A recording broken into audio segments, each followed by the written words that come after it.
Jonathan?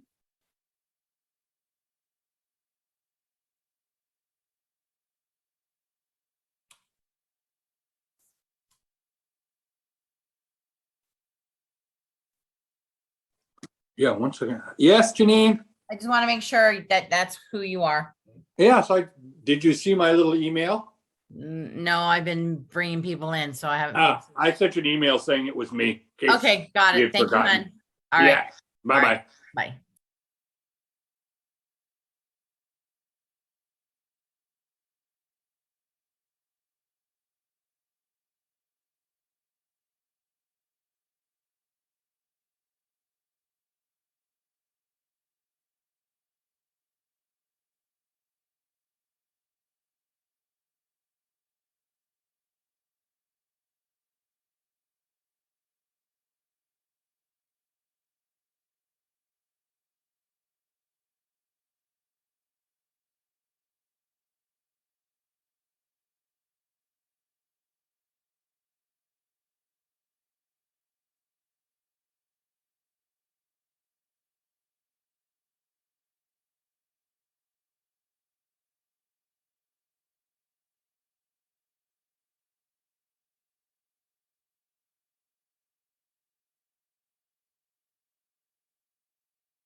Good morning, everyone.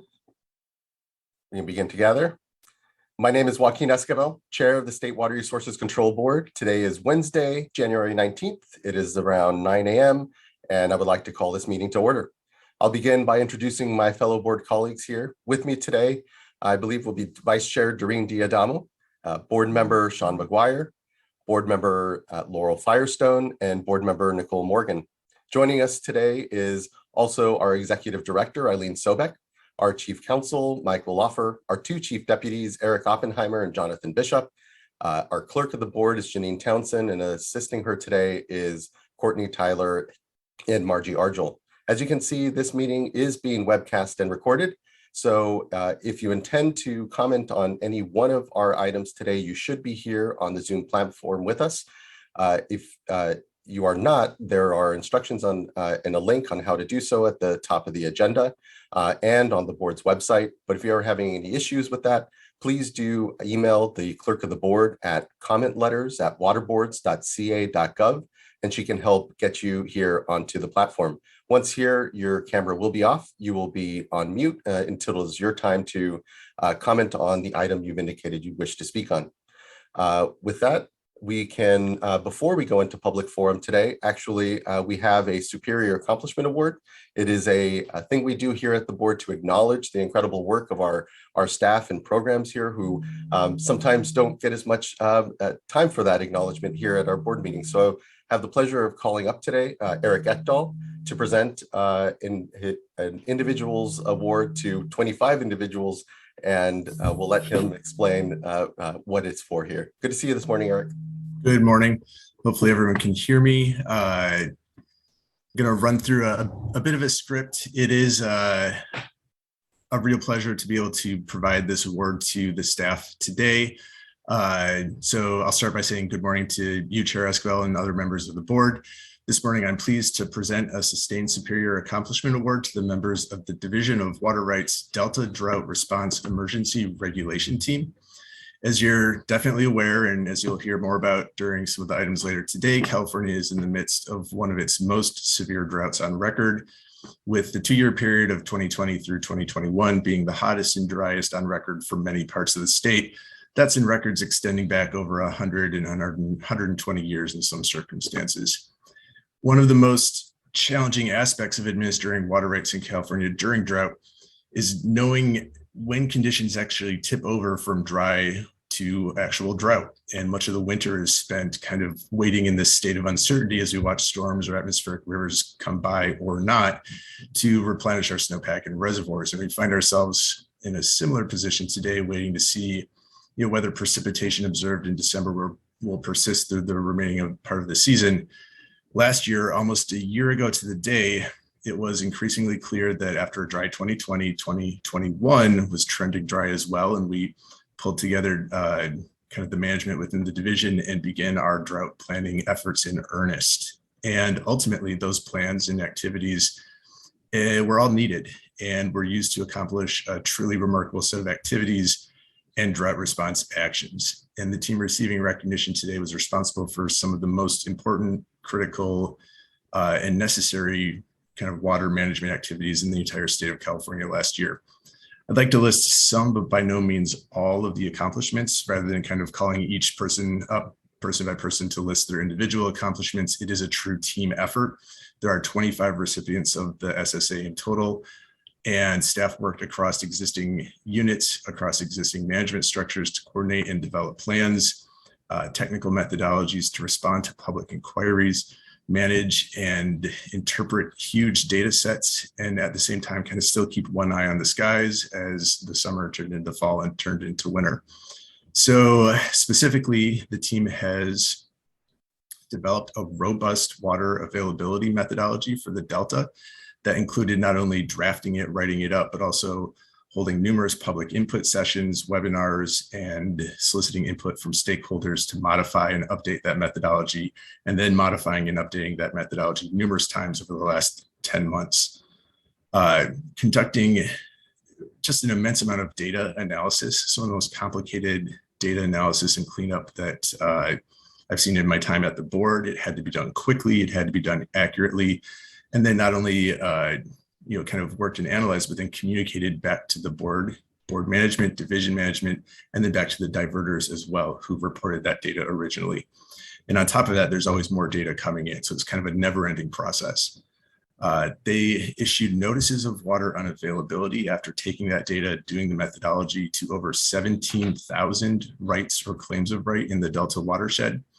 And then immediately after issuing those notices, set about working on emergency curtailment regulations for the Delta itself, including an immense amount of public outreach, public workshops, drafting the regulations, and ultimately working with the board's input and the board's adoption to manage this process through the Office of Administrative Law and to implement those regulations. Implementation included issuance of more than 12,000 curtailment orders to different rights and claims of right. And then equally, if not more important than the issuance of those orders, was the response and kind of working with stakeholders throughout. So working with the customers, if we can call them that, customer service, and then responding to questions and updates, and just the kind of nonstop stream of people calling in and asking questions about something that really had never happened in the history of California before. So in addition to that, there were weekly updates on water availability that have since turned into daily updates as the wet season has developed, and a really fast and efficient response. In addition to responding to data inquiries, there's reporting inquiries, legal questions and challenges, petitions, and working with diverters who were curtailed for the very first time to really understand what it means and how they can respond, and then providing hydrology updates to the board and stakeholders. These are by no means all the accomplishments. There are many more that deserve recognition as well, but these highlight just the scope and scale of what they did and what they were able to do under extremely challenging times and circumstances. And with that, it is my sincere pleasure to award these SSAs, or Sustained Superior Accomplishment Awards, to the following staff. And I'm going to read them off. Eric, as you call folks out, if you are here on the platform, please do come on camera. And just so incredibly thankful for the work that this unit has done. I'll say more, but I'll let you get into the names. No, thank you. Diane Riddle, who is the branch chief for the Bay Delta and Hearings branch. And I think, Diane, you may have a few words you want to say as well. Sorry, I was on mute. Yes, I also wanted to extend my appreciation to the team for their extreme professionalism, hard work over nights and weekends, the technical team, the management team. It really has been a tremendous effort, and it's been fantastic working with these staff. They've all gone into it with the best attitude, hard work, enthusiasm, creativity. It has been a tremendous experience, and I appreciate working with everyone on this. Great. And if I could, Eric, I just want to make a comment, because I think this particular item is a team item, and truly the laboring oar was taken by the Division of Water Rights and its tremendous staff. But you did call out, and the board is calling out, several of the OCC attorneys who participated. And I just want to say, for those listening, I mean, this truly is a testament to how carefully the water boards throughout our programs integrate the legal staff and the technical staff, because these types of fast-paced, high-profile, challenging matters that have both complex legal and technical matters in them really require a team that's integrated at the outset, because otherwise, if we'd not done that and gotten it to the board meeting and identified a fatal legal flaw, we would have been delayed. We would not have been able to curtail as early as we did, and the impacts to our system, our water rights system, and those who rely on it would have been even more dramatic. So again, just a tremendous team effort across the board. Great. In fact, you stole my narrative. I was going to save that for when I got to the OCC staff, but a huge thanks to the Office of Chief Counsel staff for working throughout this entire process, responding to all of my questions, and I know staff questions as well.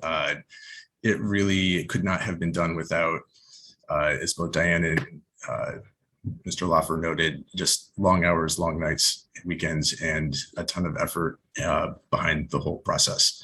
So I'll continue to read off a couple of additional names. Connie Mitterhofer. Connie, are you on? She notified us that she may not be available today, at least for this morning. Matt Holland. Congratulations, Matt. Nicole Williamson, Jesse Jankowski, Lisa Hong, Mara Irby, Riley Nolan, Alyssa Campbell, Thaddeus Hunt, Kevin Long, Andrew Hill, Rob McCarthy, Lauren Adams, Yang Zhuang Gao, Tim Nelson, Jeff Laird, Reza Gazimidzida, Lauren Bowden, Michael Macon, Scott Laguerre, Karen Nia, and then from the Office of Chief Counsel, Dana Heinrich, David Rose, and Stephanie Postal. And that's the full list of 25. Our huge thanks and congratulations on your award. Can I add one more? I think we may have forgotten Nicole Williamson. I'm not sure if you said that. Okay. We did. Yep. She's done a fantastic job. Thank you. Yep. Worth a second mention. Just thank you all. Virtual, applause, awkward applause, but not awkward appreciation.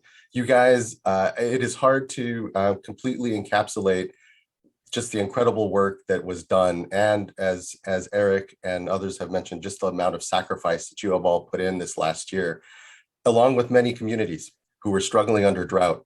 But the patience, the communicativeness that was exemplified by this unit that allowed for there to be trust with a number of communities, and trust that we saw not just in the Delta, but other watersheds that importantly we had to work in, but here in so complex a place as the Delta, to do something we haven't ever done actually in the state of California, which is actually curtail and minister water rights in a way that is reflective of the future of what we need to be doing, because of these extremes that climate change continue to threaten our communities with. And we know the continued need to do what we can to build what certainty that Mother Nature isn't providing, and better administer water rights in a way that helps us last through these deeper, drier droughts. And certainly even in times when water is in excess, how we move that water, where it goes. Just the work that you all did this summer, I can't just be thankful enough, and just know that certainly we'll have to continue to see how 2022 shows itself. But there, even as Eric said, seeing the toggling of the curtailments, their suspension, as to allow for water to be moved into storage. And again, for the first time, truly, water rights administered in real time here in the state is no small feat. And so I just thank you incredibly for your time. Kick it over to the vice chair for words as well here, but just thank you deeply. Well, I just also want to personally thank you. As someone who's always asking a lot of questions, asking for additional briefings, and really being critical many times, I can't express how pleased I really am for all of the outcome of your hard work. You should be proud of what you've done, and seeing just how this system, the water rights system, we are better enabled in order to actually administer the water rights system, which is so terribly important all the time, but especially in dry periods. And I have full faith that you're going to continue to refine your good work and improve upon it, and continue the very good transparent communication that you've had throughout this period, throughout the critical period. So thank you all, and look forward to continuing to work very closely with you in the coming days. Thank you so much, Vice Chair. Other board members, please, if you have any thoughts you'd like to reflect on. Ditto. Same. I'm incredibly thankful for your work. I know what slog it was during the summer and spring, as it became more and more clear that we had to take action, we had to be decisive, and we're in some ways starting from scratch.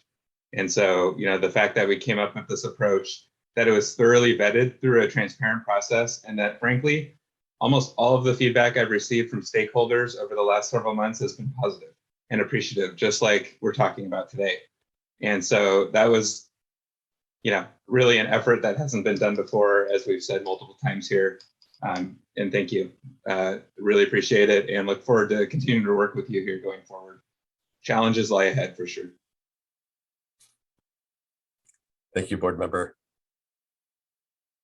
All right, just thank you again incredibly, all of you, and look forward to what is going to be another incredible year, certainly, either way. And here, certainly a watershed moment when it comes to the actual administration of water rights here in the state of California, where for the first time we did do something that I think most imagine happens within water rights, which is we see what's hydrologically available, we match up what we understand individuals' rights to be and say, is there enough to fulfill them? If not, a need for curtailment. Pretty simple, but actually quite the incredible thing to be done here in the state of California. So congratulations. Okay, thank you. Really appreciate everyone's time and patience to be able to take this time, important time, to acknowledge, the five of us up here. It can look like these things just kind of happen, and they don't. But for an incredible amount of work and sacrifice from our folks here in the agency, but importantly in communities as well, who we couldn't do this work without the feedback, the engagement, and the trust to be able to do it. So thank you all. With that, we can transition over to public forum. I believe we have about 5 or so commenters this morning, and would start with Doug Enver from the City of Santa Cruz Water Commission.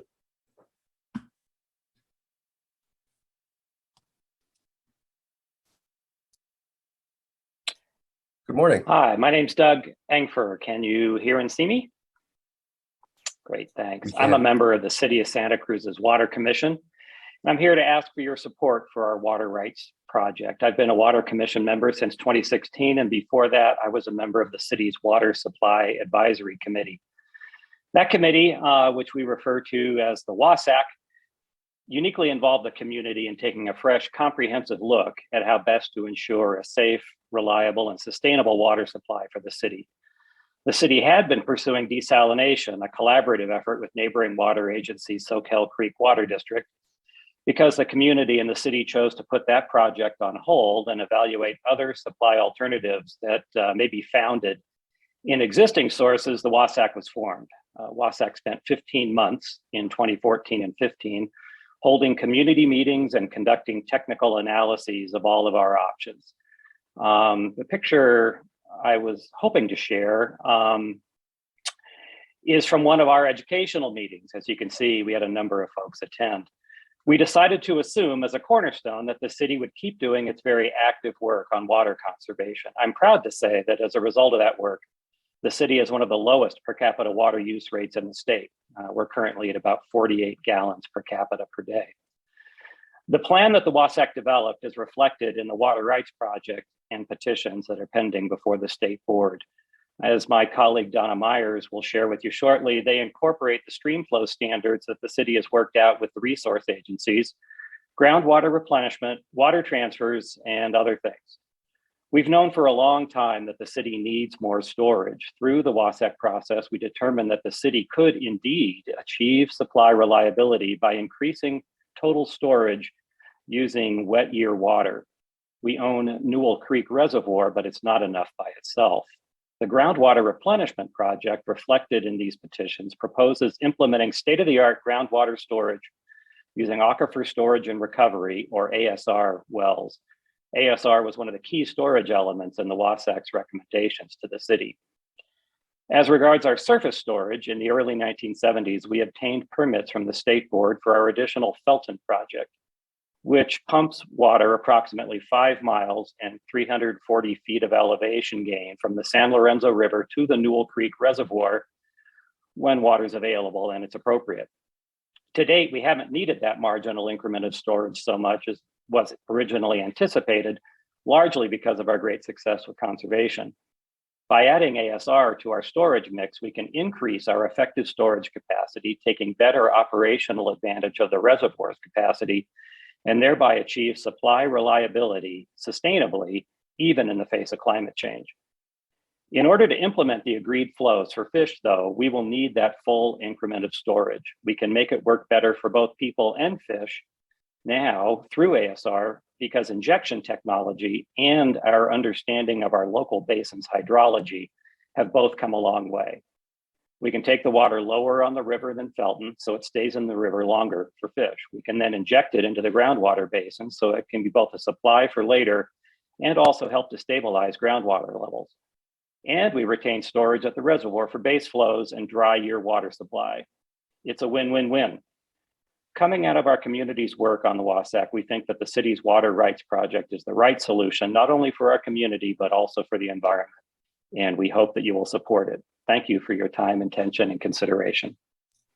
Thank you, Mr. Enfer. I appreciate the presentation and the leadership truly when it comes to water management, knowing there is such a conservation ethic there in Santa Cruz, and also needing to expand supply is important. Next, we have Donna Myers from the city of Santa Cruz. Good morning, board and chair. Let's see here. Sorry, getting my video on. Good morning, board and chair, and excuse me, chair and board. I really appreciate your time this morning. I'm Donna Myers, and I'm here to talk to you about the City of Santa Cruz's water rights project.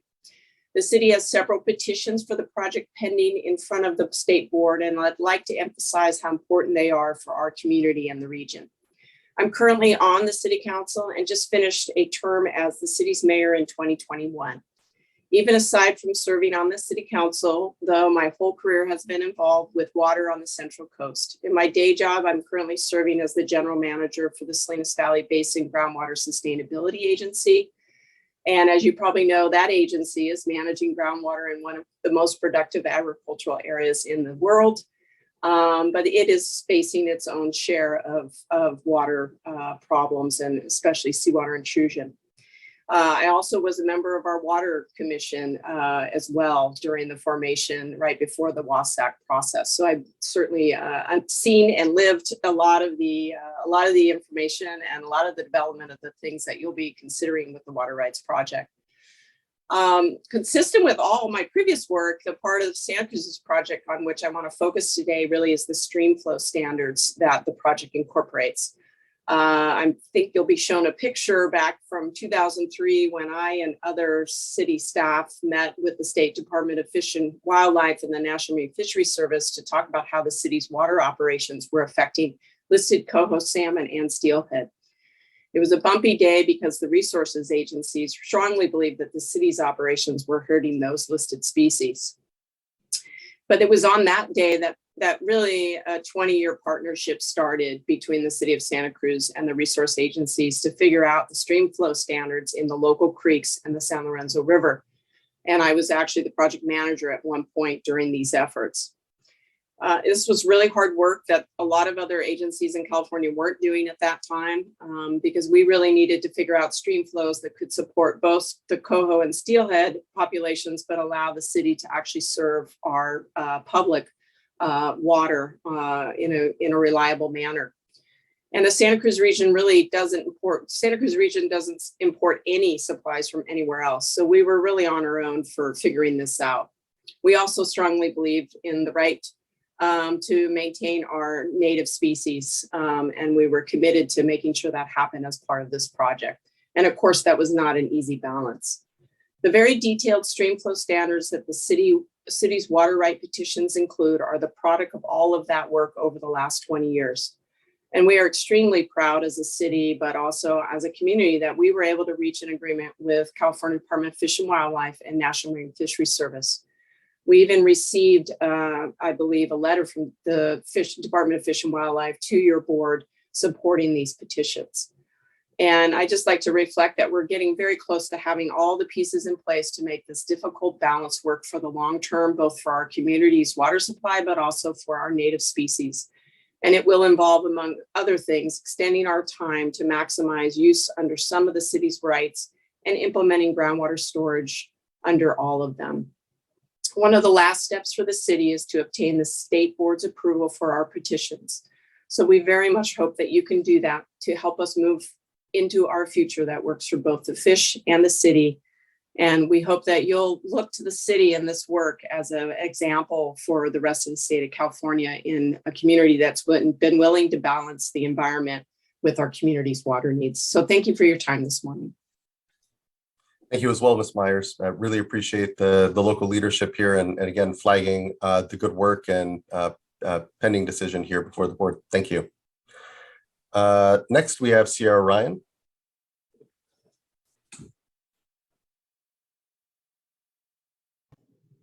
Hello there, can you hear me? Good morning. Good morning. Thank you for this opportunity to speak. My name is Sierra Ryan. Like Doug Engfer, I'm also a member of the City of Santa Cruz Water Commission. However, my work on water issues in Santa Cruz County goes beyond that role with the city because in my day job, I'm the Water Resources Manager for the County of Santa Cruz. I too am here to support the city's water right projects and the petitions before your board. Due to my job, I have a regional view of projects and programs that the city is undertaking.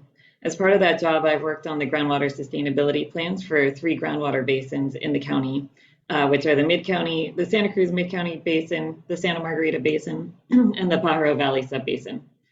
The Mid-County Basin and the Pajaro Basin are both along the coast, and the Santa Margarita Basin is just to the north in the hills. The Mid-County Basin is identified as a critically overdrafted basin.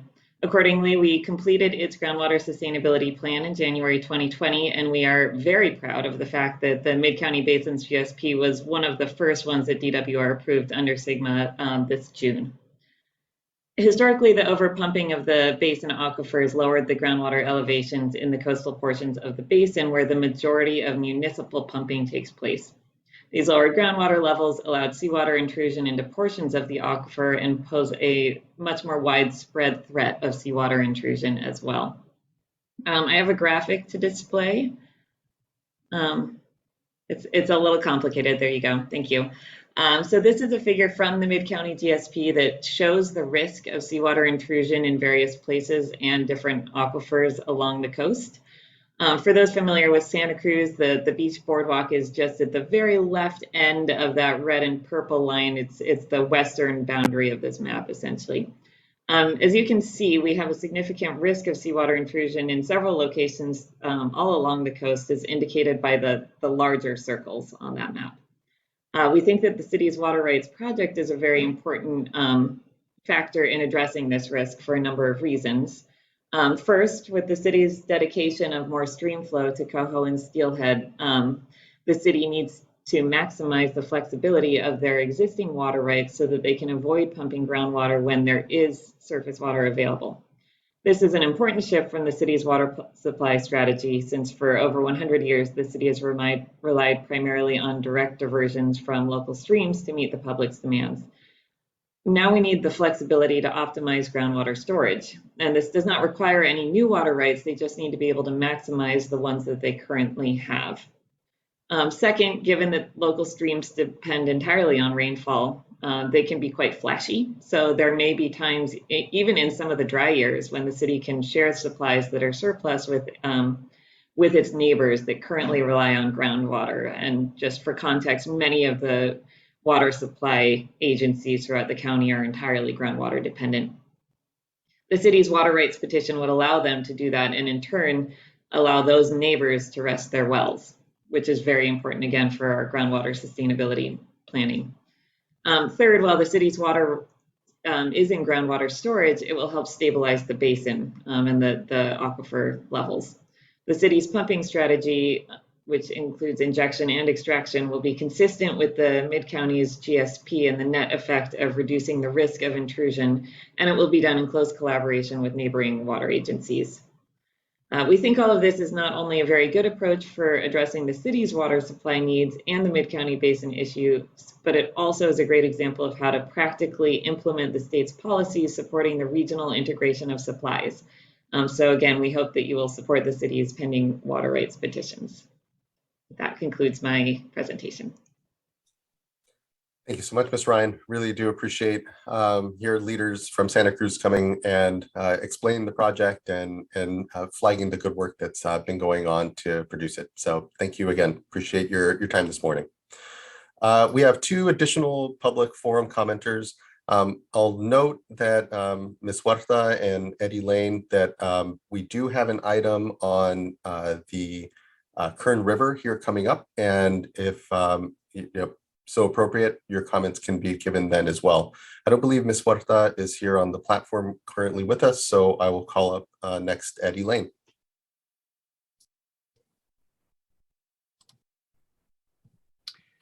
Good morning. Thank you for this opportunity. My name is Eddie Lane. I'm a 35-year resident of Bakersfield, so I've been here a long time, and want to talk about water in the Kern, which is so essential to me and my family and so many here in Kern County.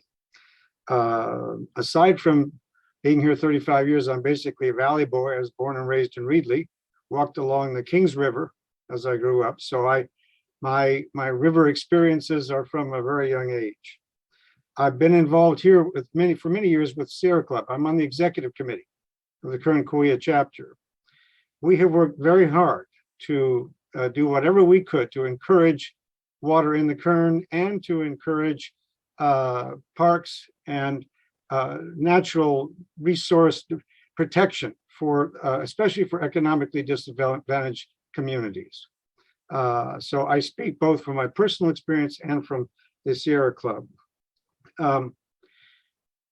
Water in the Kern is the lifeblood for what we call doses of nature. Doses of nature are that occurs when you bring kids and families and older people like me to natural settings, to absorb opportunities to see fish when the water is there, to experience the beauty of the trees, and to watch the water flow down the Kern, to hear it, to feel it, to touch it. So that lifeblood is really essential in terms of those experiencing nature here in Kern County. We don't have a lot of water opportunities. This is it. So the protection of that is so important. I want to speak more from a personal perspective. Yes, from a Sierra Club perspective, but from a personal perspective. Some 25 years ago, when I used to take my son down to the Kern River, when the river flowed more frequently, at Allen Bridge, we walked along the Kern, and we invented a tribe. I'm sharing this publicly. It was called the Kernies. So we had the Kernies tribe along the Kern, and we talked about the chief and the all other members of the tribe. So we kind of went back centuries to picture ourselves back in the time when the native peoples were along the river. And we had a good time inventing the Kernies. More recently, a few years ago, I want to share, I don't know if you can see it, but this is a picture of my granddaughter. This was taken the last time water was at Allen Bridge. And take a look at her looking at the water. This is a magical moment. This is what we need in Kern County. We need opportunities for children and grandchildren to have magical moments. We cannot have that unless we have water in the Kern.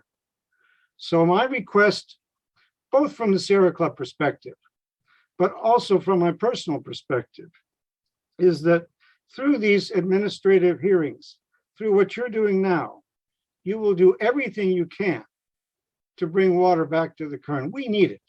We desperately need it. Thank you for this opportunity. Thank you, Mr. Lane. I appreciate your time this morning and hear your comments. And just so you know, we'll treat them as really part of the item on the Kern this morning. So do please try to tune into that item here on our agenda, as we'll have an additional discussion here as a board about the Kern. So, but thank you, Mr. Lane. Appreciate your time this morning. Okay. With that, we conclude public forum and thank everyone for their time. It's something we do here at the board to allow us to be able to hear things that are not pending as an item before the board. Next, I'd like to go on to our board business. Our first item here is consideration of the board meeting minutes from the January 4th and 5th board meeting. Do I have a motion or any corrections? Yes, Ms. There Townsend. are no minutes to adopt. They have been moved to the February 1st board meeting. I appreciate that. Thank you. Sure. Yes, now I see that in my notes. Thank you, Ms. Townsend. Skipping over board meeting minutes then, and apologies for that. We'll go straight to our uncontested items number 2 and 3. Ms. Townsend, do they remain uncontested? Yes, they do. I have no comment cards for that. Okay, thank you. Any board members wish to have any discussion or pull them off? And then otherwise would entertain a motion. I'll just note that well, both of these are important, and in particular, I think just calling out the importance of continuing to move the operator certification online. It's critical to allow for accessibility for more folks throughout our state, and I think is a testament to hard work from our staff, the ability to get resources and just continue that. So just wanted to acknowledge that importance. And was there a change sheet that went with that one? Yes. Yes, I did want to point that out for the Okay. board so that it's clear in the motion that there was a change sheet on the operator certification item. And so the motion should include that as well. Great. So I'll move to adopt both items with the change sheet. Thank you, board member. And I totally agree how the importance of the item on getting computer-based testing for drinking water and wastewater operator certifications, one of a really important work that we do, but not often highlighted. So thank you for calling that out. Do I have a second? I'll second. Thank you, Vice Chair. Ms. Townsend, can you please call the roll call vote? Yes. Board Member Firestone. Aye. Vice Chair Diadamo. Aye. Board Member Morgan. Aye. Board Member McGuire. Aye. And Chair Esquivel. Aye. Thank you all. Thank you as well. Carries, and both items number 2 rather, and 3 with the change sheet are adopted. And thank you, everyone. That brings us to a couple of informational items. And the first is item number 4 here, which is a drought update and current hydrologic conditions update. Mr. Ekdahl, good to see you again. Thank you, Chair Esquivel, members of the board. We have a few short slides to discuss for our drought and hydrologic update. Next slide, please.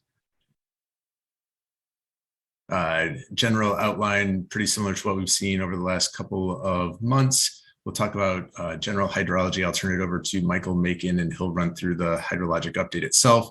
And then I'll jump back in and run through some watershed-specific hydrologic updates on just other issues in the Bay Delta watershed, Mill Deer Creeks, Russian River, Scott and Shasta Rivers, and then turn it over to the Division of Drinking Water. And so without additional delay, I'll turn it over at the next slide, please, to Michael Macon.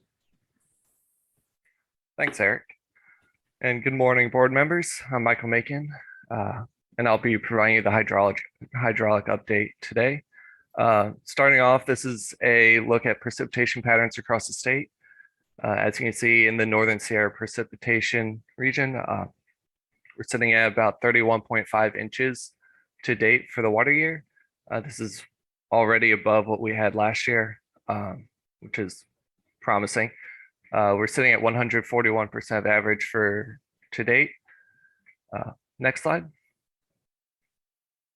Moving down into the San Joaquin region, we're sitting at 20.2 inches to date. Again, higher than last year already, which is again promising. On to the next slide. And rounding out with the Tulare Basin, we're sitting at 13.0 inches for the season and 119% average to date. So far, we've seen a fairly dry January, and it looks like that may last through the end of the month. As Eric mentioned earlier in the board meeting, we're kind of in this wait and see period to see how hydrology plays out for the remainder of the season. And so far, we're off to a good start, but we'll have to wait and see how February and March turn out. Okay, next slide. So this is looking at the snowpack from top to bottom. We have the northern, central, and southern Sierra snow water content as a percent of average. Right now, we're sitting at about 60% of the April 1st average in the northern section, 58 in the central, 56 in the south. This is well above average at date. Northern is about 126% average for this date of the year. And similarly through the remainder of the Sierras. Next slide. So here's a familiar overview of the conditions for selected water supply reservoirs across the state. Most reservoirs are still below their historic average, with the exception of Folsom Lake, which is currently at 133% of historic average. Lake Shasta is sitting around 55%. Lake Oroville is at 79%. Trinity Lake up north is around 50% of historic average. And for the next couple slides, we're going to dive into these reservoirs a little closer. Yeah. So next slide. So taking a look at Lake Shasta, Lake Shasta has seen some rise from the most recent atmospheric rivers. It's at about 1.5 million acre feet and rising. We still have some ground to make up to reach last year's level or storage levels. As you can see in this, I think it's the red or the black line. So we're still below what we were at last year. We're hoping to get some more rain in February and March to kind of rebound from this. Next slide. Lake Oroville is doing a little better than Shasta. It's benefited a lot from these atmospheric rivers. It is also at 1.5 million acre feet. But as you can see, it's well above that, not well above, but above that black line.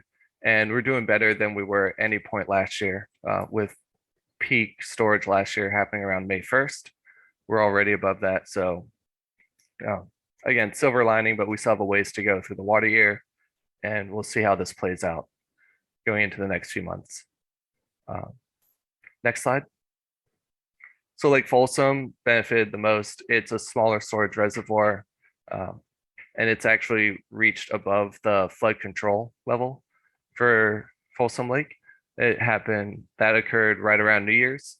So as you can see, we started to spill water out of Folsom and into the American River to drop back down to safe flood control levels. Currently, we're at about 558,000 acre feet.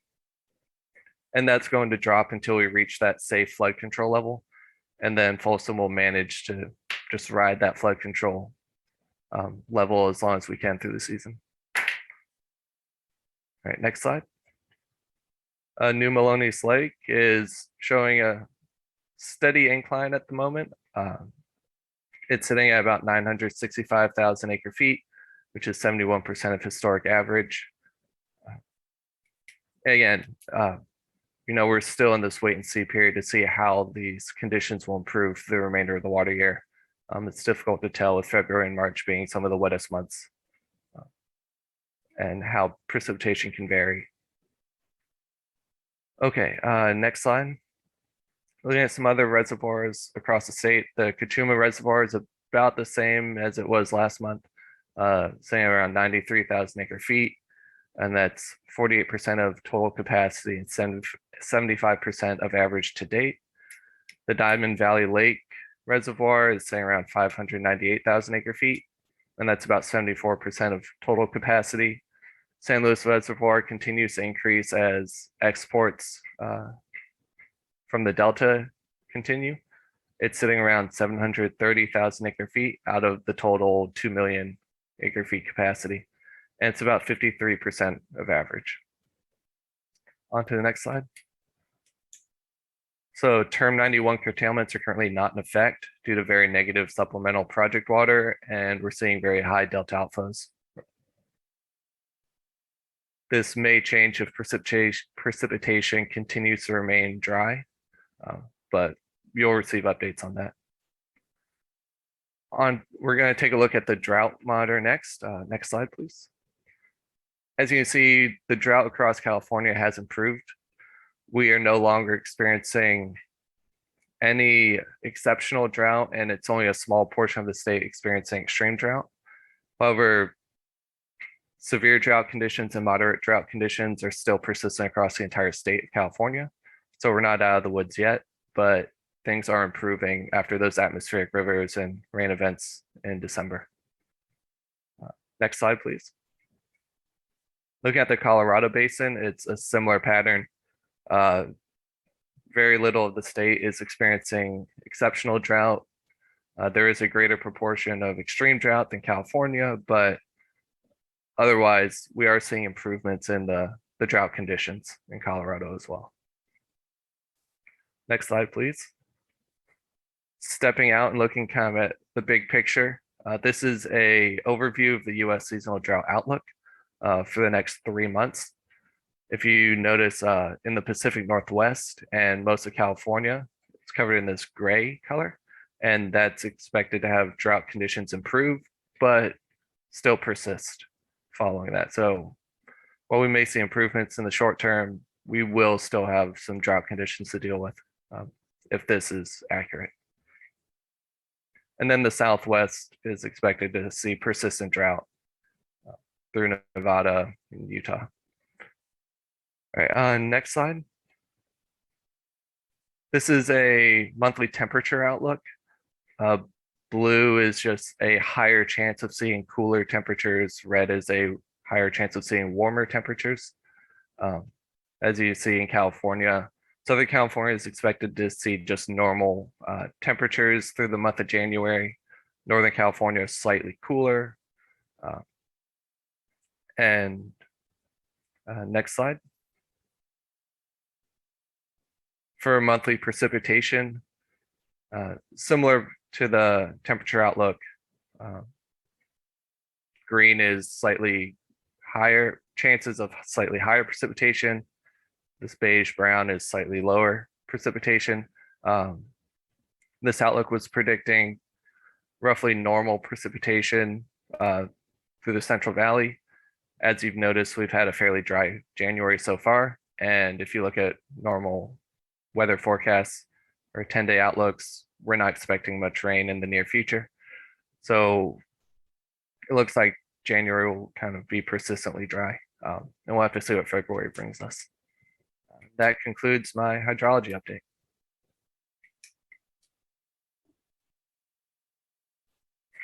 Great, thank you, Michael.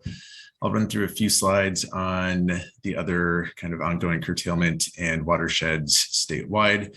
In the Delta, we have reimposed curtailments. They had largely been lifted following the storms in December, but as January has continued to dry out, we have re-implemented in just a handful of watersheds so far, I think 3, maybe 4, and for relatively junior water rights. But if the month continues to be dry, we anticipate that we will need to add back in some curtailments in additional watersheds throughout the rest of the month. We generally update about once a week when there are no precipitation events forecast. And as always, we have our compliance tracker online, and you can visit it at the link at the bottom. Next slide, please. Mill and Deer Creek, just a quick update today that the flow requirements have been met consistently since regulations were implemented in October. Flows are higher now because of all the precipitation, but the 50 CFS targets that we had established through the emergency regulations have been consistently met. We do plan on offering a little bit more detail at our next board meeting as a general kind of check-in related to progress in Mill and Deer Creeks and where things are more broadly. Next slide, please. The Russian River, we've suspended curtailments through February 1st, 2022. And we'll update that number again as we get towards, or that date again, as we get towards the end of January. It could be that we extend that curtailment for some additional period of time. Compliance status, 92% of right holders have responded. And again, by volume, that's probably over 99% of the water use by volume. And the interactive response tracker is available again at the link. Next slide, please. Just a graph showing where things are in Lake Mendocino. I think as of the 13th, things were about 44,000 acre feet, probably closer to 45,000 now. So things are certainly much better than they were even at the high point of last year, which was around April 1st or so at about 37,000 acre feet. We're in a much better trajectory and much better condition. Next slide, please. In the Scott and the Shasta, we did suspend curtailments through multiple, we call them addendums in the Scott River watershed every time we modify or update the ongoing curtailments. Flows in the Scott have been greater than 200 cubic feet per second over the last week or so. The Shasta has had all curtailments suspended through January 31st, so long as flows are maintained above 135 CFS. And at this point, we do anticipate that they will remain above 135 CFS. Staff are continuing to meet with interested parties to discuss local local cooperative solutions, we're calling them. In a sense, they're like drought voluntary agreements, looking at what options are available to reduce water use over the coming months if conditions remain dry. Staff have also published a new guidance on local cooperative solutions on our website to give an overview of kind of what we're hoping to see when we have these discussions. It's by no means a set of requirements, but I think it's been helpful in just communicating, what is a potential cooperative solution. There's a couple of different approaches, and that's something that we've been referring people to look at. We're also looking at reviewing and acting on petitions for human health and safety, livestock watering, and in-stream uses, kind of ongoing workload. Next slide, please. A couple of slides to show where things are in the Scott. So you can see that things have been, at least through January 9th or 10th or so, consistently above that 200 CFS target established by the emergency regulations. A few fish numbers, we've observed 134 adult Chinook and 829 adult coho. Comparing it to the last kind of applicable cohort, that's about 100 more fish. So again, pretty good numbers despite drought conditions so far this year.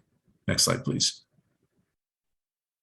Shasta River, again, we've been consistently above the 135 target. Fish entering the station or the counting station, about 6,900 adult Chinook, exceeding last year's by almost 3,000, and 50 adult coho. So again, good numbers. Next slide, please. As always, additional information and updates are available here, and remind everybody to sign up for our email subscription lists for updates about curtailments and other drought information in the various watersheds or in general. And with that, I will, I think, pause there and see if there are any questions on the hydrologic update or other drought activities before turning it over to the Division of Drinking Water.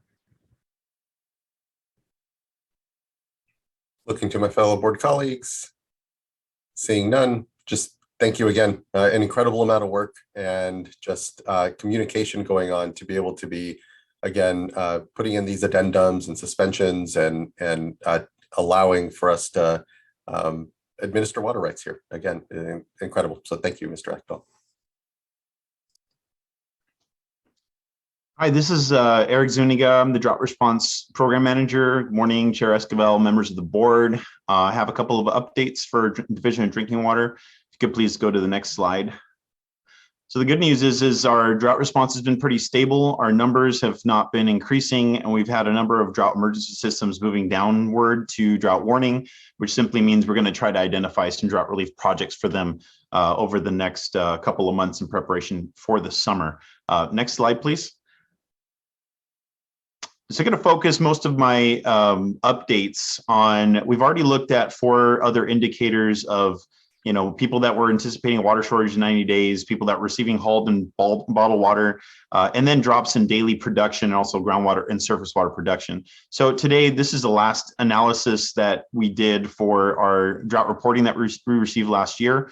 And we're going to look at 3 areas. So the first one is going to be groundwater depth daily change. So you could think about, how your static water levels have dropped over time based on the reporting that we received. The second one is looking at the source depth versus the pump depth. So certainly you can imagine if the static water level goes below the pumping level, we probably have an issue with that source. It's a source of extreme concern for us. In terms of the surface water reservoir depth, of course, having a large drop in reservoir depth could definitely result in an outage for that source as well. So next slide, please. So I'm going to look at this one first. So what we found out is of the 119 records that had the highest negative % change in groundwater daily depth, it roughly represented a drop of greater than 1 foot per day. It's pretty severe, I think. And that represented the top 5% of the records. So we thought that that was a good metric to look at. So I think that's going to be a really good metric that we use in the future to create a drought response framework for doing this more automated. So those are our numbers that we have there. Again, we didn't do great at it, but this is something that we're going to implement for the future. We didn't use this to really help us. It was really just flags and indicators. And I think the important thing is to, let and alarm the water systems and alarm our staff to be aware of these changes, and drastic changes like this should, prompt some type of action on behalf of both parties to work together to do that. Next slide, please. So this is a source depth versus pump depth. One of the issues is we had a number of systems report that their static water level was below their pump depth, but yet they reported production. So that was an error in the data collection that we are going to have to fix for the next time. But even then, we did have a spread of systems out there. We generally looked at basically if you were below the pump depth, then we flagged you for it. I think that's going to continue to be a good flag, but with better parameters. I'll discuss that in the future slide. Next slide, please. Okay, and then this was the surface water reservoir depth. We found that the most egregious, the worst 5% of the records that we received were decreasing by 1/4 of a foot per day, and that was, some of the worst of the records that we had. So we thought that that was going to be a pretty good metric to look at how a reservoir is reacting to drought. Next slide, please.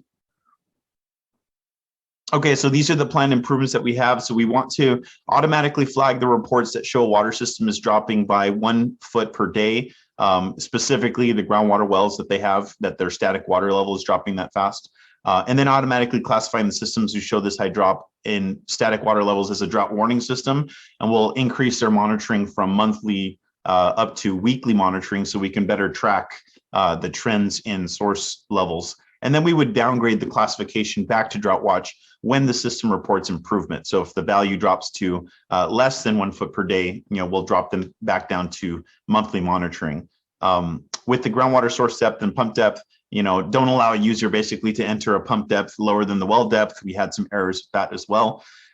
Show warning if the pump depth is higher than the static water level, and then production should be 0. So we won't allow folks to put in production if they shouldn't be getting water from that well. And then we would flag if they're equal, because obviously that's a warning that would be for that water system to be aware that they're getting really close to going dry. For the surface water reservoir depth, similarly, we're going to flag the reports that show the reservoir levels dropping by 1/4 of a foot per day, and we would automatically classify them as drought warning systems with weekly monitoring, and then downgrade as they show improvement. Next slide, please. So as for the other updates that we have, so with the water hauling issues that we were experiencing in the Central Valley, we did generate a GIS map with the help of the EMP group and RPP. And we sent that to help self-help enterprises to allow for alternate sources of hauled water to be identified for these domestic wells that are going dry in the state smalls as well. So we now have a map of potential available water sources that could be used should other sources of hauled water not be available. We now have that, and it seems to be pretty easy to roll out to other areas as we continue. The more people that go on hauled water, the less hauled water sources are going to be available. So we are trying to preemptively plan for that by creating these maps in the future right now when we have the time. As for data coverage, so the new data reporting tool development is essentially complete. I've initiated a beta testing that has started now, and we have a rollout expected in March. And I'll explain that because I'm off on parental leave for the month of February. My boss says I planned that very well in the off season. And so I'll spare you the next update of a bunch of baby photos, and we'll just skip that update and we'll go right back into the training tool, or this new data reporting tool for March. And that'll be one of the next things that I'll show for the board. For SB 552, our coordination continues with DWR and Cal OES. We're developing resources and guidance around these new requirements. Folks from DDW have been presenting to Cal OES and some counties, letting them know just some of these requirements for water shortage contingency plans on the county level. So we are continuing to do that outreach and starting to let people know what this rule is and the drought relief requirements that come with it.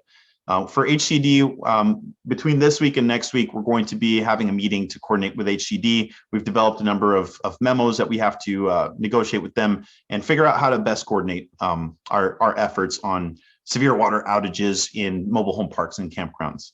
And lastly, just ongoing enforcement review that still continues with the water outage related violations.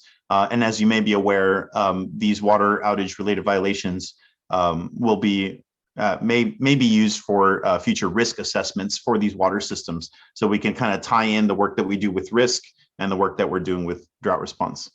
Next slide is for questions, if there aren't any. Thank you, Mr. Zuniga. When it comes to how we categorize systems and watch for the drought warnings and watches and the various metrics we might use, I do appreciate the overview of some of the thinking of the Division of Drinking Water.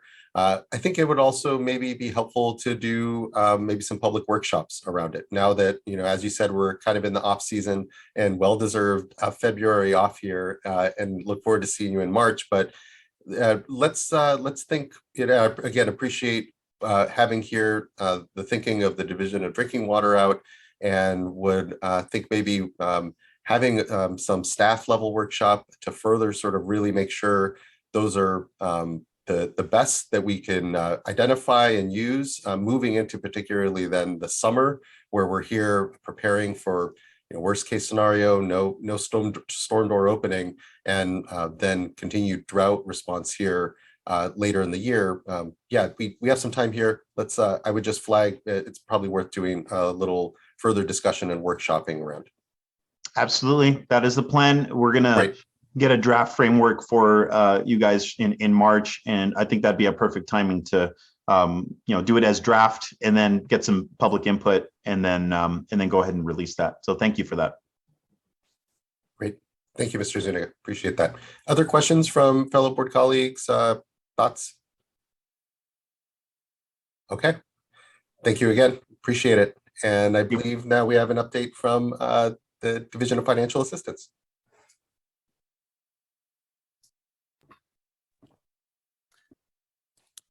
Hi, Escobar. Yeah, we don't have an update. Oh, we don't. Okay, sorry for this meeting. Yeah, thank you. Sorry, didn't mean to put you on the spot. That's all right. Good to see you, Joe. Thank you. Thanks. Bye. Okay, then with that, Mr. Ekdahl, anything to wrap up with? We do have a couple of commenters. If there isn't any other discussion, either from folks here or board members. No additional updates on my end. Okay, great. Thank you. Again, a lot going on, I know, and so appreciate the good hydrologic update and also update on our drought activities. I'd like to first call up Deirdre Desjardins.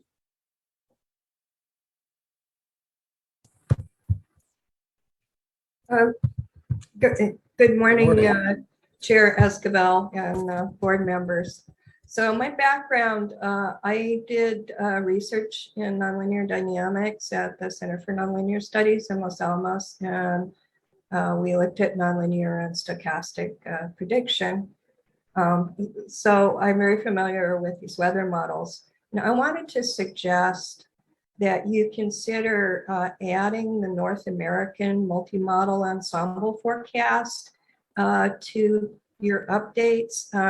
It was launched during the 2014 to 2016 drought by the National Oceanic and Atmospheric Administration's National Center for Environmental Prediction. And Daniel Swain, who's probably the most famous climate scientist in California, regularly tweets these. It's got the ensemble models has the best skill. He did say that the updated multi-model ensembles continue to suggest that the second half of the winter and spring will most likely be drier than the first half. So that's helpful. And with these stochastic predictions, all you can do is narrow the uncertainty a little. We don't know, but it is more information for the board. And I think that would be helpful. The other Really thing, appreciate that. The other thing is I wanted to suggest, since the board, I spoke at the last meeting about the coordinated operations agreement and how in the 1960 hearing for the permits for the Central Valley project, it came out that the applications and the water availability analysis assumed the entire unimpaired flow of the Feather River for the Bureau. That's 4.4 million acre feet. And clearly there was a conflict. So at the suggestion of the board, the hearing was recessed and the Department of Water Resources and the Bureau hammered out the coordinated operations agreement, where they agreed not only to share responsibility for meeting the water quality requirements, but to share shortages. And the board did retain jurisdiction. And this year, if this year is a drier, critically dry year, there's no COA sharing a formula agreement. What the 2018 COA addendum said is that DWR and the Bureau are going to meet and work something out. And I think that's something the board should keep an eye on. And the other thing is, I think, so although San Luis storage, I think, Oroville storage is at 1.5 million acre feet. We've heard reports that 350, that under the COA accounting, Coordinated Operations Agreement accounting, DWR, the State Water Project, owes the Bureau 350 to 400,000 acre feet of that water. And it's a debt, I think, from last year. But that really should be incorporated in your own reports. And we looked on the Bureau hasn't been reporting. They used to report the co-accounting. And since the 2018 addendum, it said, well, we're waiting to work out the accounting. But it should be public. It should be provided to the board, the members, because it's very much of interest given the DWR did take, the State Water Project did take on increased obligations in dry and critically dry years, which puts a lot more stress on Oroville. I think it's 35% of releases from storage in a dry year, up from 25%, and 40% in a critically dry year. So they went into debt last year. And the board and everybody needs to track it. And I also wanted to suggest tracking the state and federal share of San Luis as well, because you just see one number, but that doesn't tell what's state and what's federal. So that's my conclusions. And thank you very much for all your work. Thank you, Ms. Desjardins. Really appreciate your good comments and insights today. Thank you. Next, we'd like to call up Regina Chicozola.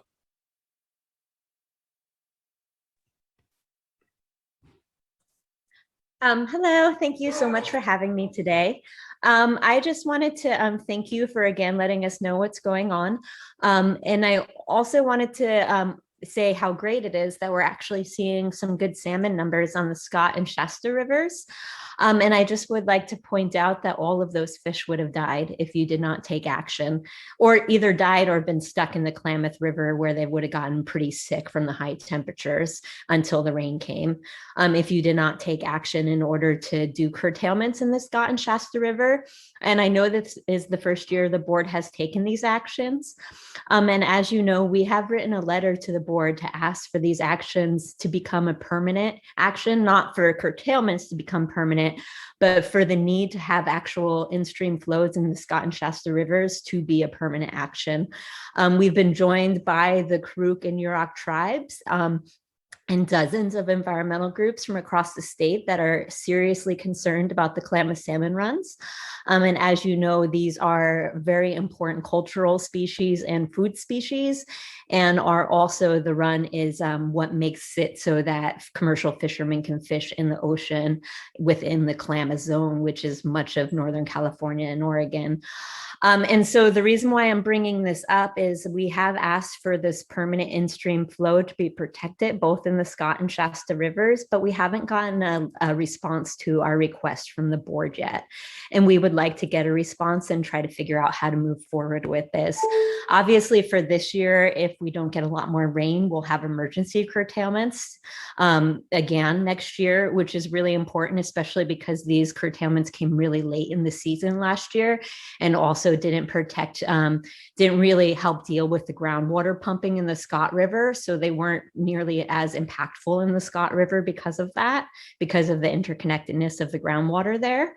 But as you know, we have pretty much a drought situation every single year in the Scott and Shasta, except for extremely wet years, because there is such extreme over allocations of water and over pumping of water.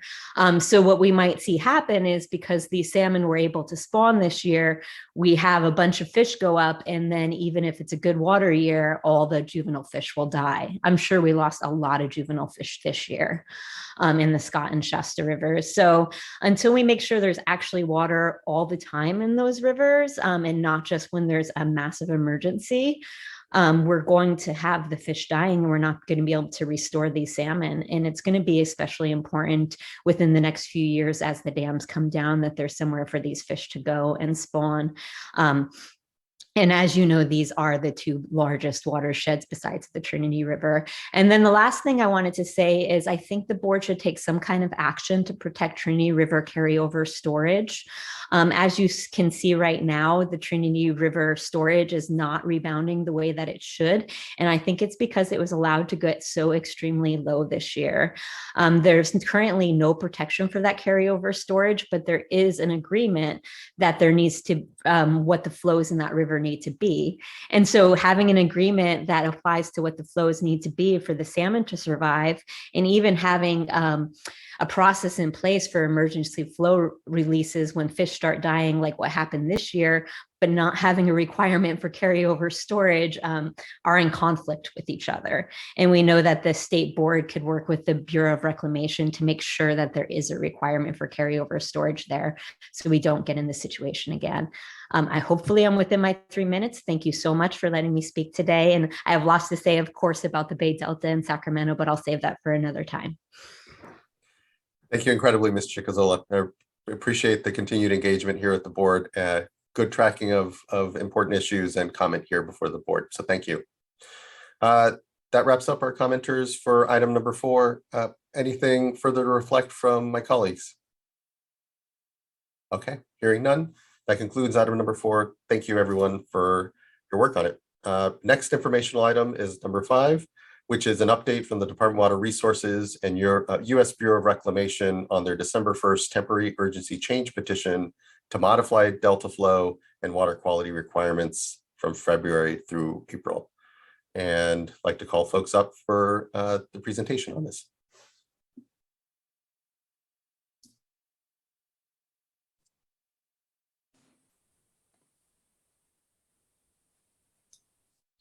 Good to see you both. Hi, good morning. Chair Esquivel, Vice Chair Diadamo, board members, Molly White, Department of Water Resources, and Water Operations Manager for the State Water Project. I'm here with Kristen White and with Reclamation, and I'll hand it over to Kristen to introduce yourself.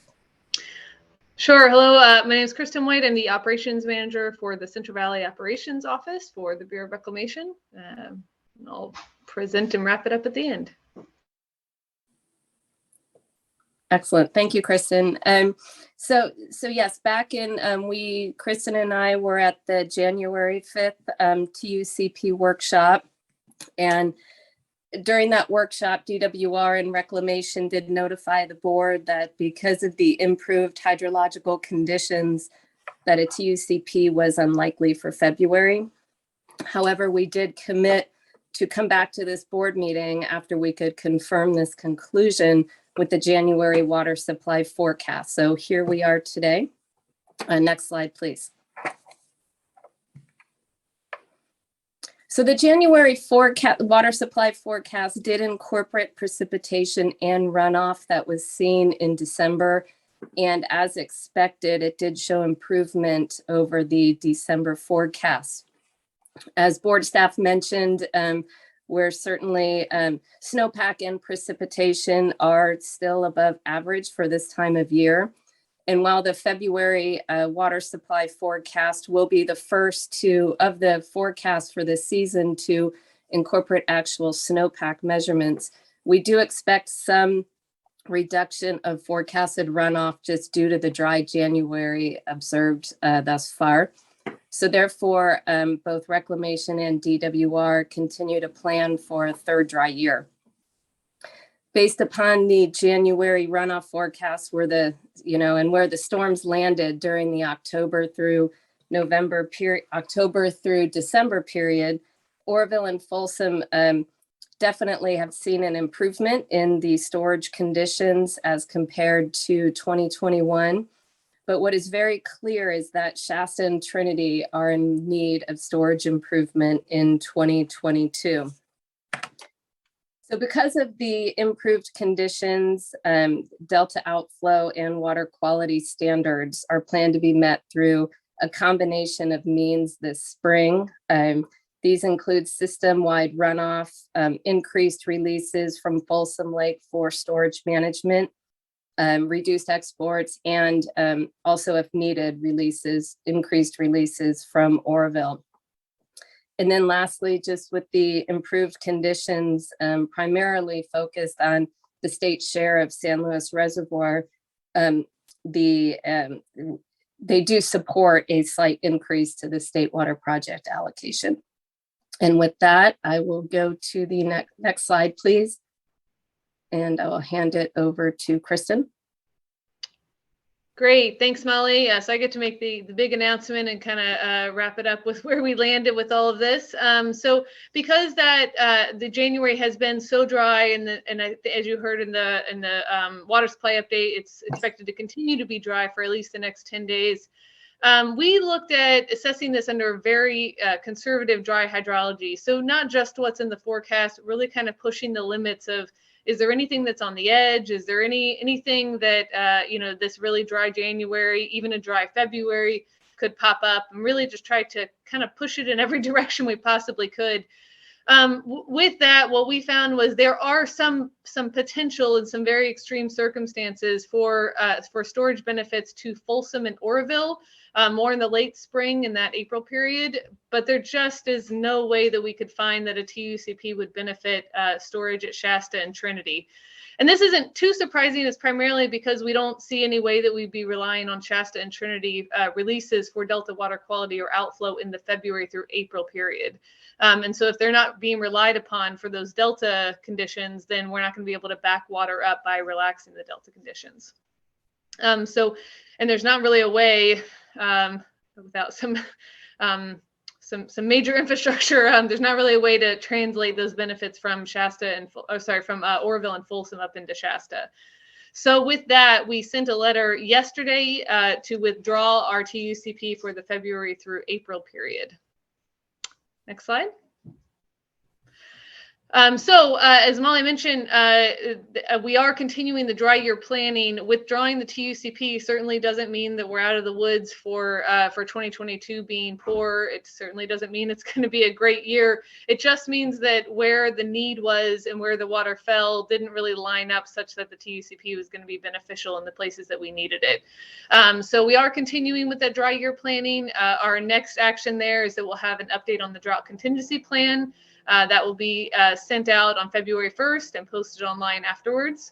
And we will be continuing to evaluate conditions and the potential for a TUCP later in the year, depending on kind of how this February March period shakes out. These are our last two chances for some big precip. And we'd be happy to provide future updates at water board meetings as needed or as are helpful. And that's it. Any questions? Just thank you, first and foremost. It's been very helpful to be able to have both you, Ms.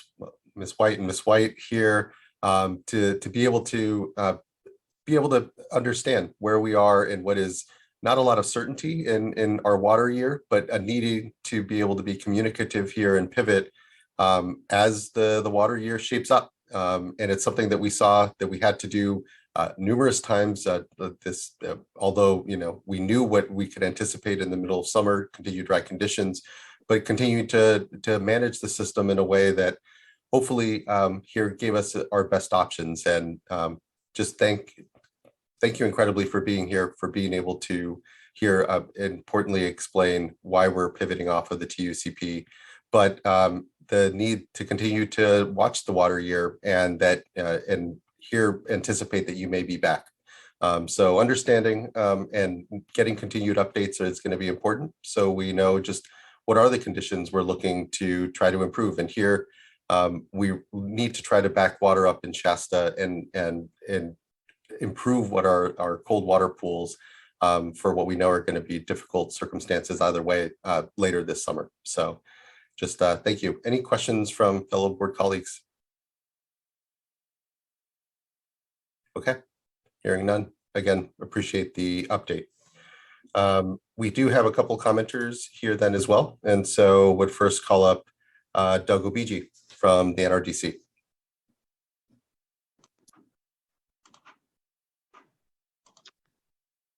Good morning, Mr. Chairman, members of the board. I am Doug Obigi with NRDC. I want to first take a moment and just echo the congratulations and thanks to staff's hard work on preparing for the drought earlier in the meeting, and really do appreciate all of the hard work that so many staff members have put in over the last year. Droughts are really hard for all of us, and it's really important that we give thanks and really are grateful, express our gratitude to all of that hard work.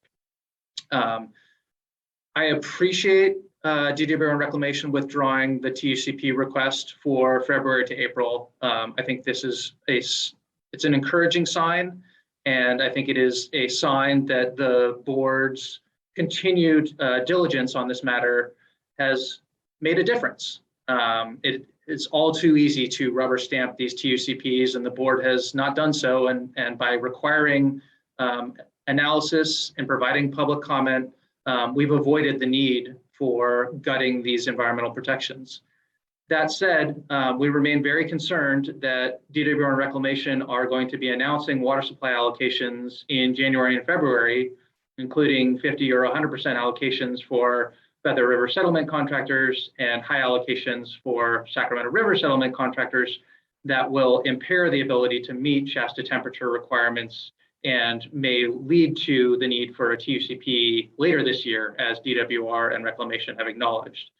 And so I'd encourage the board to request additional modeling from Reclamation and DWR on their planned operations for the year. My understanding is that we've been informed that they have produced modeling of the proposed interim operations plan. It's not clear whether that modeling assumes TUCPs or not, but the modeling that's been provided to the board to date really doesn't give the board the information it needs, and certainly not the public. We need to see modeling that shows how the operations in the Delta relate to storage levels and operations at the upstream reservoirs, and how that relates to water supply deliveries and allocations. All too often, the modeling just shows one piece of that and not the whole picture. So with that, I thank you, and I request that the board post the letter withdrawing the TUCP request on its webpage as soon as possible. Thank you. Thank you, Mr. Obigi. And yeah, I think as course of matter, we were looking to post it. So we'll make sure and blast it as well, perhaps onto our Lyris list for those that are interested. Thank you. Next, we have Deirdre Desjardins. Good to see you again, Ms. Desjardins. Thank you, Deirdre Desjardins, with Director of California Water Research. And I wanted to echo the concerns of Doug Obici. So there was major errors last year with the runoff forecasts. And as near as I could tell, and I had to do forensic investigation and online to discover the methods that DWR uses for snow forecasts, they were using a linear forecast based on the last 50 years of hydrology, which I cross-examined them about in the water fix hearing. And I was like, this is going to be a problem. Things are changing. And my understanding is that they moved to a 30-year forecast, forecast based on years picked out of the last 30 years. And we're in a time that's non-stationary. And I applied to DWR's own modelers said back in 2006, we're missing things because we're assuming stationarity. And even a 30-year forecast might be too long given the kinds of, we're in a period where the last decade we've had extreme warming and it changes evapotranspiration. And so it's something that independent scientists like myself need to be able to look at. And so I would really encourage the board to think about, last year I asked the board to require a report and hold a workshop. But I understand the Bureau held a workshop, but no, I wasn't invited. No, none of the NGO or environmental or fishing or Delta stakeholders that are so impacted by these reservoir decisions were invited, and we can't look at it. And it's something, if we're going to collaboratively manage it, we need to use the best available science, and we need to have an open process where we can talk about what's happening with climate change. So I very much do that. And then as far as Doug is talking about, I've pushed for a long time to look openly at the long range forecasts for reservoir operations. And it's very important about carryover storage targets for the following year. And Kristen White did tell the Delta Independent Science Board that there's issues with carrying more storage over. And there are, in the sense that there's always a trade-off. If you carry over more storage in the reservoir for 2023, then you have less deliveries this year. But you reduce risk in 2023. And that has to be done in a much more transparent fashion. It's not being done transparently, and both of these are about risk, and there needs to be full disclosure. And the board did, thank you very much, ask DWR to provide the modeling in the Bureau. And what they provided was, quite frankly, ridiculous. It was absolute obfuscation to only provide for the TUCP two things. And I did raise the issue. There is a CalFed ops briefing. They are providing the board with reservoir operations forecasts, but I'm going to send a letter. I want the board to specifically ask for more detail. And I'll also do a Public Records Act request. But we can't continue to manage the reservoirs only based on internal dialogue with the water contractors. And it's not even clear if the area of origin contractors are that much in the loop. Yes, Feather River service contractors have priority and they have a certain allocation, but they could reduce exports. And they're not even conserving. They're not proposing to do any mandatory water conservation members at MWD. And that's very concerning because we know Oroville owes a lot of water to the Delta, and we don't want DWR to come and say, well, oops, we missed again this year, because it's entirely foreseeable given the scientific and technical issues. So thank you. Thank you for your good comment. I really do appreciate your time today, Ms. Desjardins. Next, I'd like to call up Regina Chicazola. I will pass. I said speak only if necessary. Thank you. Okay. Yep. Thank you. Thank you. Okay. That concludes our commenters on the item. Any discussion, direction, thoughts here from fellow board colleagues on the TUCP? Okay. Thank you all. And concludes then item number 5 here. Let's go ahead and take a 10-minute break, come back at 10:40, and we'll continue on with items from our Administrative Hearings Office and item number 6. So thank you, everyone. Be back in about 10 minutes.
All right, we can begin to return.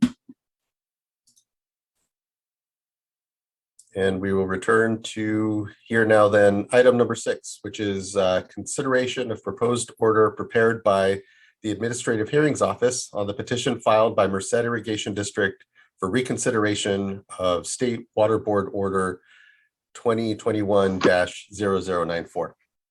And good to see you this morning, Mr. Lilly. Good morning, Chair Esquivel and members of the board.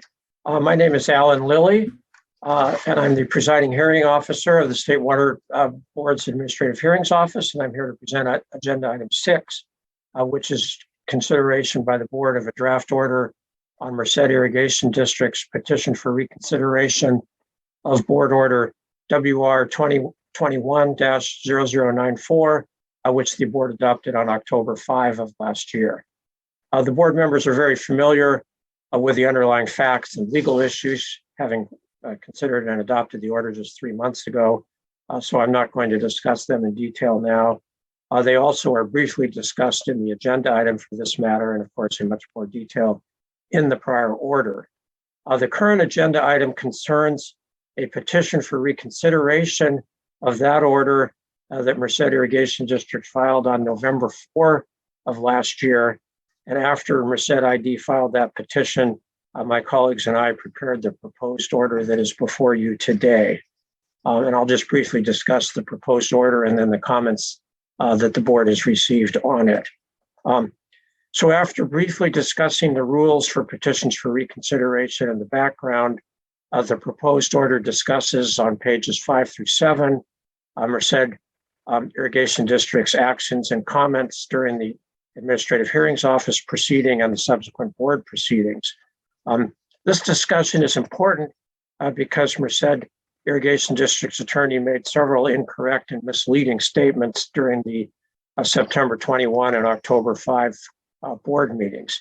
In particular, during those meetings, the attorney indicated that Merced ID's settlement agreement with Mr. Gonzalez, the respondent in the underlying action, prevented Merced ID from participating in the AHO hearing. And also he said that the AHO did not allow Merced ID to comment on the AHO draft proposed order. As discussed in our new proposed order, those comments are incorrect. And this point is important because if the district had participated in the AHO proceedings, the AHO could have received evidence on the points that the district now argues. The AHO could have addressed that evidence, and a lot of time and energy that the board members now have had to spend on these issues could have been avoided.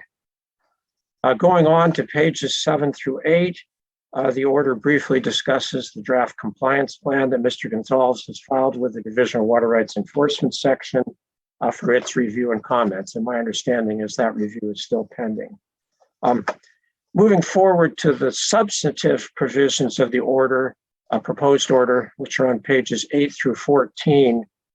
The first section on pages 8 through 12 discusses the property law issues associated with the question of who owns the lands on which the Canal Creek berm pipes are located.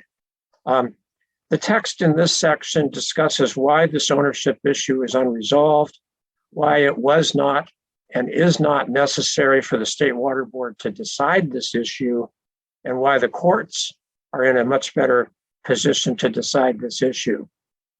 This section also discusses the edits to that the new order would make to ordering paragraph 1B of order 2021-0094 to make it even clearer that the board is deferring to the courts on this property law issue.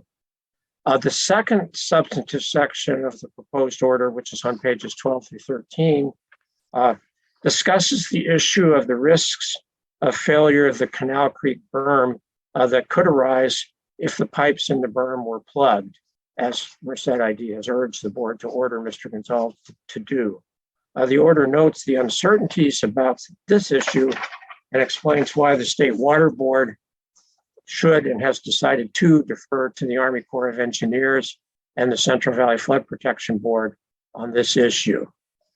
The third section of the proposed order on pages 13 to 14, discusses Merced Irrigation District's request that the board order Mr. Gonzalez to work with the district to remove the Canal Creek berm pipes.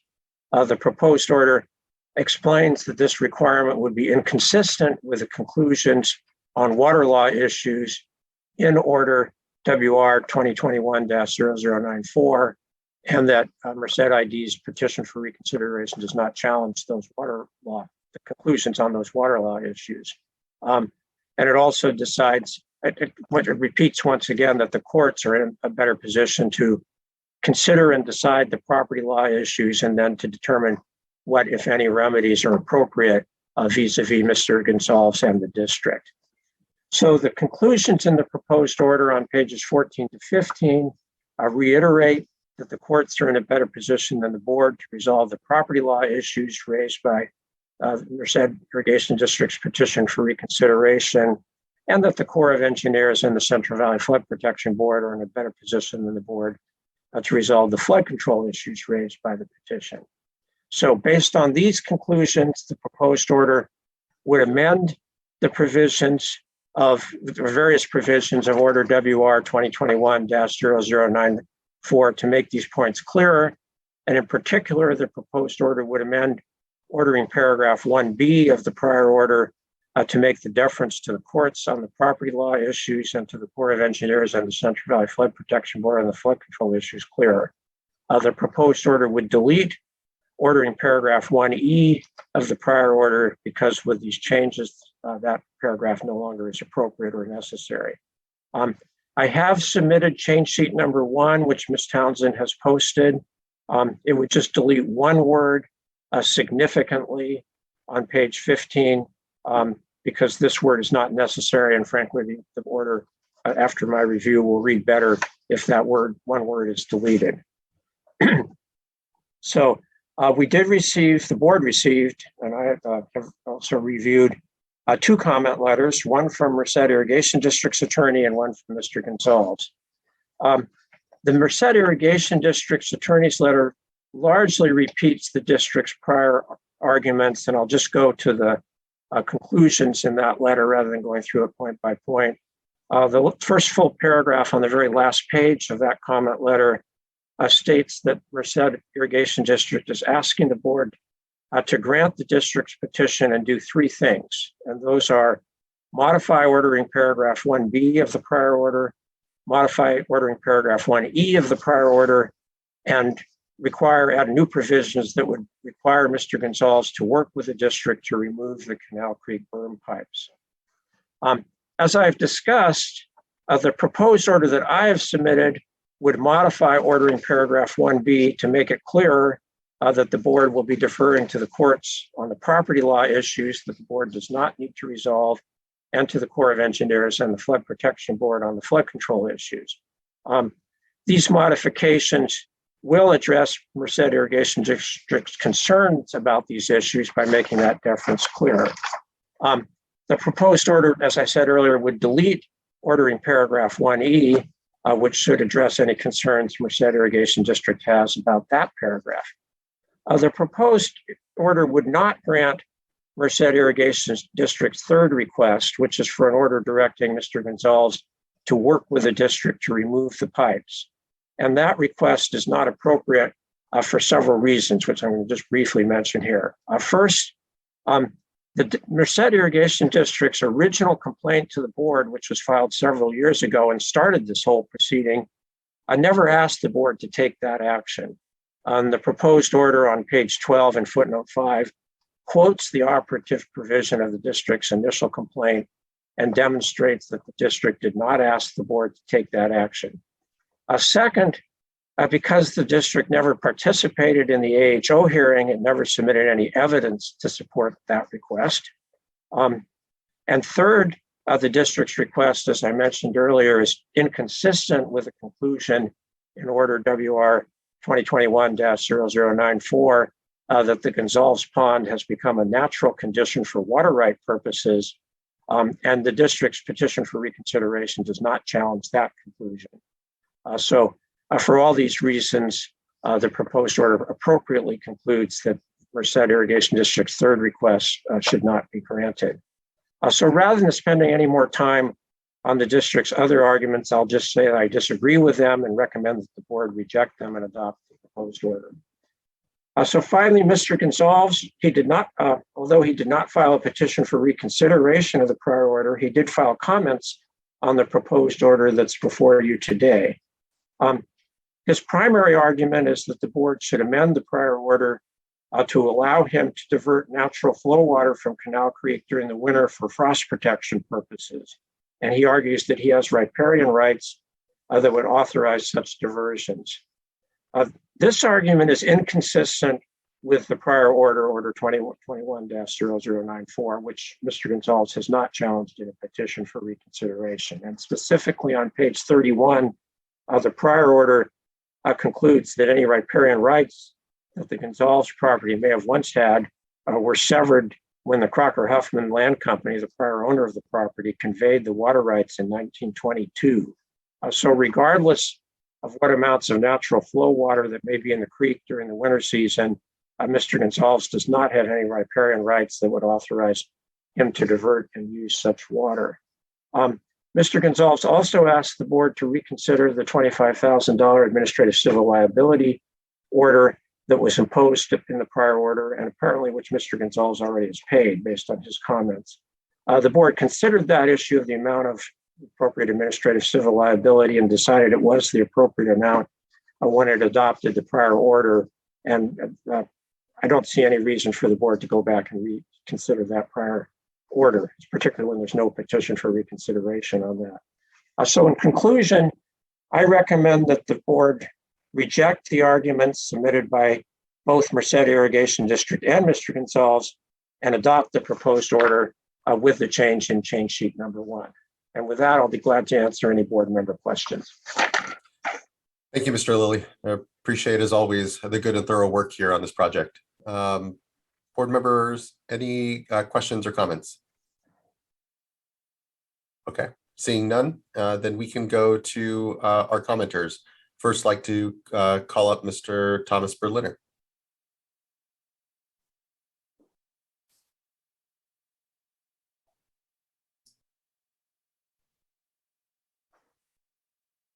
And Chair Esquivel, I'll just point out, and we've offered the opportunity for her to unmute, that Ms. Ainsley has raised her hands.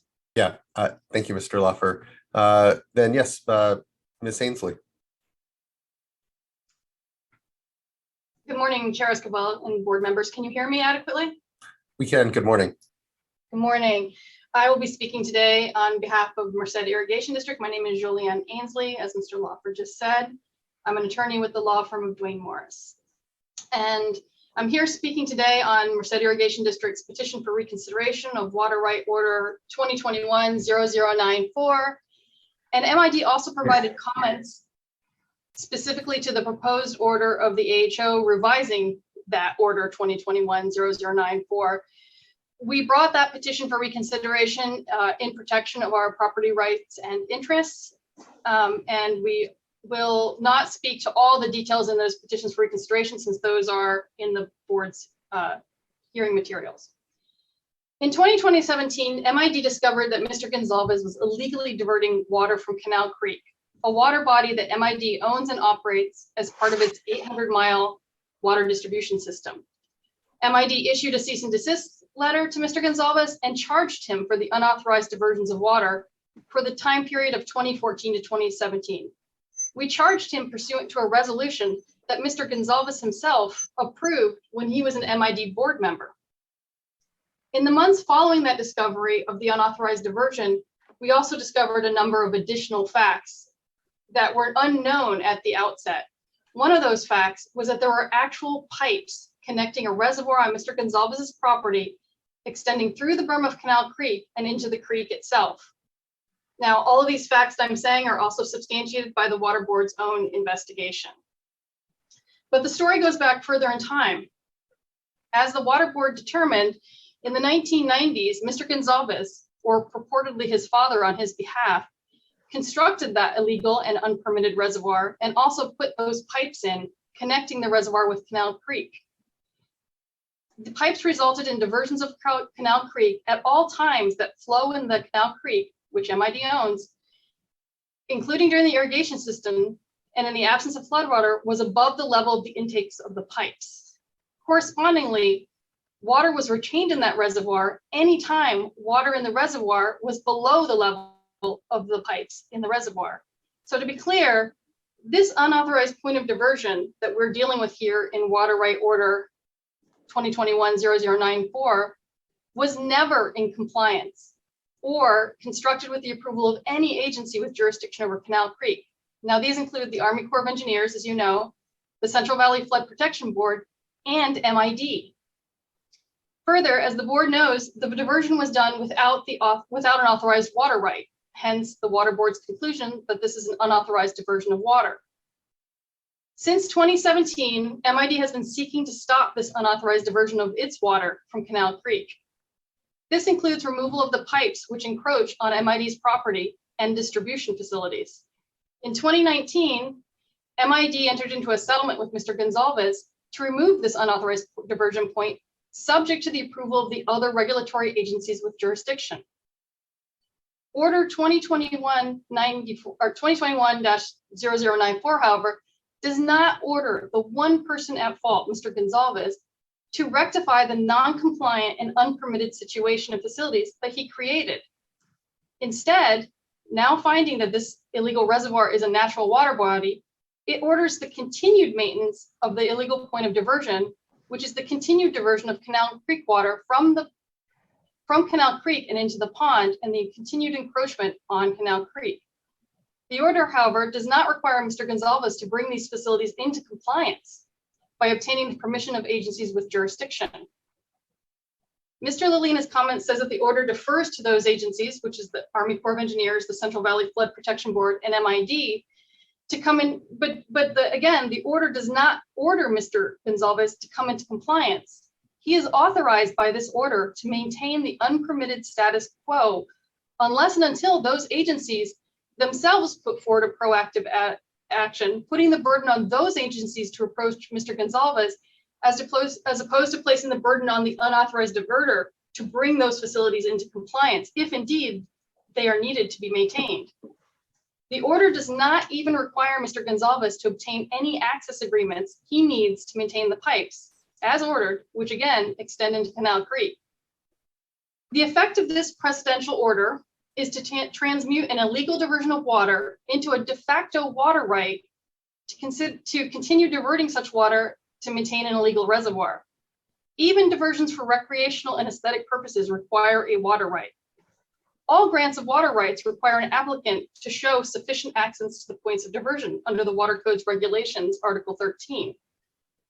In his petition, MID merely seeks a revision to the order, putting the burden on Mr. Gonzalez, requiring him to work with the agencies with jurisdiction to remove the illegal point of diversion, a revision that would consider the safety of the Canal Creek berms because it would actually involve the agency with the responsibility for the integrity of Canal Creek. The order as it currently stands excuses Mr. Gonzalez from taking these steps. It gives the Water Board the responsibility of monitoring Mr. Gonzalez's ordered maintenance of the pipes and their impact on Canal Creek in perpetuity.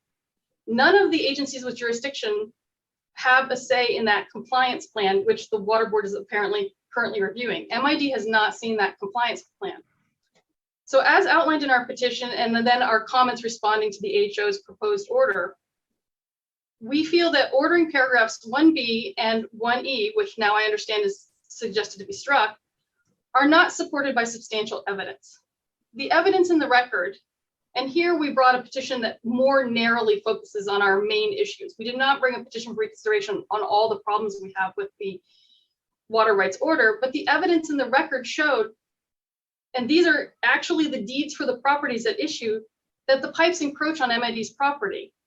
No evidence put forward by the prosecution team, or at least credible evidence other than the testimony of Mr. Gonzalez himself, indicates that those pipes are on property owned by Mr. Gonzalez. The Water Board does not have the authority to order Mr. Gonzalez to maintain facilities on property he does not own, and it doesn't require him to obtain access in order to follow the directives of the order. Further, the evidence in the record also does not support maintenance of an illegal point of diversion based on a largely unsubstantiated concern concerning hydrostatic pressure on the berm of the creek. But the order does order Mr. Gonzalez to maintain that pipe, but then it leaves that matter uninvestigated by not ordering Mr. Gonzalez to come into compliance with jurisdictional agencies for the actions it orders him to take. So the proposed order, including change sheet number 1 now, which only slightly revised order 2021-0994, it does not address the concerns raised specifically by MID. And we hope that you will take another look at our petition for reconsideration, the comments we submitted to the proposed order, and I'm happy to answer any questions regarding the specifics of that petition or our subsequent comments. Thank you very much. Thank you, Ms. Ainsley. Appreciate your comments here and time and points. Thank you. Next, I'd like to call up Mr. Kevin Gonzalez. Yes, I'm here. You are noted as only speak if necessary. So, Mr. Gonzalez, just providing you a moment if you need. Okay. Well, first of all, I'd like to thank the board, Mr. Lilly, for hearing our case and giving us due process. I do agree that Mr. Lilly was fair enough to listen to our request.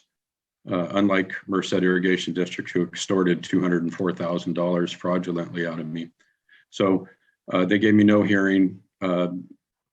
Miss Ainsley was basically, I appreciate her trying to retry the case, which is wrong. We're going to end up in court. I think Mr. Lilly is correct that the property rights issues do need to go to court.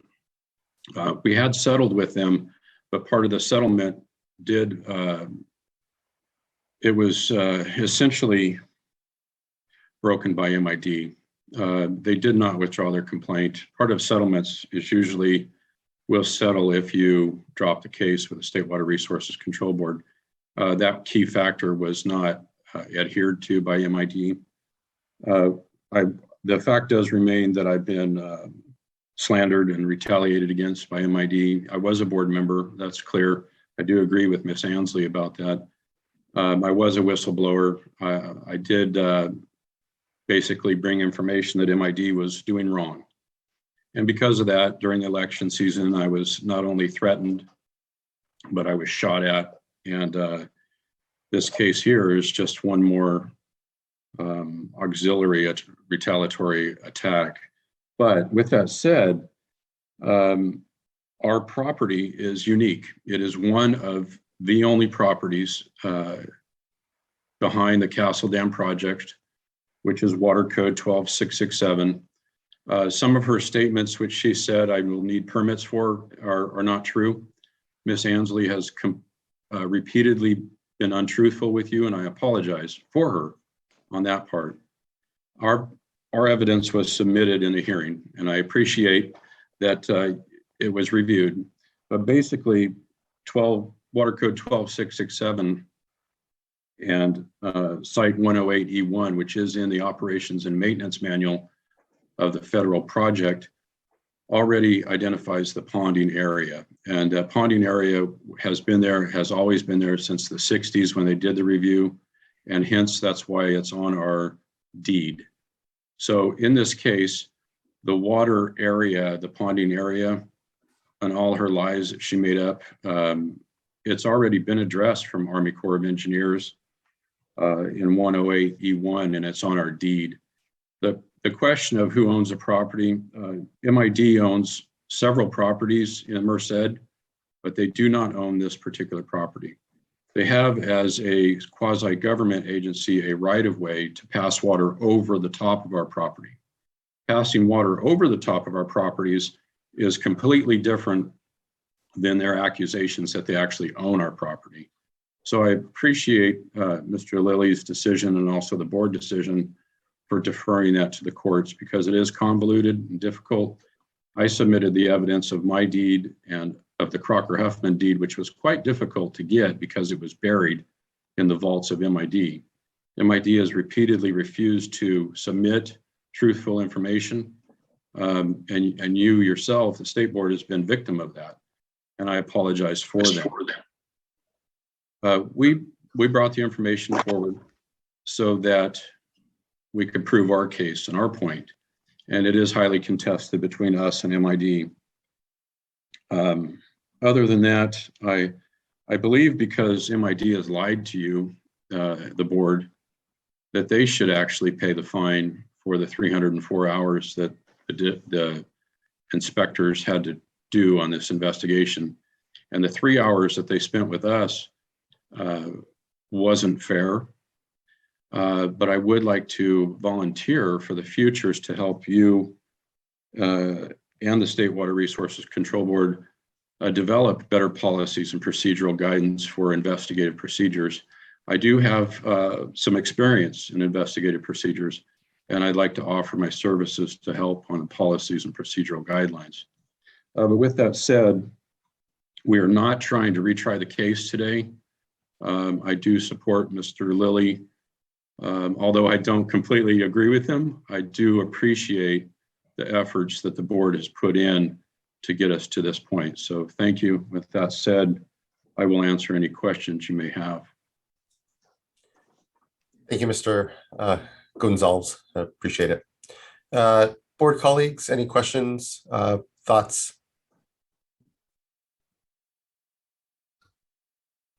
I'm prepared to offer a motion that we adopt the order with the change sheet, and just want to thank Mr. Lilly and the office for the further review and more importantly, the thoughtful review and the clarifications that have been provided in the order.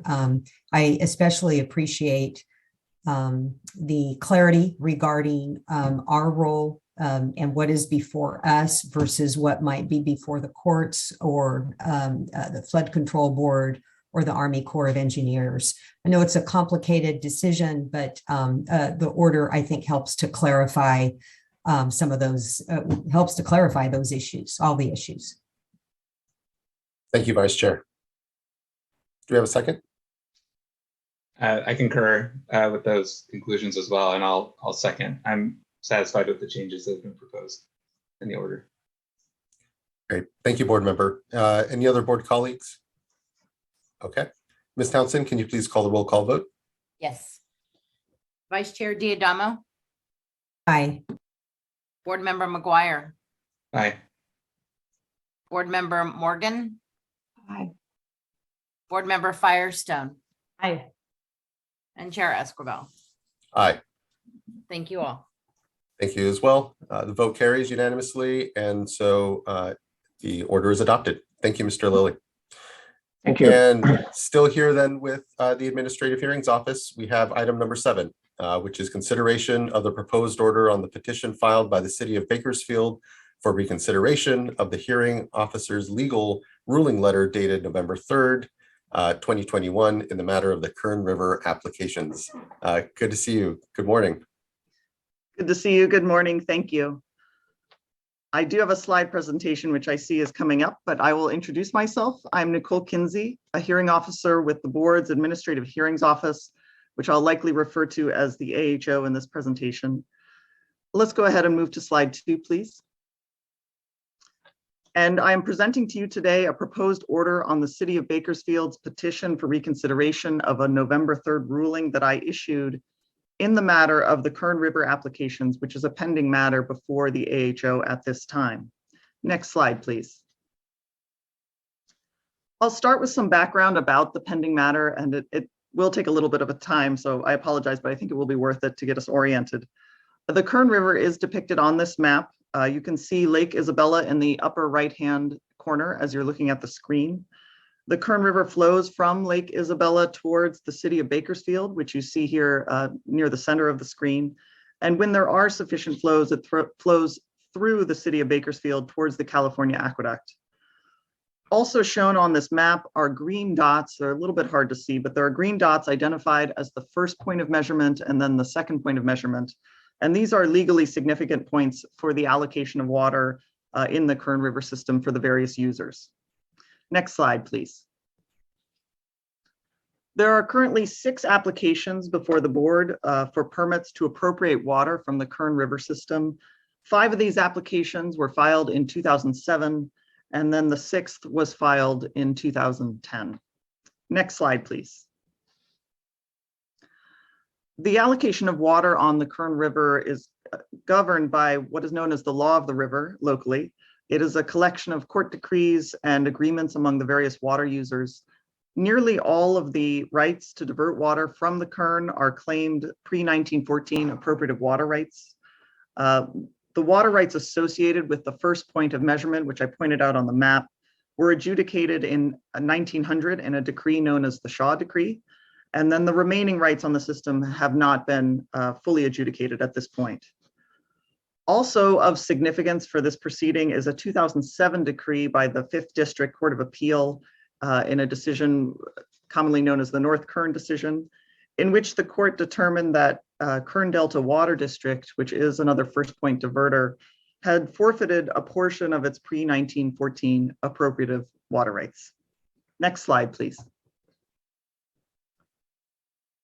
The State Water Board had declared the Kern River system to be a fully appropriated stream system, and that was done in 1989 based on the board's decision 1196, which is a 1964 board decision, in which the board found that all Kern River natural flow had been fully diverted and beneficially used. However, in 2010, the board revisited the fully appropriated streams declaration, and in order 2010 amended the declaration of fully appropriated streams to allow acceptance of the 6 applications that are now before the AHO and that are now at issue. The board's decision in that order was based on evidence that high flows are occasionally diverted from the Kern River through the intertie into the California Aqueduct. Next slide, please. After the amendment of the fully appropriated streams declaration in 2010, the Division of Water Rights began processing the 6 applications.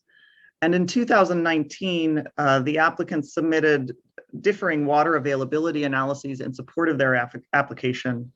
In addition, the Kern Water Bank Authority submitted a complaint, and that complaint challenged, among other things, the scope and validity of Buena Vista Water Storage District's pre-1914 appropriative water right claims, and those challenges could affect how much water is found to be available on the system. Next slide, please. In March 2021, the executive director of the State Water Board assigned 3 issues related to these 6 applications to the AHO for further proceedings. The executive director asked the AHO to determine whether there is unappropriated water available in the Kern River system, and if so, how much. If unappropriated water is available, in what order should the division process the 6 applications, and how should water be allocated among those competing applications?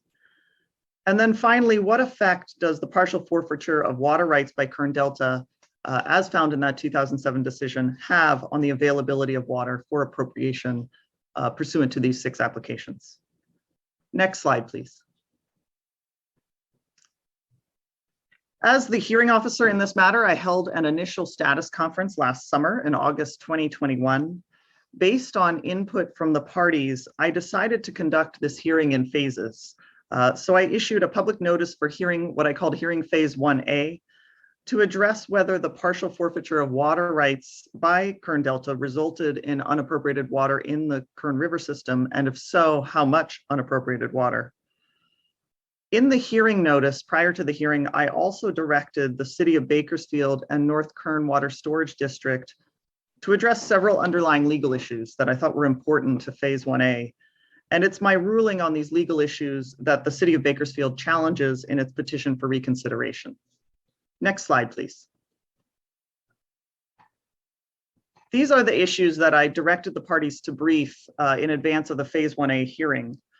First, does the forfeiture of a portion of a water right necessarily result in unappropriated water on the stream system? Or must the board consider the available supply and the amount of water used pursuant to existing valid rights to determine whether there's unappropriated water available as the result of any forfeiture? And then finally, I asked the parties to brief whether the board should consider protection of public trust resources when determining the amount of water, if any, the amount of unappropriated water, if any, that is available. Next slide, please. Before I move on to the substance of the legal ruling on these legal issues that were briefed, this is a timeline of the events, just to give us a sense of where we stand. I issued a ruling on the legal issues on November 3rd. The city of Bakersfield filed its petition for reconsideration on December 3rd. North Kern Water Storage District and the city of Shafter, working jointly, filed an opposition to that petition for reconsideration. We went ahead and held the Phase 1A hearing on December 9th and 10th. And then most recently on January 12th, my office issued a notice of hearing Phase 1B, which as currently scheduled would begin the hearing on March 15th of this year. Next slide, please. Turning to the legal ruling and the substance of the ruling that I issued on November 3rd, that is the subject of the city's petition for reconsideration. I first concluded that the forfeiture of a water right does not necessarily result in unappropriated water because the water becomes part of the supply that is available to other right holders in the order of their priority. On the second matter, on the matter of consideration of public trust resources, I concluded in the ruling that the State Water Board has an ongoing duty to supervise the appropriation and use of water to protect public trust resources. However, the board and the AHO have discretion as to when in any particular proceeding to consider those issues. And the appropriate timing to consider public trust resources may vary from matter to matter. For purposes of the Phase 1A hearing, I concluded that consideration of public trust resources that might be affected by the applications should be deferred until a later phase of the hearing process or until after the applications have been publicly noticed by the division and are further along in the application process. Next slide, please. So with all of that as background, we finally reached the City of Bakersfield's petition for reconsideration. Bakersfield filed its petition on December 3rd, as I mentioned, and the petition purports to be filed pursuant to Water Code Section 1122 and Title 23 of the California Code of Regulations, Sections 768 and 769, which are the relevant provisions that govern petitions for reconsideration of a decision or order by the board. Bakersfield's petition challenges the AHO's November 3rd ruling based on alleged errors in law, both in determining that the forfeiture of water rights does not, as a matter of law, result in unappropriated water, and also in deferring consideration of public trust uses. Next slide, please. The proposed order that is before you addresses Bakersfield's petition on purely procedural grounds. The proposed order concludes that the AHO's November 3rd ruling was not a decision or order of the board that is subject to a petition for reconsideration under Water Code Section 1122, because those provisions only apply to final decisions or orders by the board and do not apply to a ruling by a hearing officer in a proceeding.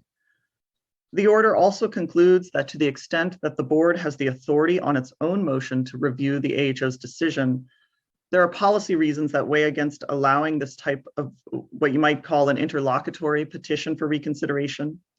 These policy considerations include the disruption that would occur if every preliminary or procedural ruling by a hearing officer were subject to reconsideration, which would essentially frustrate the efficiency of the hearing process for all the parties involved, not just the AHO, and would also introduce a significant burden on the resources of the board to address these petitions in ongoing matters.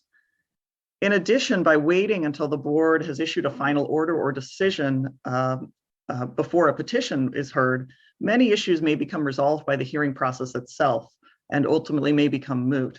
I think that is possibly the case here. In this case, the City of Bakersfield will have an opportunity to raise the arguments in its petition upon the board's consideration of any proposed order by the AHO. And once again, once the AHO, once the board has completed its process, and if and when it adopts a final order, the city will have the chance to petition that order for reconsideration.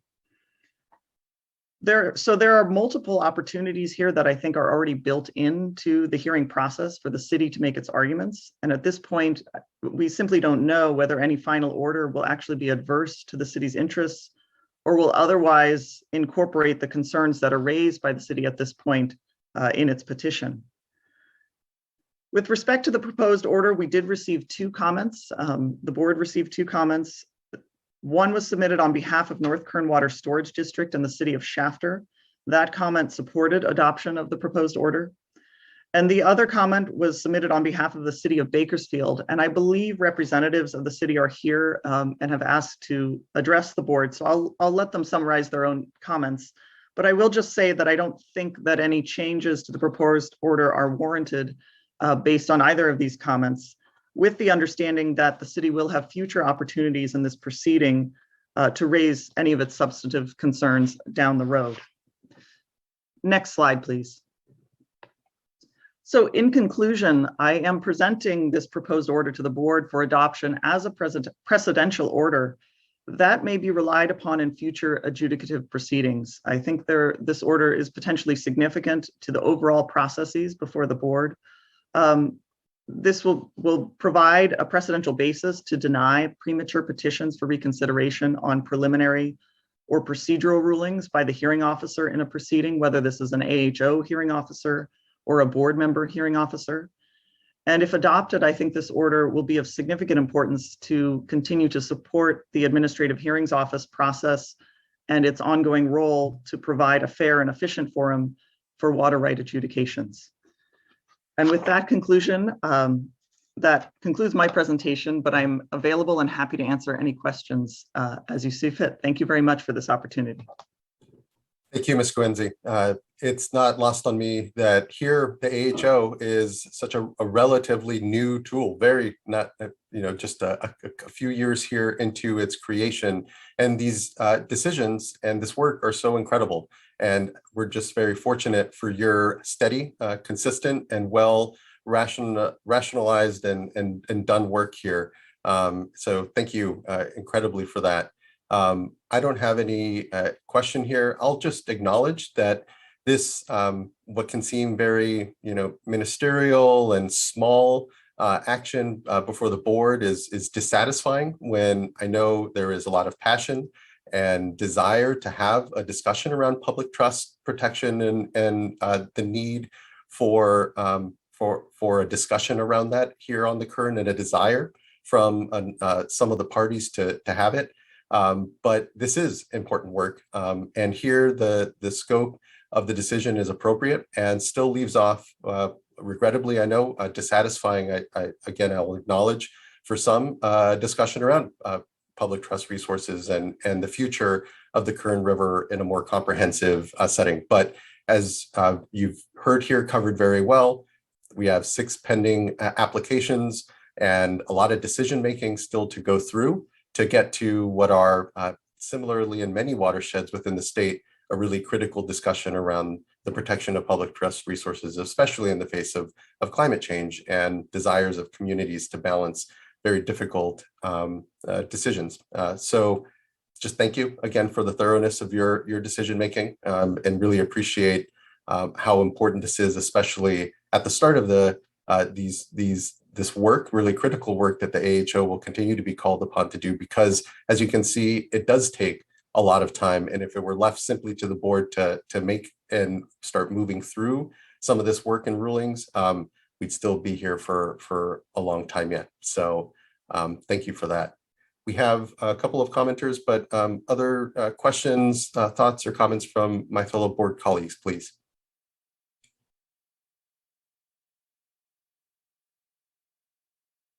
And hearing none, we can go to commenters for now.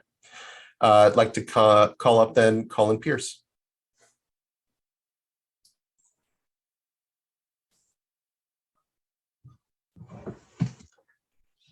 Good morning, board members and Chairperson Esquivel. Can you guys hear me okay?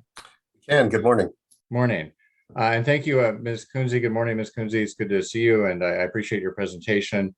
I'll try to be brief and not repeat what we stated in our in our comments, but I do want to point out that we filed, and Chairperson Esquivel, you identified the issue. The hearing officer office is a fairly new procedure. It's only been in place for a few years. We're still learning the rules, And the city really filed the petition out of an abundance of caution.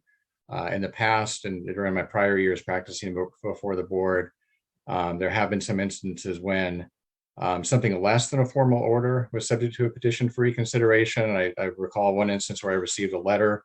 My client received a letter and we basically appealed the letter and ended up having the petition considered. So, we weren't certain that the legal ruling that the hearing officer issued, we weren't 100% certain that it was appealable, but we thought out of an abundance of caution, we would at least preserve our rights. And we do appreciate the clarification in the proposed order that states that this is only a preliminary order. It's not binding yet on anyone and it's subject to further review. And obviously it was issued before we had the initial phase 1 hearing. So we understand and appreciate all that and appreciate the clarification from the board. And just, I should mention that one other reason why we filed the petition is because as I'm sure the board is well aware, that there's been a tremendous amount of interest in the Kern River, and the public has been really pushing and trying to achieve the goal of restoring the Kern River, saving the Kern River, restoring flows and increasing flows in the Kern River. And the city has been working closely with the citizens and with its residents to do that. But there's also people opposing us, and they've been a little bit in the background, a little hidden. But our concern was that the people and the interests that have actually been taking the water out of the river and diverting it for years in our position without any rights, those people we were concerned about might argue that we had waived our rights. So this wasn't purely a legal issue or a legal strategy. We were really concerned about preserving the city's rights and preserving the city's rights to continue to advocate for water in the Kern River. I do want to mention that we still have a concern with regard to the proposed order, and we do appreciate the hearing officer and the board indicating that public trust will be considered at some point. But as we've mentioned in our papers, our real concern is that the board and the hearing officer not wait too long to do that. And the concern is that if the hearing officer considers public trust issues too far down the road, the water may already be gone. It may have already been found to be diverted by junior appropriators, although it's our position that the junior appropriators that are primarily diverting the water have no right to the water. And that's actually another comment we want to make, is that we actually do believe that the legal effect of the hearing officer's order that the water that is forfeited is automatically, or it is not automatically inappropriated. We believe that we have mitigated that ruling by establishing at the recent hearing that the entity that has primarily diverted the water out of the Kern River, the North Kern Water Storage District, in fact, has no rights to the water.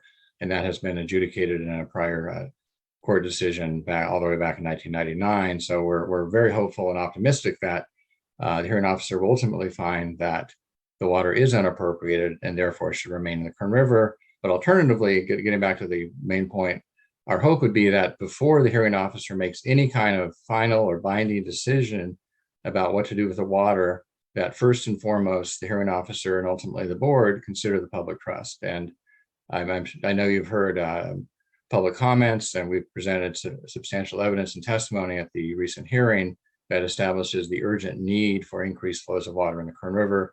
The fact that Kern Delta forfeited water, and that forfeiture has created approximately 40 to 50,000 acre feet of water, which the city is urgently and strongly advocating remain in the Kern River and flow down the Kern River. That water presents a very unique opportunity for the board to do the right thing and to really save the Kern River and help restore the Kern River. So we don't want to lose that opportunity. That's really the main reason, the second main reason why we filed our petition, given the importance of the issue, given the importance of the water.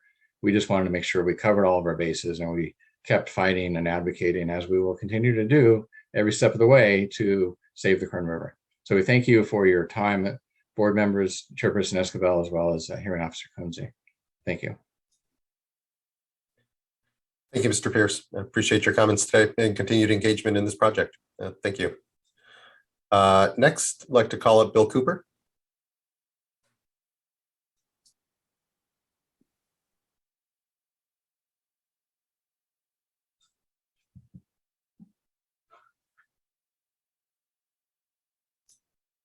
And Mr. Cooper, you should be invited to unmute and then either and/or either share your camera. Yeah, okay. Can you hear me now? Yeah, we can. Good morning. Mr. Chairman and members of the board, I'm Bill Cooper. I'm a co-founder of the Kern River Parkway Committee. We've been working on water issues related to the urban area for a long time, starting in about 1974. I just wanted to say that we support the city's application and the city's position on the issue of the Kern Delta allocating the. Let me start over. It's been a long morning. We support the city's position, and we just feel that the public trust issues are very important. When we started many years ago, 1974, on this, we argued public trust issues as quality of life issues, and we still hold to that. If you've looked at the urban river in Bakersfield, it's essentially a dead zone these days. And so we support the city's position on considering moving these public trust issues higher up on the agenda, I guess you'd say. We just can't allow these issues to go. We can't wait till the water is essentially gone, as Mr. Pierce said. So times have changed. You know, there have been some court rulings on public trust issues, and we know for certain that the public's attitudes in the Bakersfield area, which is now a city of 400,000 people, their view on these public trust issues has changed dramatically in the last few years. So that's all I have to say, is that the Kern River Parkway Foundation does support the city's position on this. Thank you. Great. Thank you very much. Really appreciate your time and contributions today, Mr. Cooper, and continued work. Thank you. Then last year, I have here on my list, Scott Cooney. And I believe, Scott, you're marked as speak if necessary. So the floor is yours. Good morning, Mr. Chairman and members of the board and Hearing Officer Kunze. I appreciate hearing the introduction by all of you as to this issue. We have submitted written comment has been acknowledged that address the basic points of this proposed order, which we do support to be adopted unchanged. It's essential to an efficient administration of this proceeding. I think it is also very important to the overall integrity of the hearing officer process in facilitating matters to bring to the board in a complete record so that you can make a comprehensive review and decision on matters. And so we support that wholeheartedly. And we also, this is not the time and the place, and I'm not going to address merit arguments that I've heard this morning and such. That's not the place for that. That's why we're actually having a hearing proceedings. That's where the evidence is. That's where the law will be applied. I will say that our client and the city of Shafter are very keenly aware and respectful of the necessity of maintaining and preserving the Kern River resource to its fullest potential and beneficial use according to the law, and always have been. So I'll just conclude at that point. Thank you for that, Mr. Cooney. Appreciate it. Really, and thank you. Thank you very much. That concludes our commenters for the item. Any discussion or questions from my colleagues here?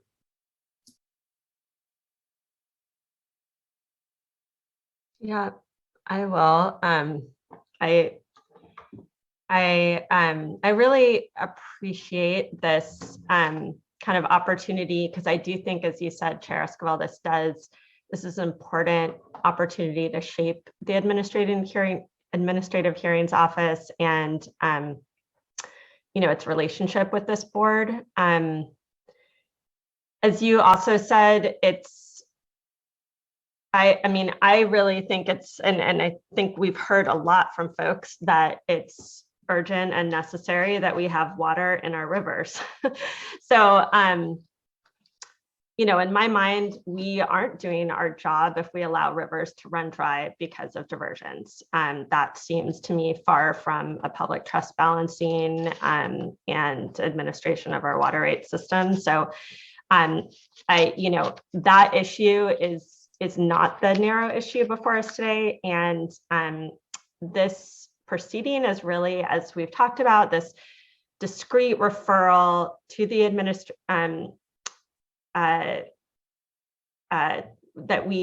there was a discrete referral to the Administrative Hearings Office limited to supplemental water supplies applications. And, the Hearings Office is new at its core, as folks said, it's to provide an efficient and fair hearing on the matters that we refer to it or that are referred by the executive officer. And any final decision is adopted by us after a hearing. So on this sort of narrow procedural issue, I think we really are just deciding whether we want to defer to the Administrative Hearing Office on determining how best to order and conduct the hearing on a matter we referred to it. And I don't think that we could accomplish the goal of providing for efficient hearings if we were to micromanage how the hearing's conducted.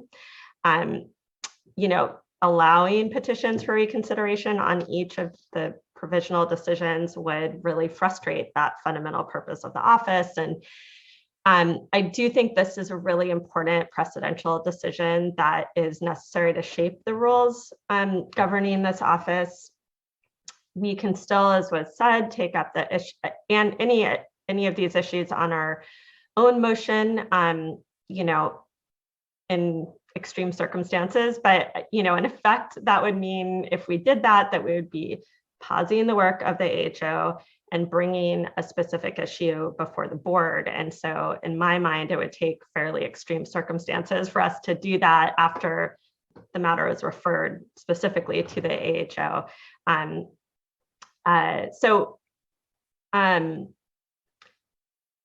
More generally to folks that have been working on this, at its core, I think most of the members of the public and even the parties here today have highlighted the really extreme importance of having river flowing in our streams and rivers.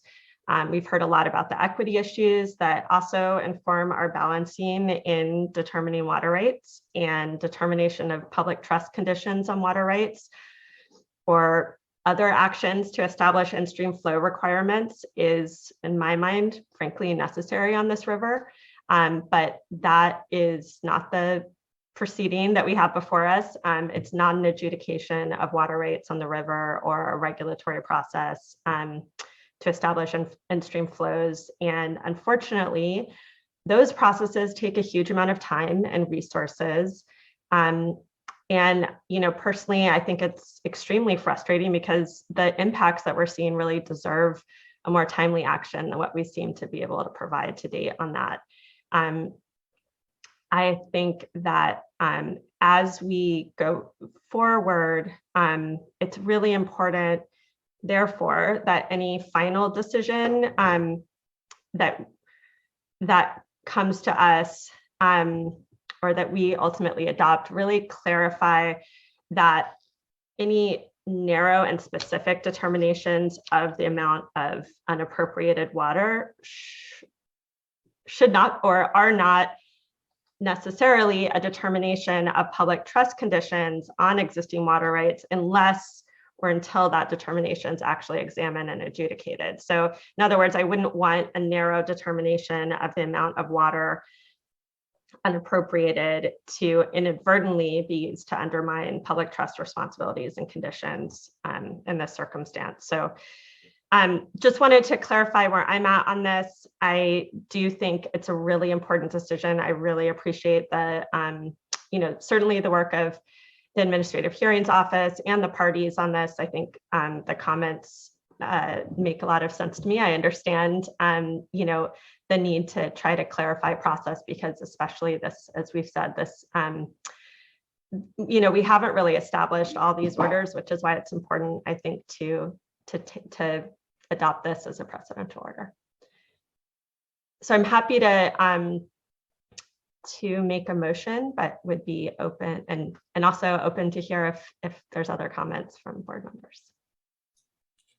Thank you, board members, board member, for the good comment and the motion. Other colleagues here. I concur with Board Member Firestone's analysis and would like to second. Thank you, Vice Chair. Any other comments before go to the roll call vote? Okay, Ms. Townsend. Sure. Board Member Firestone, Aye. Vice Chair Diadamo, Aye. Board Member Morgan, Aye. Board Member McGuire, Aye. Chair Esquivel. Aye. Thank you all.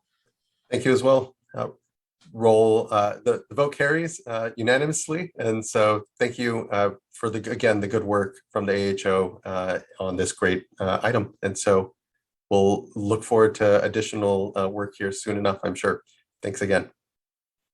Okay, before we move on to item number 8, let's go ahead and take a quick break. We do have interpretation services for this next item, and so I want to make sure we give our interpreter a moment to get ready. So let's go ahead and take just a 10-minute break here, and we'll come back at 11:55. See you guys here soon.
So you're coming in on the Spanish feed right now?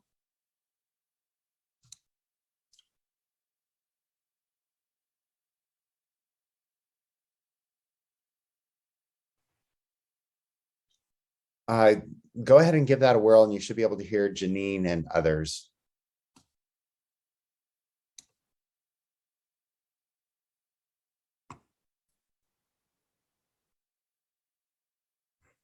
All right. Janine, are you able to hear at this point? I can hear you right now, Michael. Well, you're coming through really quietly, Janine. Really?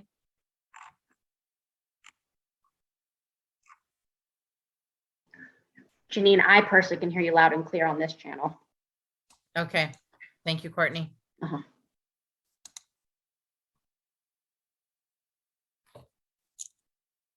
So Janine, how are you doing? Can you hear me now at this point? I can hear you fine. Can you hear me louder? Yeah, that's because I got off the English channel. Flip over to the English channel for a second. I think I am on the English channel. Oh, no, Okay, I'm not. now I can hear you much better. Can you hear me now? Yep. Okay. Was that Leticia? Okay. That's okay. And then Janine, have we heard whether or not AV stood up the Spanish language broadcast yet? Yes, they are. They were working with Leticia, as a matter of fact, right, Leticia? If they're broadcasting the Spanish version, and I do believe so. Joaquin was working on it. Okay. He was gonna. Yeah. Can you just verify with him that he's broadcasting out on the Spanish?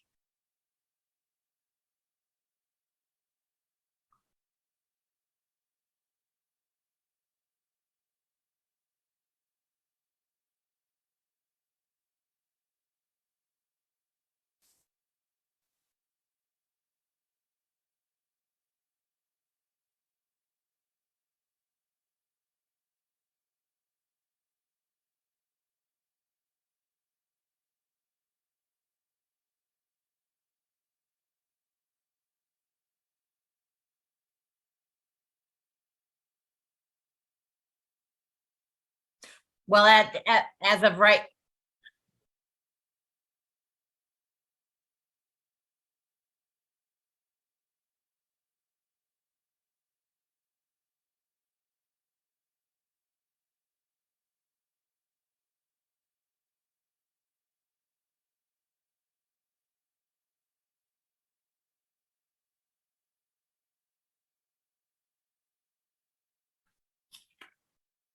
As of right now, I do not have any commenters that are no one wanting to comment in Spanish.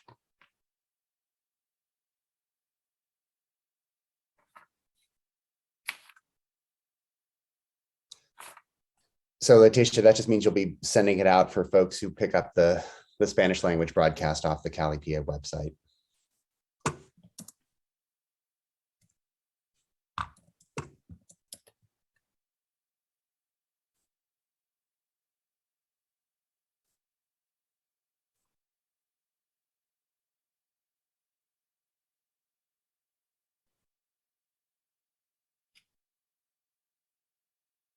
Okay, I'm going to go off the English channel. I'm turning off my translation.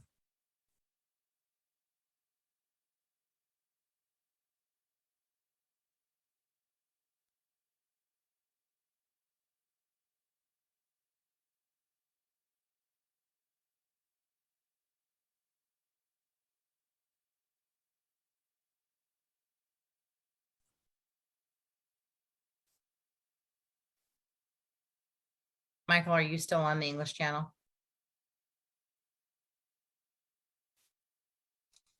Yes, I'm still on the English channel. Okay. Leticia will announce while we go into this item about people that wanting to hear the translation, what to do. And I do believe I put that in Chair Escobar's notes. And so does she know to mention that if you're a Spanish language speaker and you're watching on the webcast, you'll need to switch over to the Spanish feed as opposed to those folks who are on the Zoom platform? Yeah, that's why she was going to speak as what Okay. instructions for them what to do.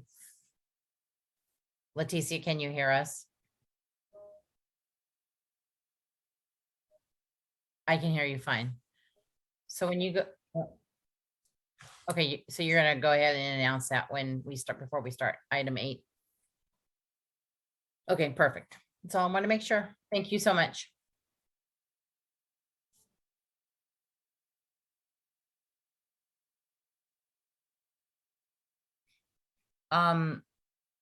I think that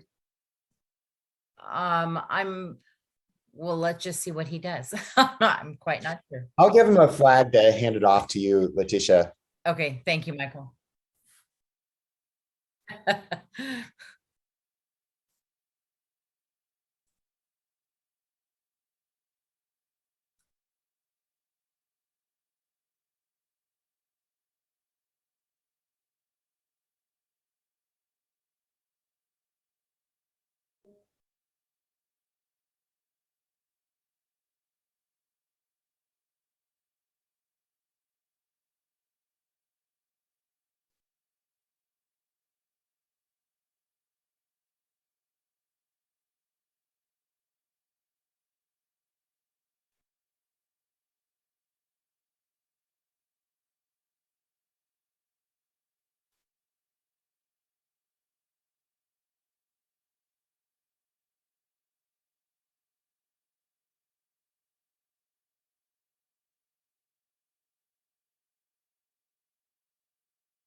Okay, we're at nearly 11:55. I think we can start to gather back.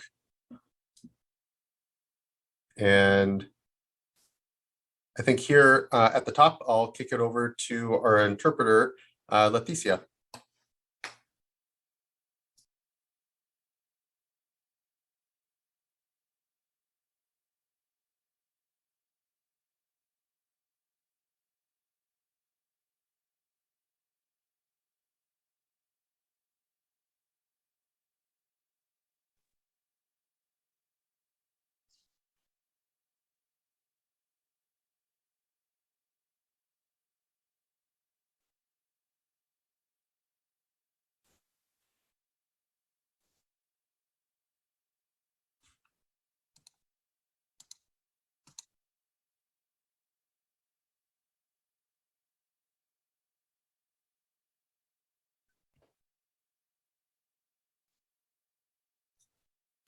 Thank you so much, Leticia.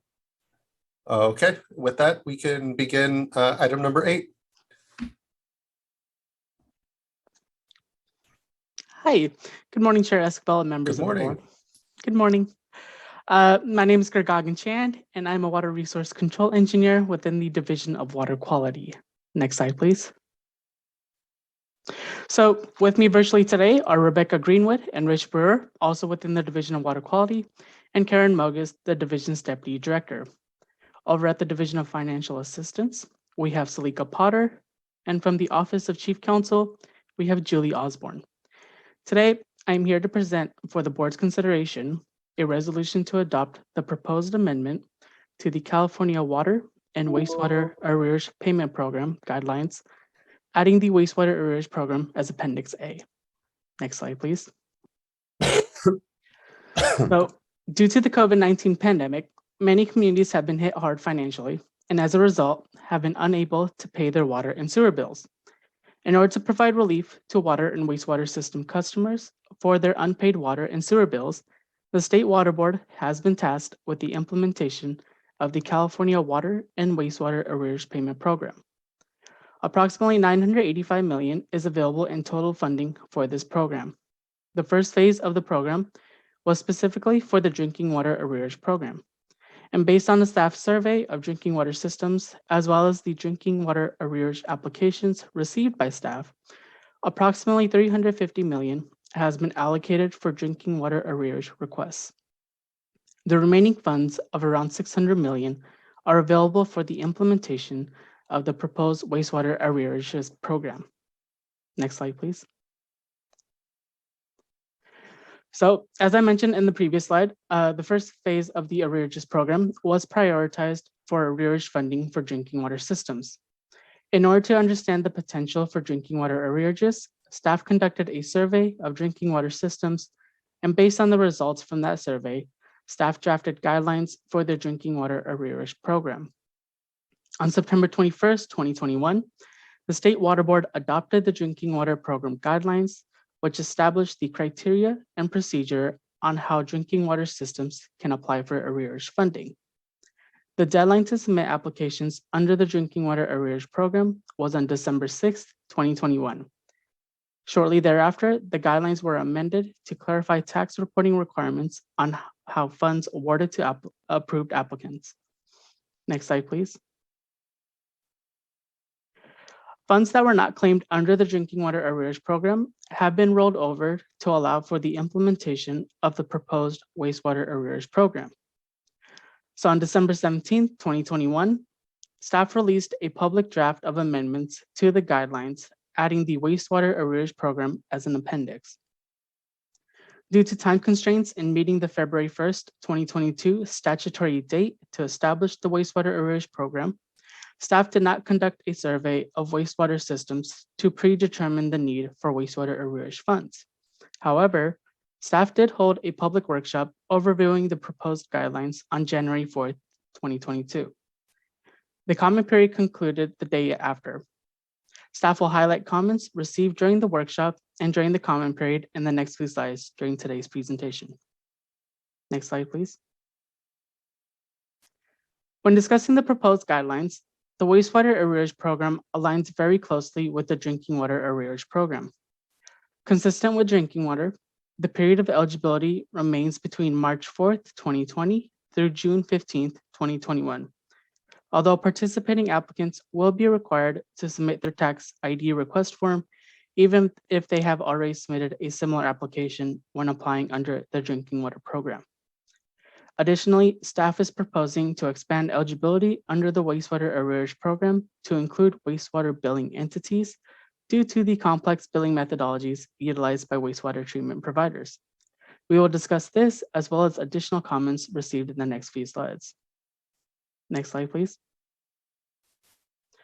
So during staff's public outreach, staff met with sanitation agency representatives, county assessor offices, and community representatives, and received feedback on the proposed wastewater arrearage program guidelines.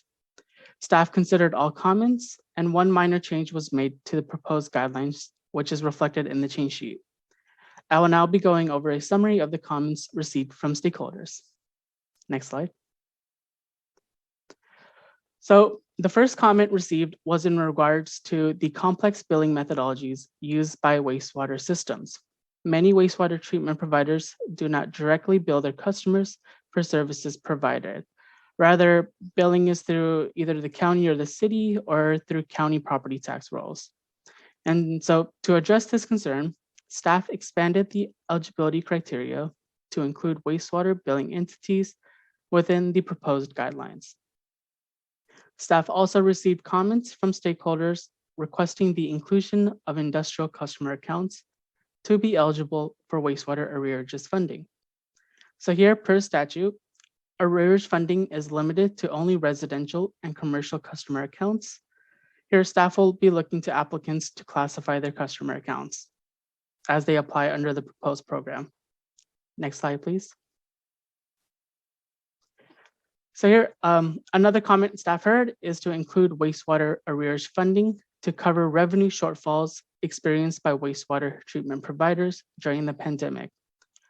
Here, the statute does not allow for reimbursement of revenue shortfalls. Rather, the statute is limited to payments for customer arrearages, and payments from the proposed program must be applied to customer accounts as bill credits. Furthermore, when it comes to the COVID-19 billing relief period, staff reiterate that the relief period is from March 4th, 2020 through June 15th, 2021. It is inclusive of any customer billing period that includes these dates, and this is consistent with the approach outlined within the drinking water arrearage program. Next slide, please. Another comment staff heard is to include wastewater arrearage funding to cover,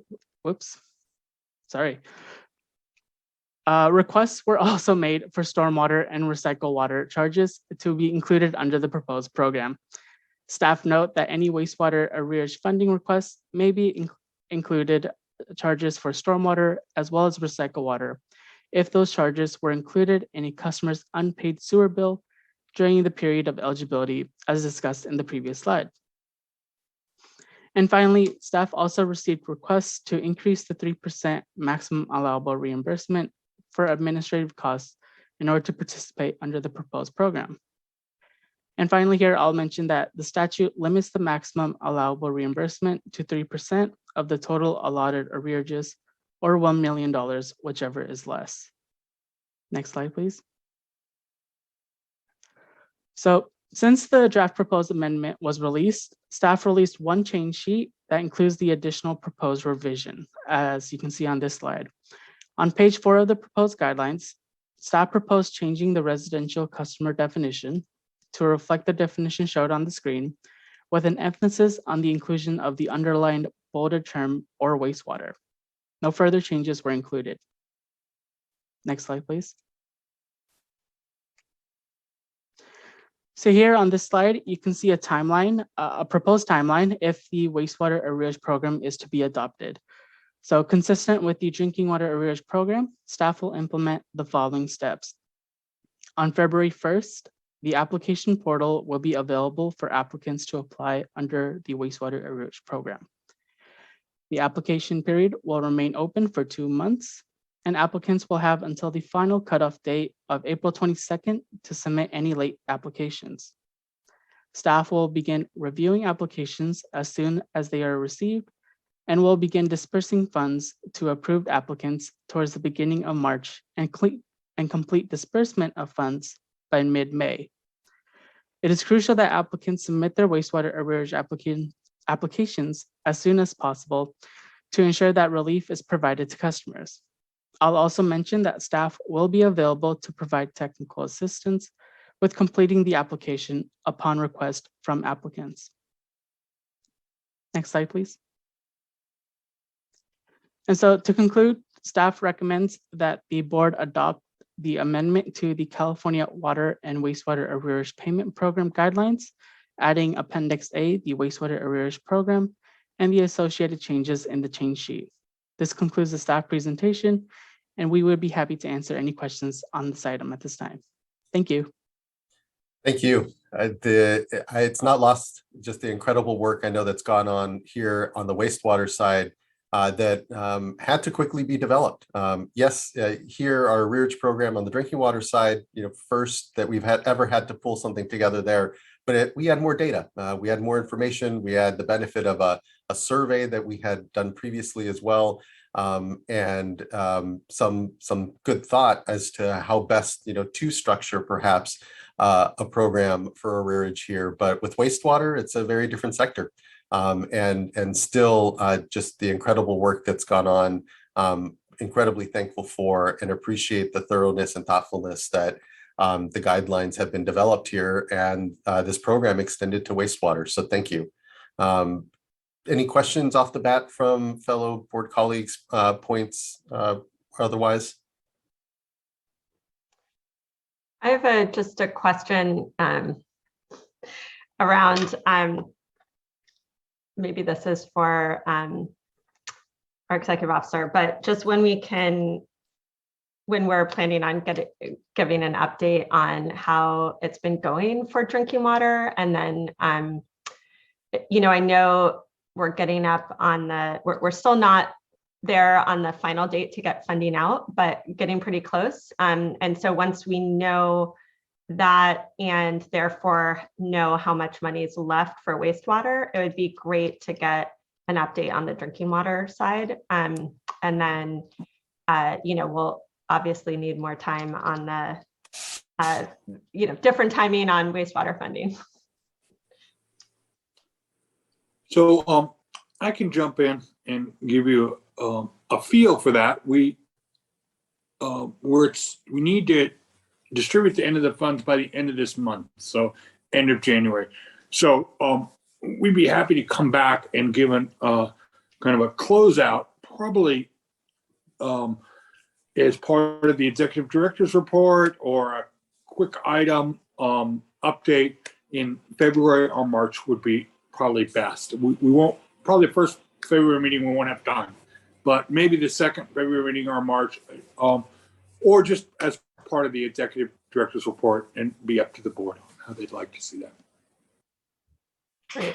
Yeah, and I guess, in addition to that is just, I really appreciate the tracking that staff have done on applications, and that pretty frequent, almost real time, I think it's weekly updates on applications and who's submitted. And I know, so we're pretty much at the end of any even super late applications, and any ability to take on new applications for drinking water. So I'm assuming that what's on the website for that is probably pretty final in terms of applications submitted. If not, it'd be great to make sure that that's the case, and maybe indicated on the website. And then certainly my understanding is that we're going to do a similar thing for wastewater applications. So just wanted to clarify that, make sure that. Yes, we are planning on doing a similar thing, and I don't know if we want to say, oh, we have received all applications that we're going to receive until the 31st. Okay. Even though we may not be able to pay them all. Yeah, good. Well, I think we want to get as much, relief as we can out there on the drinking water side. So I really do appreciate, just echo the chair's comments. I am just floored by how quickly we've been able to do this, on so many levels, and just the dedication of staff and creative thinking and thoughtfulness on this. So really grateful and impressed. It has been a very much a almost board-wide effort with folks from our Division of Financial Assistance, Division of Drinking Water, Division of Water Quality, DIT, DAS, executive, all working together to OCC, don't want to forget them, to try and get this done in a record period of time. Other programs to get relief still haven't started in other agencies, and we are finishing. Yeah. Huge kudos. Yeah, and thank you, board member. I think that download as to where things ended, and even maybe starting of lessons learned a little around some of the work, maybe is something that can be an informational item in March, even as the executive director's report has more timely information as final number of applications and dollars going out start to roll in. So appreciate that. Other board colleagues here, questions or comments? Okay, hearing none, we can move to our commenters. We have, and then always room for comment thereafter as well. And so let's go to Debbie Webster with the Central Valley Clean Water Association. Hi, good afternoon, Chair Escobar and board members. Again, my name is Debbie Webster. I am with the Central Valley Clean Water Association. And I want to start off also by just really appreciating the work that staff has done. And I'm excited about this program. I'm excited for not only our members, but all agencies, wastewater agencies across the state, because this will help out our communities. And as you guys are aware, in the Central Valley, we have a lot of those small disadvantaged communities and customers that this program is aimed towards helping. And so I want to focus on one area, and it's actually a definition that's found at the bottom of page 3 of the proposed guidelines in that appendix. And it's, or actually not in the appendix, in the main section, it's for the commercial customers. Now, the statute talks about commercial customers twice. Once is in the survey that was done for the water system, but the second time it talks about the use of commercial customers, and it says if a community water system uses, and let's start it again as if a community water system uses customer classes for purposes of its billing program, the following customer classes are eligible for funding under this chapter and may be included in the application. And then it says residential customers and commercial customers. But as this program was developed, the commercial customer definition adds what commercial customers aren't, and it includes industrial customers, and those in that definition is animal and food processing. And if most of you are aware of the way the Central Valley works, we are a agricultural community for the most part. And so many of our POTWs, especially in the last decade and a half, have taken on a lot of the food and animal food processing into our wastewater treatment plants as a superior way to treat these wastes rather than having a lot of individual areas. And so when I look at this and it says it's not consistent with the statute, I look at the statute and the statute says, if a water customer classifies this, then these classes are available. Well, wastewater does classify them some more, but water typically does it based upon, they'll say commercial, industrial, it'll be based upon your meter size rather than your actual class of customers. So I think that there is flexibility within the statute to allow for especially the animal and food processing, which is so important to the Central Valley, to be included on this SWRCB program. And so that's what I'm asking, is that we would allow that by possibly just deleting that within that animal and food processing within the definitions. Now, I'm going to come clean and say, I can't tell you exactly how many people this will impact in the Central Valley. I don't know how many of those type of agencies are in arrearages, but I do know that most of our wastewater treatment plants, a lot of them do have these as key customers. They provide a huge part of the rate base, and if those rates aren't supported, everybody has to pay for them, just like we would with our fees, as we talked about that in the future. So again, that's what is my request, but I also want to just say I really appreciate what staff has done, especially as it deals with working with property tax rolls and some of those things, and really look forward to working further on this program with them. So thank you. Thank you, Ms. Webster. Vice Chair. Yeah, thank you. I just have a question of clarification. I'm following your request, but in the event that it remains as is, I want to make sure I understand for the POTWs that are accepting this kind of waste, is there a way to apportion out? You know, I got lost on this issue of classification and whether or not that would also be a challenge. I don't know. I'm not sure if I understand the question. So do we have customers that would fall under a food processing areas is that, yes, sometimes we do it rather than doing meter size, we typically do equivalent single family dwellings. Sometimes there's surcharges for, in the industrial area against for high strength waste or other type of special treatments. Some of our wastewater treatment plants have separate lines, some of them don't. It really is a mixed area. So I don't know if I would say that they, I don't know if I would say that I'm not sure if that answers your question. I guess is that, and maybe you might need to restate it. I'll let Mr. Bishop jump in. So, Didi, if I'm understanding this correctly, and Debbie, jump in if I miss everything. What you're asking is, since the statute talks about for water agencies, that there is a clear distinction of commercial and residential, but it doesn't say that for wastewater, that you would like us to consider industrial users arrearages for wastewater. So it's not specifically precluded in the statute. That's the way I understood your comment. Yes, and I mean, there's some of them that I think, there's manufacturing, chemical, refinery, cooling towers. Those are all in there. I think for the Central Valley, those other ones are not as critical for us, but the one that is critical for us is the animal and food processing. That is a huge part of rate base in the Central Valley. And so I would just ask OCC to comment on their what they feel the risk is associated with that for the board's consideration.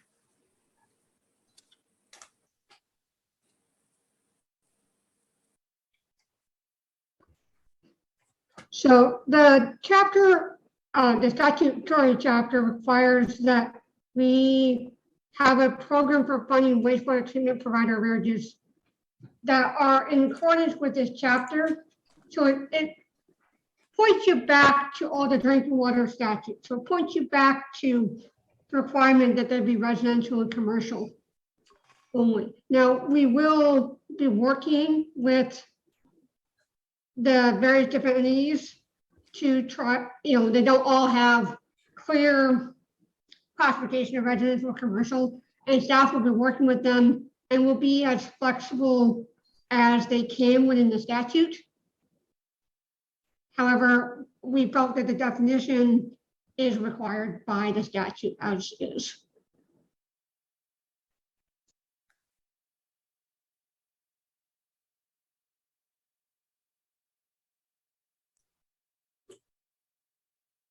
So I guess just to be clear, food and ag processors then in that definition aren't being classified as commercial, but as industrial in this case?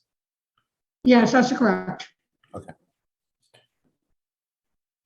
I mean, I'm interested if there are any food processors that are not paying their wastewater bills, and that I think that would be surprising and also maybe interesting to understand whether that was at all related to COVID. I know everyone's been hit. Anyway, it just seems surprising if there's large industries that haven't been paying their wastewater bills, to understand that. Yeah, and I'll just say that, for me, it's a little hard, and I know Ms. Webster, what we don't have is really an understanding of how much that is, kind of what to better understand or base a decision of incorporating it in, not really understanding the scale, the scope, or the amount. And I know it's hard to necessarily differentiate or parse that out quickly here, but even anecdotally, it'd be helpful to understand how much of a challenge and an issue it is. But I do hear your points as well regarding the significant portion of wastewater treatment that goes to animal and food processing within the Central Valley. So again, I'm sympathetic here, and I'm trying to think how best to be able to understand the ask and trying to make sure we're also hearing clearly from OCC here whether or not we're able to then classify these food and ag processors as not industrial but commercial, and then able to be benefiting from the program. I mean, I'll just say, I don't think we should make a change on this. I don't think we should. I mean, I understand the importance for Central Valley of these customers, but I think for this program, that's not the intent of the statute. It's not to benefit large industrial customers. I think it's about customer benefits. And there was pretty clear guidance on what that meant. And I also just think if we start trying to say, well, these industries we're not going to define, but these industries we will, as commercial, I don't know, it just starts to feel like we're getting into an issue that is much more, that just doesn't seem like what we should be trying to parse here. So I totally hear, like you said, Chair, the importance of these industrial customers to Central Valley wastewater treatment plants. Absolutely. I think for this program, though, I wouldn't want to, I just don't think we should make a change on that with what we have. Thank you, board member. I appreciate that. Other colleagues, thoughts? And then otherwise, we do have Mr. Voskel as well. And Mr. Luffer, I did see you pop on if you had additional thought. I was just going to say, I mean, I think Ms. Osborne has been very clear on the point, and I agree with Member Firestone. And I will point out this is consistent with how we approach across all of our programs writ large. These are generally treated as larger industrial scale operations. Thank you, Mr. Luffer. And thank you, Ms. Webster, and appreciate the dialogue and back and forth here on the issue, and your continued advocacy as well. So thank you. Thanks. Next, I'd like to call up, and this is, I think, our last commenter, Jared Voskel.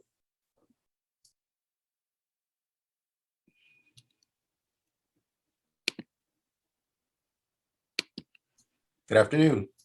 Hi, good afternoon, Chair Escobar and board members. Jared Voskel on behalf of CASA, the California Association of Sanitation Agencies. We represent more than 125 public agencies and municipalities that engage in wastewater collection, treatment, recycling, and resource recovery. And I wanted to pile on with our gratitude. We are deeply appreciative to your staff for their swift and excellent work to set up this program. They reached out early to us for technical input, hosted workshops, formed subgroups, and incorporated all of that feedback into preparing the draft guidelines. And then during the follow-up workshop, they received further input and provided clarification about statutory parameters to ensure this program's resources may be spread as widely as possible for our members. So big thanks to all of your team for that amazing work. And then just last for this item, I know it may be attenuated, but on the subject of financial relief for utilities, I wanted to reference Ms. Desjardins' earlier comments about the use of an ensemble model for climate and hydrology forecast of rain. Like anchors for ships, using ensemble models for projections with such major stakes are preferable to our members for some of your forthcoming nutrient management related policies and regulations because of the economic cost to attain and achieve those previously discussed proposals and the need for eliminating further scientific uncertainty before moving on policies that in effect could encumber vast sums of public funds at a time when we're in the middle of a water affordability crisis. A little off topic here, I know, but I did want to extol that earlier mention of ensemble modeling insofar as it may inform the basis of future proceedings, which were covered during your meeting last month on the 2022 priorities. So we look forward to the launching of this arrearages relief program. We're also actively working with your staff in Office of Public Participation, or OPP, on outreach to utilities to get the word out. And we're always grateful for these opportunities to collaborate with your great teams. Thank you. Thank you, Mr. Voskel. On the many fronts, I know that we're coordinated and engaged on, and know that we're doing our best to try to see the forest for the trees, certainly. And when it comes to additional tools, there we were talking certainly about project operations in the middle of drought and or expectations of hydrology. Yeah, similar tools, I'm sure, in other regulatory ways we can be looking at, say, the impact of HABs and the biostimulatory work that the board is doing. Appreciate the note, and thanks for the engagement. Thank you. Okay, with that, we have perhaps further discussion, looking at fellow board colleagues, if there's any questions, or otherwise would entertain a motion.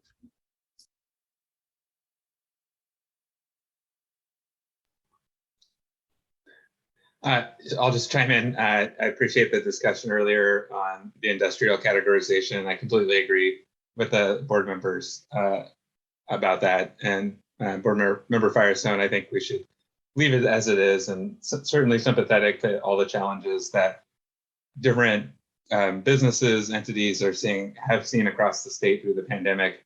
Absolutely. It just, for me, that's just wasn't the purpose of this particular program.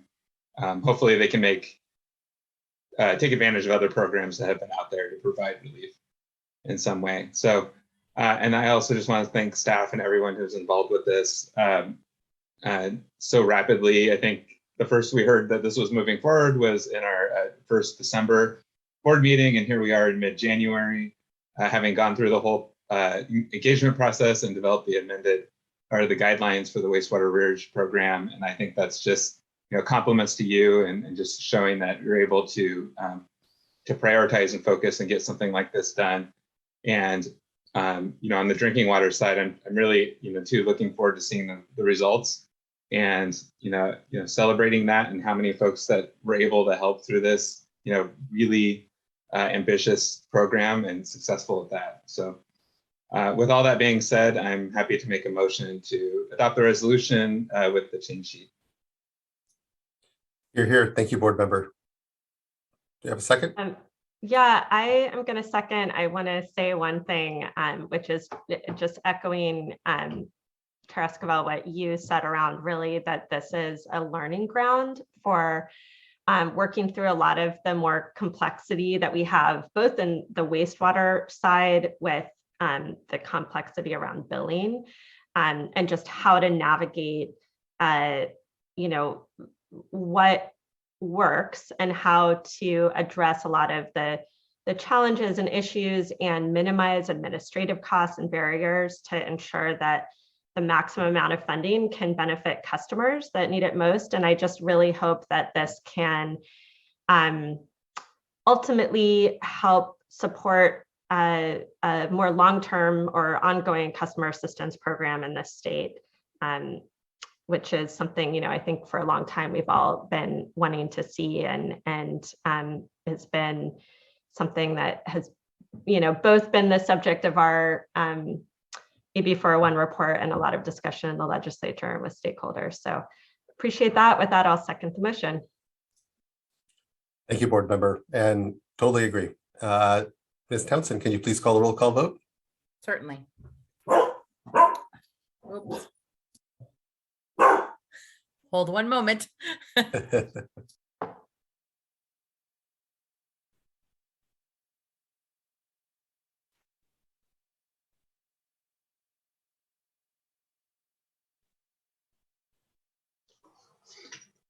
We have an honorary board member today, huh? I don't know if that counted as a yay or a nay.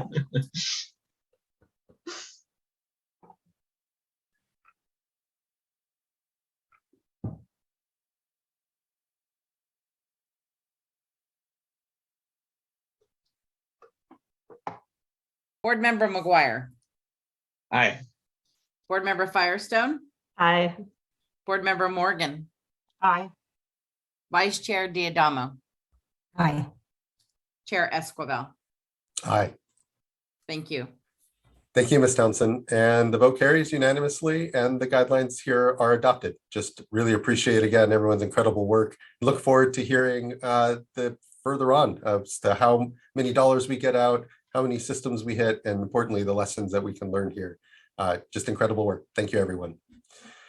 Let's go ahead and we'll take a lunch. There's something I'm going to try to hit at around 1 o'clock. So I'm going to give us a little longer of a lunch today, and we'll go ahead and say we'll return back at about 1:20. Hopefully that is okay with everyone. Just trying to make my calendar work. So thank you for that. So we'll see everyone here then at 1:20 with a slightly extended lunch. And thank everyone for their patience and good contributions today to the agenda so far, and look forward to what is actually a very exciting, I know, integrated report. How could that be exciting? It is. We're doing so much great work in that field. Our program folks importantly are. And so look forward to that here then at 1:20. Have a great long lunch, and we'll see you here soon. Thank you. And so we're in recess until then. Thanks.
Okay.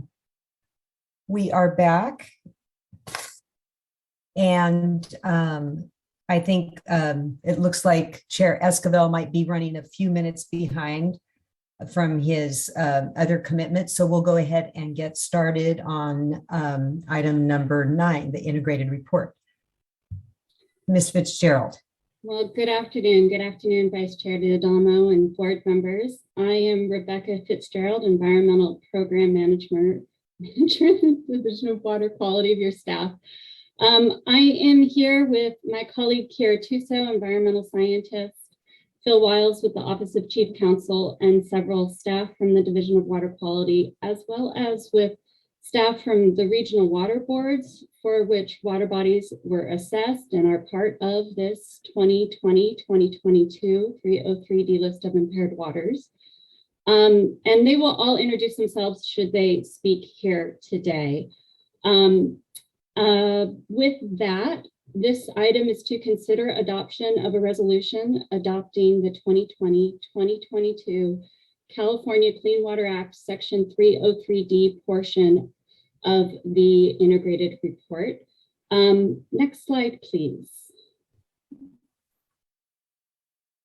So I want to just highlight before we begin that this is a fairly long presentation of about 33 slides. And I wanted to ask if you would prefer that I cut to the chase, skip about 10 slides or so that provide an overview of the integrated report and a summary of this particular cycle, and go right to some of the comments that we received in our responses to those comments. So wanted to start with that question for you.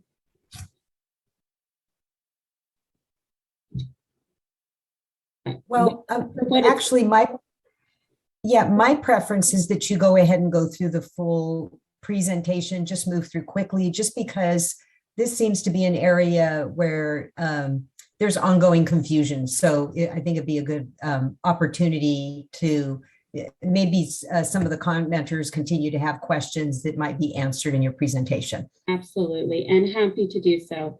So with that, I'm going to turn the rest of, or at least the beginning of this presentation over to Ms. Tuso, if you would like to take it from here. Thank you, Rebecca. I'm going to start with this slide right here. During today's presentation, we'll provide a short overview of the integrated report process, a summary of the proposed statewide 303D list, a summary of major comments and principal responses related to pyrethroids, benthic community effects, data analysis and transparency, shell beneficial uses and objectives, and additional comments regarding aluminum. We will also provide a brief overview of program improvements before we discuss next steps and close. Next slide. This slide illustrates how the integrated report is structured. It consists of 2 parts, the 303D list of impaired water bodies and the 305B condition report. Both are prepared to meet the requirements of the Clean Water Act. Impaired water bodies are those where collected data reflects pollutant levels that exceed numeric thresholds in place to protect beneficial uses. Federal law requires that the 303D list is approved by the US EPA. The State Water Board's adoption of the 303D list serves as a recommendation to the EPA. The other portion of the integrated report is the 305B report, a report on the overall condition of surface water quality. It is included in the integrated report, but it does not require State Board or yet US EPA approval. Therefore, we do not solicit public comments on this portion of the integrated report. Also, it's important to note here that the integrated report must be submitted to the US EPA by April 1st of every even-numbered year. Next slide. Before I go further, it's important to discuss the overall purpose of the integrated report. Its purpose is to assess data and report on the quality of surface waters throughout the state. The report lists and identifies impaired water body segments that do not meet water quality standards by pollutant type. Each listing is a specific pollutant, and there may be multiple listings for one water body segment. The IR is primarily used to prioritize cleanup efforts, such as total maximum daily loads, or TMDLs, and other restoration activities.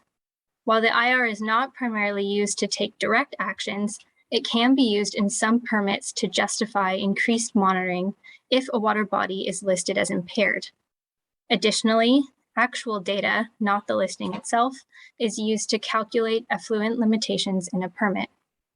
The integrated report is also not considered a CEQA project, as adopting a water body list does not result in a physical change to the environment, even if regulatory actions are taken after a water body is listed. Next slide, please. The Water Quality Control Policy for developing California's California Water Act Section 303D list, or listing policy, is the statewide policy that lays out a standard approach for how we develop the 303D list. It describes conditions that must be met to determine if a water body is listed as impaired or if it can be removed from the 303D list.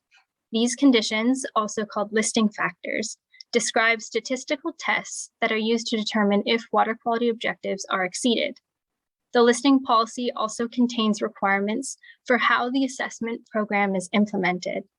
Requirements include how data is solicited, how we evaluate data for quality, how we map water bodies, and how we report and administer the public process. The listing policy was adopted in 2004 and amended in 2015. Next slide, please. This slide illustrates how we organize and report on assessed data. Lines of evidence, otherwise known as LOEs, are developed to show how we compare the data to a numeric threshold. This is how we answer the question, is there evidence here that the beneficial use is supported? We combine all our LOEs for a pollutant detected in a particular water body and make a decision.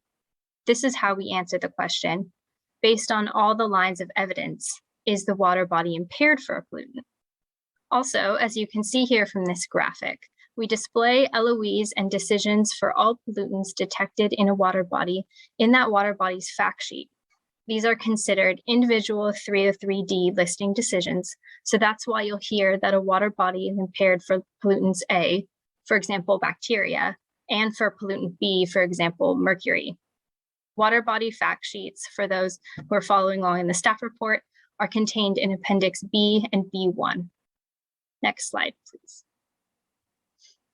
Once all of the decisions have been completed for a water body, it is placed in an integrated report condition category. These categories are the 305B portion of the report that communicates the overall condition of surface waters. The categories are numbered 1 through 5, with 1 being the best and 5 being the worst in terms of condition. Category 1 are water bodies we can determine that at least one beneficial use is being supported and there is no evidence to indicate that any other uses are impaired. Category 2 is for water bodies where there is insufficient information and we cannot determine if a use is supported or not. Category 3 is for water bodies where we have insufficient information, but there is evidence that beneficial uses may be threatened. We call Category 3 the watch list. Category 4 is for water bodies where an impairment has been detected, but a TMDL is not necessarily needed. This is because a TMDL has been developed and approved by the US EPA, or another program is being implemented to fix the impairment, or because the impairment is caused by pollution, not a pollutant. Category 5 is for water bodies where at least one impairment exists and a TMDL is needed. And lastly, Category 5 alt is used when an alternative restoration approach has been developed that includes a near-term plan or description of actions that is more immediately beneficial or practical to achieving standards than a TMDL. Next slide, please. This listing policy allows us to assess data from 3 regions each cycle. These regions are commonly referred to as on-cycle regions. For the 2020-2022 cycle, this includes the Central Coast, Central Valley, and San Diego regions. Additionally, regions may opt to assess data during the off-cycle. For this 2020-2022 integrated report, the Colorado River Basin did such. All readily available data and information, as defined in the listing policy, received prior to the data solicitation cutoff date of June 14, 2019 were considered. Typically, the regional water boards adopt their listing recommendations after a regional public process. The State Water Board then compiles the list and proposes it to the State Board for adoption before submitting to the US EPA. For the 2020-2022 integrated report, it is important to note that the State Water Board is administering the public process for all regional water boards. This procedure is consistent with the listing policy and a settlement agreement the State Water Board entered with Earth Law Center et al. Next slide, please. In order to develop the 2020-2022 integrated report, staff at the state and regional boards evaluated over 4.5 million rows of data. This is almost a 200% data input increase when compared to data evaluated for the 2018 integrated report. Note, though, that this percentage does not include data for continuous temperature measurements, which consists of almost 4 million additional rows of data. Evaluation of data resulted in the development of almost 113,000 lines of evidence for over 1,600 water bodies, an almost 200% increase from 2018 as well. This resulted in the development of over 25,000 decisions, which is a 280% increase from the 2018 cycle. Before I go on, I would also like to take a moment to thank data providers for their contributions to the integrated report and working with us throughout this process. I would also like to acknowledge and congratulate staff at the state and regional boards on the tremendous effort they underwent to assemble, evaluate, and assess all this data. Next slide, please. This table shows the number of impairments by region. The first column shows the total number of impairments as approved in the 2018 integrated report. The second and third columns contain a count of recommended new listings and delistings. The last column includes a total number of listings for the 2020-2022 integrated report if all recommendations are adopted. The rows contrasted with gray highlights are highlighted the regions that conducted assessments this cycle. Before I go on to the next slide, I would also like to remind the audience that once a water body is placed on the 303D list, the regional boards have the opportunity to prioritize which impairments they will work on. For more information on regional board prioritizations, please refer to region-specific sections of the staff report. Next slide, please. This slide breaks down listing recommendations by pollutant type. As you can see, the majority of listing recommendations are for metals and pesticides, followed by nutrients. We infer that the main reason why we are seeing an increase in listings, as shown here, is there was an increase in data available for this cycle across the on-cycle regions. Data used in assessments is from a span of approximately 9 years. Data was also submitted under the Central Valley's Irrigated Lands Program, which likely influenced the nutrient and pesticide decisions. Finally, new listings and delistings in the San Diego region can be attributed to additional sampling efforts across the region, inclusion of water bodies that were not sampled before, and the assessment of new pollutants. Next slide, please. In contrast to the previous slide, this slide shows delisting recommendations by pollutant type. As you can see, the majority of delisting recommendations are for bacteria. This can be attributed to the fact that this was the first integrated report where a broad application of the statewide bacteria water quality objectives were applied for the protection of human health during water contact recreation. Statewide bacteria objectives adopted by the board in 2018 are protective of the REC 1 beneficial use and are considered a better indicator of impairment than objectives that were used previously. For a little more context, this was the first time fecal coliform data were not used to determine standards of attainment in freshwaters, and total coliform data were not used in any water body types. Only E. coli data in freshwater and enterococci data in marine, estuarine, or inland saline waters were used in the assessment process. However, this resulted in a significant number of delistings for previously listed water bodies. It should be attributed that some delistings may be a result of improved water quality conditions in water bodies as a result of management actions implemented to address bacteria sources. Other reasons for delistings could include implementation of permits, stream restoration efforts, site cleanups, banning of chemicals, and the adoption of new thresholds. Following this slide, we'll be moving on to the description of comments and responses as presented by Rebecca Fitzgerald. Thank you. Next slide, please. Thanks, Kira. So that is sort of our overview, and I wanted to spend the rest of this presentation really focusing on the comments that we received on our proposed 303D list and the responses to those comments. And I want to just start by recognizing the many helpful comments that we did get, led to some corrections, some changes that I really do feel have made a stronger proposed 303D list here. And my next slide actually really speaks to that. If you could go to my next slide, please. Several commenters identified errors in our data assessments. Staff also identified a few errors after the release of our proposed draft in June of last year.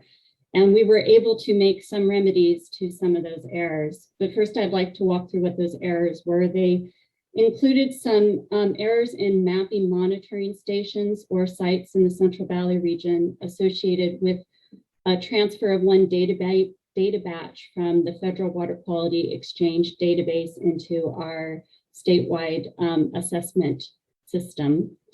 We also had errors associated with data for pyrethroid pesticides in sediment. They were incorrectly assessed as sediment toxicity. In addition, we miscalculated the organic carbon normalization equation for two pyrethroids, permethrin and cyperethrin. Oh my goodness, in sediment. Further, we identified an error made in previous integrated report cycles in which one data set omitted reporting limits, which may lead to incorrect sample counts or exceedances counts. And lastly, the incorrect water quality objective for chloride in some delta water bodies was used. We used the objective out of the Central Valley Basin Plan instead of the one out of the Bay Delta Plan. For all of these errors, staff made corrections to the water bodies or the data sets that were identified by the commenters and by the comment letters that we received. So if there was an issue that was raised, we did everything we could in order to try to fix the error and remedy it. Additionally, for the monitoring station mapping error, the first bullet there, staff made corrections for any water body pollutant combination, which was recommended to be listed or delisted for the first time in this cycle. For the rest, we added appendices to the staff report that identify the individual water body pollutant decisions that still do need to be assessed. This was done in an effort to be as transparent as possible. And we are committing to reassessing these data to make sure all of the recommendations are as accurate as possible. Committing to reassessing them in the 2024 integrated report, which is the next cycle and is currently actively underway. I also want to highlight that the proposed resolution before you today includes in recital 15 a statement that the State Water Board expects that any water body listed as impaired associated with one of these errors will not be scheduled for TMDL development until after the errors are fully reassessed and any issues are corrected. I would like to also just take a moment to recognize that we are, as you heard from Ms. Tuso, we are assessing a lot of data each cycle. We are working on multiple cycles simultaneously, and we are moving faster than before. Sometimes this means that we do find errors in our assessments. When we do find them, we are doing everything we can within the timelines that we have to correct them. Recognizing, though, that we are committed to submitting the 2020-2022 integrated report to the US EPA by April 1st, in accordance with our settlement agreement that you heard about earlier. Next slide, please. The next pollutant I would like to discuss, for which we heard comments upon, is water temperature. So this 2020-2022 integrated report includes recommendations to list 9 water bodies in the Sacramento, San Joaquin, and Delta watersheds as impaired for water temperature, based on the use of a 20 degrees C 7-day average of daily maximums threshold at 7 DADM. That's taken from US EPA's Pacific Northwest guidance. And this threshold, this 20 degree C threshold, was used to interpret our narrative temperature water quality objectives. We heard several comments that the 20 degree C threshold was not appropriate because commenters stated that the Central Valley water bodies have different temperature regimes than the water bodies that were used to develop the threshold, and that local salmonid populations have adapted to warmer temperatures.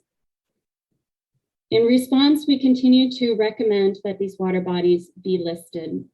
The 20 degree C threshold describes the maximum temperature over a week's time that for salmon, so that salmonids when they are in these waters, they are experiencing, in waters higher than this, they are experiencing acute effects such as migration stoppage. They also can experience chronic effects such as reduced metabolic function or increased chance of disease. We had the opportunity in responding to comments to look at several studies that were submitted by commenters to support claims of higher thermal tolerance of Central Valley salmonids. And we actually found that those studies recommended similar thresholds as the 20 degrees C 7 daily average of daily maximums. I want to say, however, that we recognize that there is a lot of interest and continued work ongoing to better understand the state's salmonid populations, including studies that are looking at temperature, which I'm sure you well know. Therefore, we included a recital in the proposed resolution stating that should temperature studies become available that meet the requirements of the listing policy in terms of data quality, for example, that the State Water Board may use those studies to reassess our temperature data and to determine the attainment of temperature water quality standards. We also highlight that the Central Valley Regional Water Board has assigned a lower priority to developing temperature TMDLs for these water bodies. Next slide, please. We also received several comments regarding recommended listings for benthic community effects, which captures impacts to benthic microinvertebrates that live on the bottoms of wadable streams and rivers. The 2020-2022 integrated report includes recommendations to list or not list water bodies based on analyses of bioassessment data using the California Stream Condition Index, or CSCI, and its threshold of 0.79.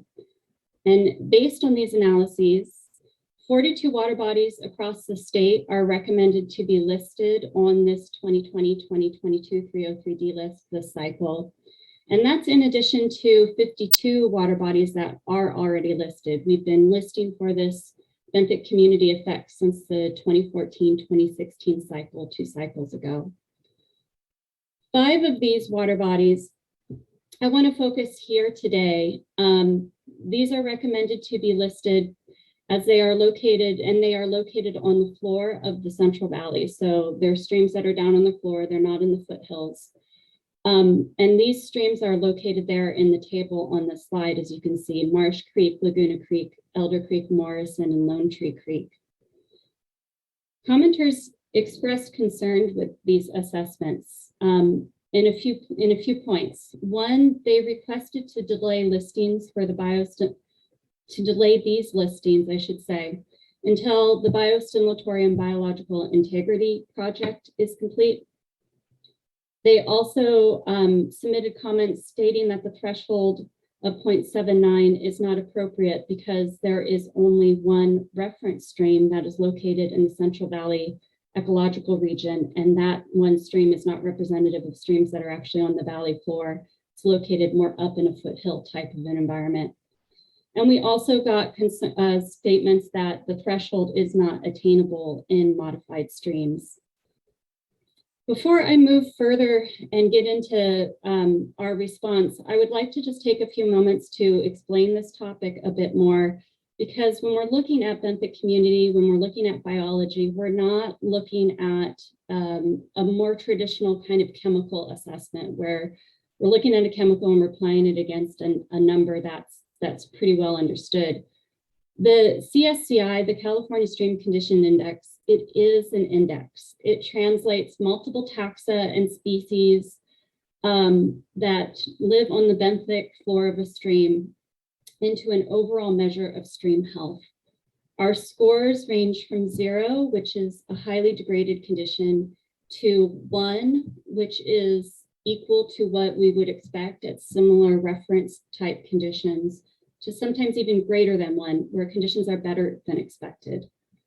The 0.79 threshold is based on scores from minimally disturbed reference sites across California.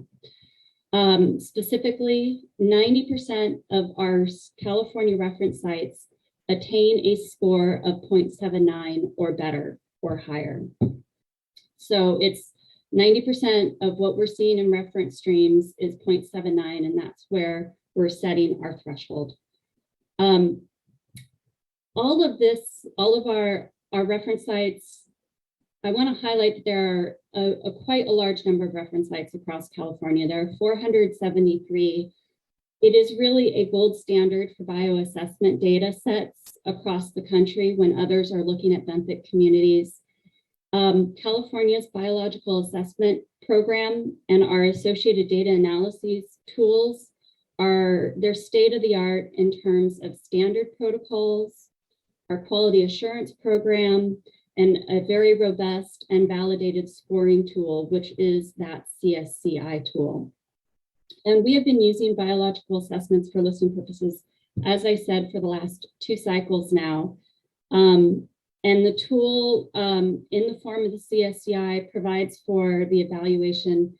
I want to kind of point to this. It really allows us to evaluate whether or not our aquatic life beneficial uses are impacted or not. And this is as opposed to evaluating a chemical and comparing a concentration to a water quality objective. We're not actually interpreting an objective here. We're trying to get a handle about whether or not aquatic life, the biology, is impaired. And I hope that helps a little bit to set the stage. Could we go to the next slide, please? So I want to kind of come back to one part of our response, which is to describe how we complete assessments of our biological data. We do so in accordance with the listing policy, which is it's our policy, it's water quality control policy that guides how we do our assessments for the integrated report. And our listing policy states that a water body shall be placed on the 303D list if 2 conditions are met. First, that the water body exhibits significant degradation in biological populations or communities as compared to reference sites. And that is exactly what the CSCI, that index tool, does for us. The second condition is that there is an association with the pollutant. In other words, a water body can be listed for impaired biology, so as long as there is another pollutant that is associated with an impairment to aquatic life. This can be a pesticide, it can be nutrients, it can be a metal. And this is the case with the 5 water bodies that were listed on the previous slide. 1 of those 5 is also impaired for aquatic toxicity. 4 of the 5 is impaired for pesticides and aquatic toxicity. I would like to add that when we identify a water body in which the aquatic life beneficial use is impaired, we don't always know all of the factors that are causing or contributing to the impairment. And it is likely that there are multiple stressors, including pollutants like a pesticide, that cause or contribute. It is also quite possible that there are conditions of pollution that cause or contribute to the bad biology, such as a channelized, paved sort of substrate, kind of the physical construct of the stream. And a causal assessment is often needed to determine what are the causes and what is their relative importance in terms of impacts to biology. I kind of then also want to talk a little bit about if all other pollutants we do know in these instances that there are pollutants with toxicity and pesticides. Should those pollutants be addressed? Should there be a TMDL? Should they be delisted? Section 4.9 of the listing policy is actually quite clear that the water body should also be delisted for benthic community effects. So there is that link. We list when there is a known pollutant. Once that pollutant is addressed, we would then also delist for benthic community effects. I also want to add that there really is no clear guidance from US EPA at this point about what to do in a situation where we could still have impaired biology, bad biology scores, but we've addressed all of the pollutants. We've addressed the pesticides, for example, but there could still be bad biology. It doesn't quite fit within any of the listing categories that we have in place right now for the 303D list or the larger integrated report. So we would like to actually spend some time to work with EPA on how to categorize such instances of such water bodies that are impaired by biology that may be caused by a condition of pollution. So that's just something that we're recognizing as we continue to look at this issue and what the next steps would be to a listing about, okay, we know that if pollutants are addressed, it would be delisted, but there would continue to be impacts to the biology that we may want to capture and want to have conversations with EPA about how to capture that.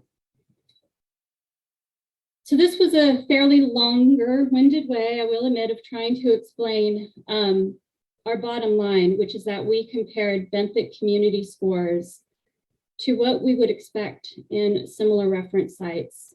And we are recommending listing water bodies where scores are low and below our threshold, indicating poor biology, and that there is an associated impairment for a pollutant that can impact aquatic life uses. Therefore, in conformance with our listing policy, we do recommend using the CSCI and the 0.79 threshold. I also just want to add that last bullet there that we do not feel that it is necessary to wait for the statewide project to be complete before we proceed with listings for benthic community effects. In part because we are following the existing listing policy requirements, and because we're not interpreting an objective in this case. We are applying data against reference condition expectations and whether or not there's an impairment of the use. Next slide, please. I also want to speak a bit to the comments that it is not appropriate to use the 0.79 CSCI threshold for streams that are located in the Central Valley floor, and that the threshold is not always attainable in modified streams. Following some of the comments that we received, staff conducted a fairly in-depth analysis on these 5 Central Valley floor streams, and we concluded that the 0.79 threshold is applicable. The 5 streams are similar to minimally disturbed reference sites, so reference sites in other parts of California. And when I say that they are similar in terms of key environmental factors that have an impact on benthic macroinvertebrate biology. And that's air temperature, precipitation, elevation, and watershed area. And it was really helpful to see those similarities and kind of come to the conclusion that the reference conditions in other parts of the state are similar enough to the conditions in these 5 streams to feel confident in applying the 0.79 threshold. We also analyzed CSCI scores from other valley floor water bodies to see if a 0.79 is even attainable at all. And we found that in 7 instances where we had available data that the 0.79 threshold was indeed attained, and not all of those water bodies were what somebody could call pristine. For example, the lower Tuolumne River between Don Pedro Reservoir and the San Joaquin River had values that were, I think, in the 0.80s. And then in addition, we found that the CSCI really does work as it is intended to work in valley floor type streams. Even in channelized modified streams, it works as expected. And this is in terms of specifically where development increases, where salinity or conductivity, excuse me, increases, we're seeing lower CSCI scores. So it is working as it is intended.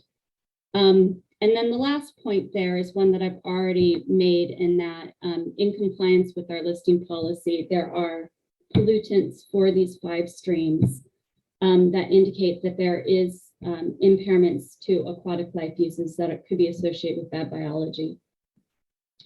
So combine this evidence is why we continue to recommend that these 5 water bodies be listed as impaired for benefit community effects. All right, next slide. Next slide, and a new issue.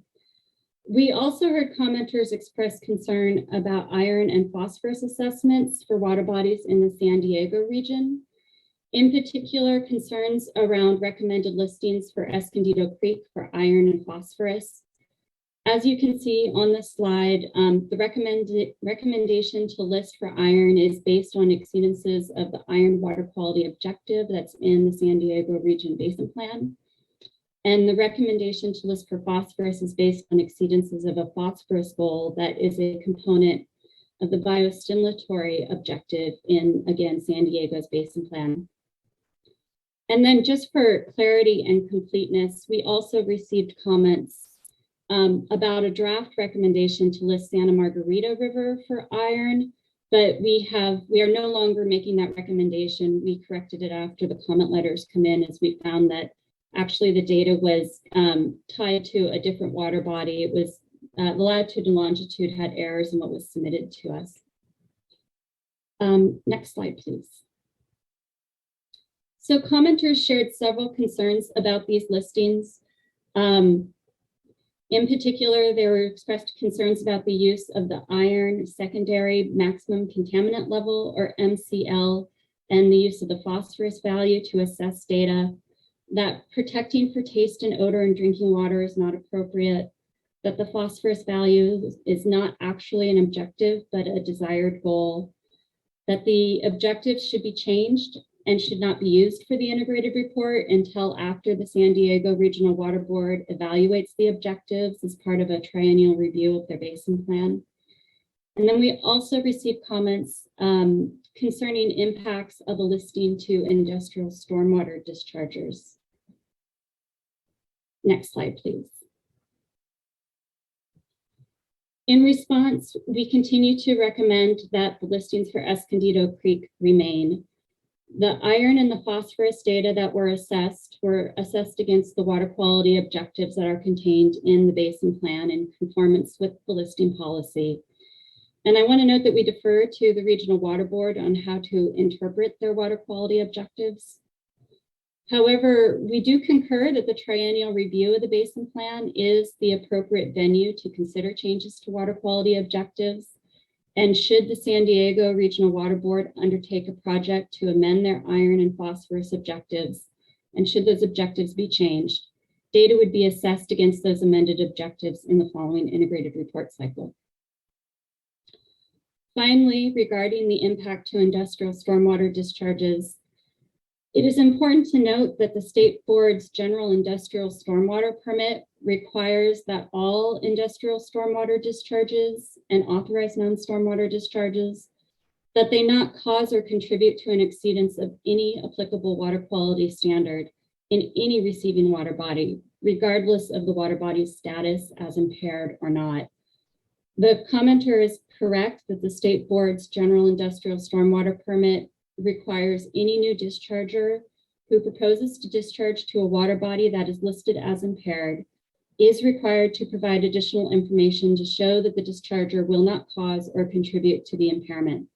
And this is the same approach that US EPA uses for its multi-section industrial stormwater permit. As for other implications of a listing, I'm actually just going to refer back to what Ms. Tuso said about our earlier slide about the purpose of the integrated report. Next slide, please. We also received several comments regarding assessments for electrical conductivity and total dissolved solids, or TDS, for the San Joaquin River in the Central Valley. The draft that was released last June included recommendations to list this reach of the river between the Merced and Tuolumne for both pollutants, for both conductivity and TDS. And this was based upon water quality objectives that were effect when we began our data assessment efforts back in June of 2019. And we received comments, and I apologize, my dog's barking. I hope you guys can't hear him. We received comments stating that assessments should be conducted using some new water quality objectives that recently took effect. One is the amended salinity water quality objective associated with the Central Valley's Phase 2 San Joaquin River Salt and Boron Amendment. And the other is the chemical constituents objective to assess TDS data associated with CV salts. In response, we revised the listing recommendations, recognizing that our assessments should be based on comparison of data to the revised and amended water quality objectives. And so conductivity and TDS data for this reach of the San Joaquin River, what we did is that while we evaluated them, we are not using those data to make any new listing or new delisting recommendations for this 2020-2022 303D list. In effect, the conductivity and TDS listings will remain as they are currently listed in the 2018 integrated report. And this will basically afford us adequate time for staff and for stakeholders to review any proposed changes and compare data against the new objectives. We are also committing to assessing these data using the revised water quality objectives during the 2024 integrated report, which, as I mentioned earlier, is currently happening right now. All right, next slide, please. The next issue I'd like to discuss is in regards to pyrethroids, which is a type of a pesticide in our assessments for these. The 2020-2022 integrated report includes recommendations to list 23 water bodies in the Central Valley region as impaired for pyrethroids. And this is based on comparing data to a 4-day average goal for different pyrethroid types or for some pyrethroids from the Central Valley Pyrethroid Basin Plan Amendment in TMDL. And we use those thresholds to interpret narrative pyrethroid objectives or narrative toxicity objectives. Commenters stated that it is inappropriate to use the thresholds because they are triggers to establish monitoring requirements and were not adopted as water quality objectives. In response, we continue to recommend that the listings remain unchanged and that we recommend these water bodies be listed as impaired. And this is because we feel that the thresholds are appropriate. They meet the criteria for an acceptable evaluation guideline of narrative water quality objectives per our listing policy, which lays out several criteria for when we are selecting a narrative threshold. These include that the threshold is applicable to the beneficial use, that it's protective of the use, that it's linked to the pollutant under consideration, that it's scientifically based, that's peer reviewed, well described, and identifies a range above which impacts occur and below which, no or few impacts are predicted. So the thresholds that we were using and are using for pyrethroids are indeed protective of cold and warm freshwater habitat, and they meet the other criteria. They've been peer reviewed. They identify a range so that we can draw the line and use the right threshold. Next slide, please. We also received comments that certain pyrethroid impaired water bodies in the Central Valley should be placed into, for those that are impaired, that they should be placed into an integrated report listing category that recognizes alternative control measures for controlling pyrethroids besides developing a TMDL. And these two categories in particular are 4B and 5-alt. 4B requires evidence of reasonable assurance that standards will be attained in a reasonable time frame. And 5-alt basically requires a plan of action along with a time schedule.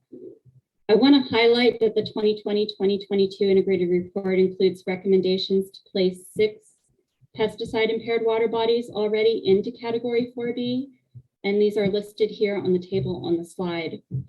These water bodies are being addressed by an enforceable regulatory program other than a TMDL that is reasonably expected to result in attainment of standards in a reasonable specified time frame. In particular, there are management plans that are in place for these pesticides for these water bodies. The management plans were approved by the Central Valley Regional Water Board, are being implemented, and monitoring is ongoing. All of this is in accordance with the Central Valley Regional Water Board's irrigated land regulatory program and their waste discharge requirements. Other pesticide impaired water bodies have not been so placed in category 4B or 5 alt, but remain in the category stating that they are impaired and that a TMDL is required, basically because we lack similar management plans for other water bodies. However, I will certainly recognize that we expect other impaired water bodies to be placed into category 4B or 5 alt as management plans are submitted and implemented. And when that happens, we will consider moving other water bodies into other categories. And I also want to note that it's that moving a water body between categories does not require additional sampling. It does not require a higher number of clean samples in the way that delisting does. This is a recognition of efforts that are underway in order to address the pollutant. Before I leave this slide, I would like to bring to your attention one of the water bodies that are recommended to be placed in 4B. It's the first here on the table, Dry Creek, tributary through the Tuolumne River at Modesto. And it's recommended to be listed for pyrethroids and put into category 4B. While this water body was placed in 4B for the broader pollutant type of pyrethroids, we actually recently caught an error that there were several individual pyrethroid types that were not so similarly categorized, which is what my next slide speaks to. If you could switch slides, please. Thank you. So we are proposing to fix that error here today. As part of this item, you have before you a change sheet that is dated last Friday, January 14th. One component of that change sheet is to direct staff to revise 3 individual pyrethroid listing decisions for Dry Creek, for bifenthrin, cyfrufrin, and cyhalothrin lambda, and move these water body pollutant combinations from category 5 to category 4B. And the change sheet also directs staff to make conforming changes to the staff report and our associated appendices. Next slide, please. The next comment and response that I want to highlight is regarding aluminum assessments.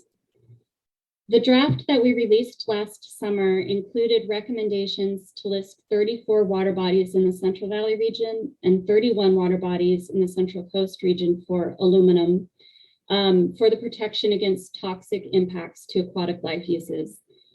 These listings were based on comparing data to a static 87 microgram per liter threshold that was taken from US EPA's older 1988 recommended chronic criterion for aluminum.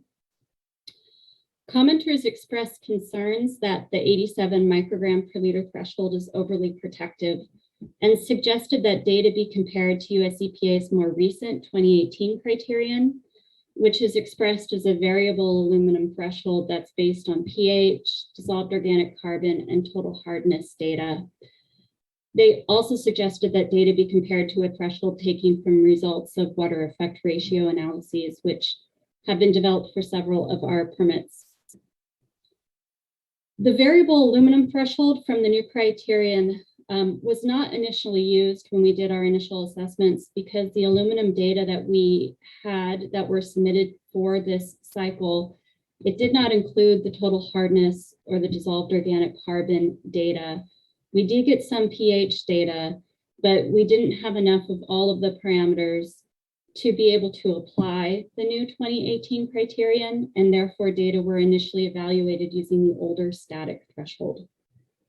Next slide, please. However, in response to comments, we wanted to take a closer look at the 2 thresholds and conducted a cursory review to better understand the appropriateness potentially of using the 2018 variable criterion. So staff went out of our way to gather data from sources that were not readily available for the integrated report, and was able to compile pH, dissolved organic carbon, and hardness data for 3 Central Valley water bodies, where those data corresponded to the aluminum data that we already had. And the results of this cursory review are shown here in the table. Aluminum concentrations appear to be well below, at least for these 3 water bodies, they appear to be well below the 2018 criterion when we do account for pH, dissolved organic carbon, and hardness. And given the range of the aluminum samples that were submitted and the range of the calculated thresholds, we found that there were 0 exceedances out of the samples that we had. Therefore, the 1988 criterion really may not be the appropriate evaluation guideline to use. Next slide, please. Therefore, the aluminum recommendations were revised so as to not make any new listing recommendations for this 2020-2022 integrated report. So similar to what I previously said about conductivity and total dissolved solids, we are recommending to retain the listing status for these water body pollutant combinations as they are currently listed on the 2018 303D list. Although we evaluated the aluminum data, we are just not using those data to make listing or delisting recommendations this cycle. And we are committing to doing what we can to assess those aluminum data again during the 2024 integrated report, using the newer criterion, following some additional efforts to try to gather and apply pH, dissolved organic carbon, and hardness data. And we will also be gathering and considering results from water effects ratio analyses or other similar analyses that were developed and used in permits. I want to highlight that the changes for aluminum were made and posted online late last week, and also shared via listserv email announcements on last Friday. The changes are reflected in the staff report and in the associated appendices. And are available there at that web link. The next slide, please. However, the change sheet that, again, you have before you today does contain some language to recognize these aluminum revisions. The change sheet adds a new recital to the proposed resolution explaining the aluminum changes made, identifies that we did make conforming changes, and those are now shown in the January 14th first revised proposed staff report and several of its appendices. And the change sheet directs staff to make conforming changes to our summary of comments and responses. Before I switch over to the next slide, I want to just add in a response to comments that we have just recently heard, or heard more about, I should say, which are in regards to Battle Creek, and which is in the Central Valley, and proposed listings for pH in Rock Creek, a tributary to Bailey Creek in Shasta County, and to South Fork Battle Creek. We've been hearing some comments that that are concerned about the lateness of these new pH listings. The pH data were initially and inadvertently filtered out when we did our initial data assessment, and they were not assessed. We received a comment letter during the written comment period highlighting that the data were submitted and are available, and we followed with a data analysis. This led to the new pH changes, and the new recommended listings were publicly distributed in the December 17th draft. And I just want to recognize that this means that there was limited time for stakeholders to review the new listings and the evidence for those listings. And we have since learned that there is more pH data that have been collected in these water bodies and are available, and that they were submitted actually last Friday into CEDN. We certainly welcome the submission of these data. We would have appreciated having them submitted during the data solicitation period, and certainly encourage anybody who does have data to submit, even if those data show attainment of standards, not just impairment of standards, encourage those data to be submitted. We will consider assessing the new pH data as an off-cycle high priority assessment, but we obviously have not had the time to look at them as they were just recently uploaded. We've also heard some concerns regarding data quality of the pH data that led to those new listings. In response, I can say that the data were submitted along with a quality assurance project plan that was reviewed by Water Board staff and met the requirements of our listing policy in terms of data quality. The data were also run through a quality assessor checker as part of our initial assessment process and passed that process. And then finally, we've heard that the Water Board, in regards to actually temperature issues in Battle Creek, we've heard that the Water Board should investigate the causes of increased temperatures in Battle Creek and take into account, in particular, increases in water temperature when conducting anti-degradation assessments. We've shared these comments with our colleagues in the Central Valley Regional Water Board as they look at any permitting issues, as they look at potentially conducting anti-degradation analyses, but recognize that anti-degradation analyses are a separate process than what we're considering here today with the 303D list. I do also want to share that the temperature data were assessed, that we received in the temperature data that were received timely were assessed with this integrated report. And with that, can you change the slide, please?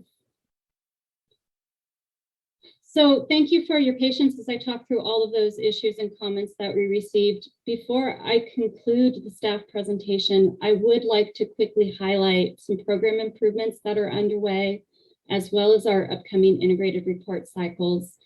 We are actively working to improve the underlying data system known as CalWACA that should allow us to further automate assessments, be more transparent, move in a much better fashion when we have changes to water quality objectives or new thresholds that we want to use.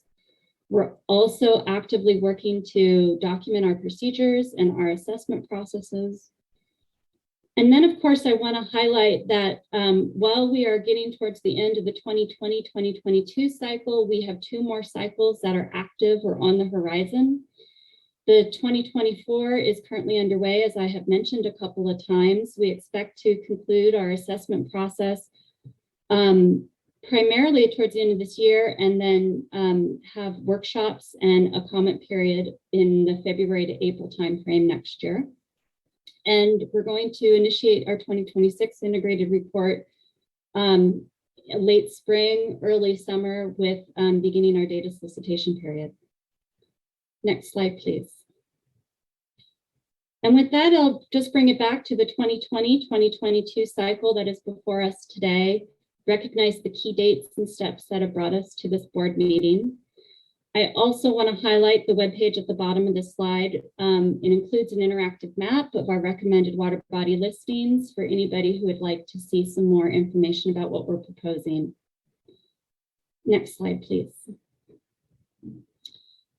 So I will conclude with staff recommendation to following a motion to adopt the change sheet, adopt the proposed resolution, adopting the Clean Water Act Section 303D list of impaired waters portion of the 2020-2022 California Integrated Report. Next slide. And with that, I'm available for any questions. Certainly, the change sheet is also available to display should you wish to walk through it or if you have any questions. Thank you. Thank you, Ms. Fitzgerald. I really do appreciate what is a lot of innovative work that's going on here when it comes to processing all the data of the integrated report, but continuing to improve it as a tool and a really important, now increasingly more timely and yeah, look forward to almost, like you can see perhaps somewhere out in the future still yet, but there a more real-time system of evaluation. So all this automating the ability, to your point, to quickly translate updates in basin plans and Here, knowing that some of the comments are pointed toward the appropriateness of certain standards, here thinking of iron and other secondary MCL standards that are incorporated in basin plans, that the integrated report is simply a reflection of and not a place where those policy issues are necessarily addressed. But just the good fundamental work here of improving our ability to consume and better take information and turn it data rather and turn it into information, things to be acted on, is just really, really appreciated. So thank you. And thank you, Vice Chair, for stepping in to start the item here in my absence. So thanks all around. I don't have any questions off the bat. I know we have a number of commenters, but I look to my board colleagues. So for any questions or further comment before we get to further comments for folks. I guess I'll just because I think I want to hear all the comments. But before that, I just thought I'd mention to staff. I think for future listing cycles, it would be great if we could add in some kind of racial equity or disproportionate impact context within the staff report, or just in terms of presentation of understanding what we're seeing in terms of impaired water bodies. So again, that's more for just as we're developing the next cycle. But I really appreciate the detailed going over and responsive listening, incorporation, I think, of a lot of work in continuing to iterate and improve this. And I'll just save other comments for later after public comment. Thank you, board member. Looking to my colleagues. Just a quick question. Just wondering, Ms. Fitzgerald, on the timing of the Cal WACA, if I got that right, data modernization. It seems like we've got a couple cycles that you're working on now, kind of concurrently with the data modernization project. So how is that all going to work out? Yeah, so we're doing it in phases, and with much support and appreciation from DIT, by the way. Our first phase is about a 1-year phase, and it should wrap up later this summer or early fall, and it will give us improved functionality within CalWACA, including bringing, right now, as you heard at the beginning of the presentation, all of our data are in individual discrete lines of evidence, and they're linked from those lines of evidence, sometimes to Excel spreadsheets or PDFs with the data. And we're hoping to be able to bring that data into like one system so that we can then sort it, compare it to a new threshold should an objective change. And that's going to be probably the most significant lift and improvement in order to have us be able to actually get to the data and analyze the data in a much more streamlined fashion and be able to automate that as well as other user improvements for a fairly clunky database. So we hope to wrap that up, I want to say late summer, fall. There are other phases, that future improvements that we want to continue to make as well. So that's just some of the highlights. If you want more detail, we can bring Lori Weber in, who's been working hand in hand with DIT to run through them. Maybe not right now, but maybe at a future time. I think it's really exciting, those investments that you're making, and it sounds like it'll start paying dividends in the next, the 2024 cycle, and then into the future. So I'll be interested in hearing more about it as it gets closer to launch, and making sure stakeholders are aware about the improvements and how it can help, better inform the processes and the listing decisions and data collection and submittal and the like. So I think that's enough for now, from my perspective. So thank you. Thank you. Any thanks, board member. Okay, we can now begin to go to commenters. I believe first we have up Karen Cowan.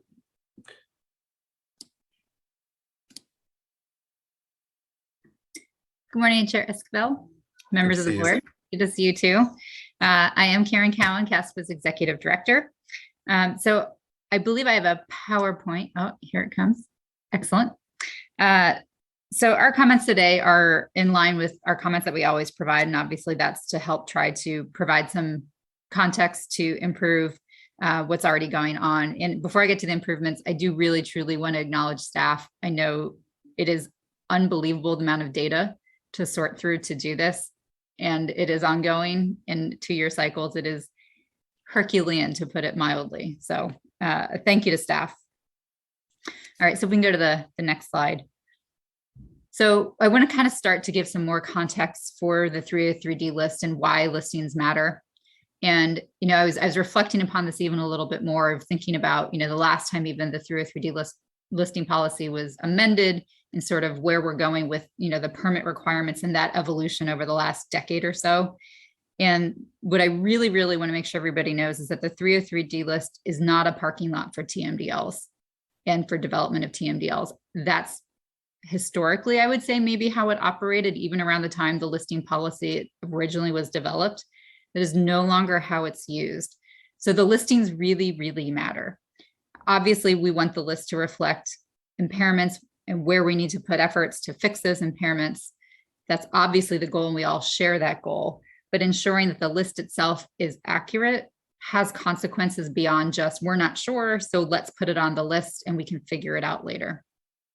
So in an extraordinarily oversimplified version of the regulatory process in 4 circles, leading into the 303D list, the 2 common things that are evaluated are the water quality objective, right, which can include narrative or numeric, as well as the applicability of the beneficial use.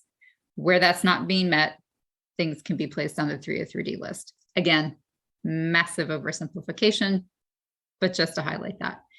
And then the 303D list now, especially in stormwater, is being implemented in specific permit requirements. And I want to give that context again, because I know before you today, the decision is to approve the list itself.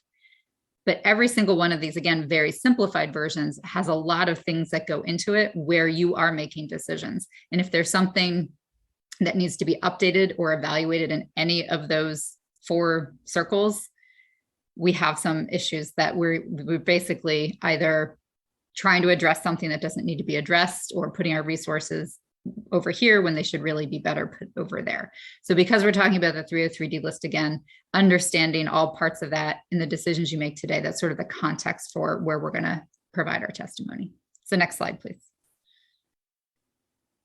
Oh, I forgot I put in some, so in addition to our permit requirements, sorry, Jenny, if you go back, beyond the actual permit requirements, if something's on the 303D list, it does drive statewide priorities, as it should, right? So if there's something that's impaired, trying to figure out what we need to address, whether it's from state water board priorities or say CASPA's priorities, where we absolutely do that, where we look statewide and say, what are the biggest issues and how can we come up with solutions to address them? Again, just highlighting it really matters. And the last part I'd say where it also matters is in a communication tool to the public, for telling the public, you know, how are your local water bodies? What are the impairments? How is the state doing? So again, ensuring that the 303D list communicates that accurately is important. Okay, now really next slide. So we looked at the MS4 permits, a subset of them. Obviously, this is not all of them, to kind of highlight and share for you all where those permit requirements come into play. Again, well beyond the fact that these are parking lots for future TMDLs, but where a listing literally triggers immediate implications for folks in their MS4 permits. So we looked at the Central Coast permit, which is the city of Salinas, the LA regional permit, Central Valley region, San Diego region, and the statewide phase 2 permit. Those are all the permit references for you for applicability, but next slide, please. So cumulatively looking at all of those permits, the 2 really big take-home messages for you all is that every single phase 1 permit that was on that list includes some version of a stormwater management plan. So I'm sure you're all probably very well versed in receiving water limitations and the precedential orders that have come out about how one complies with them. The stormwater management plans are used in that context a lot, but they're basically what they say is, you know, what are our priorities from a water quality perspective? What actions, what management actions are needed? What treatment controls are needed?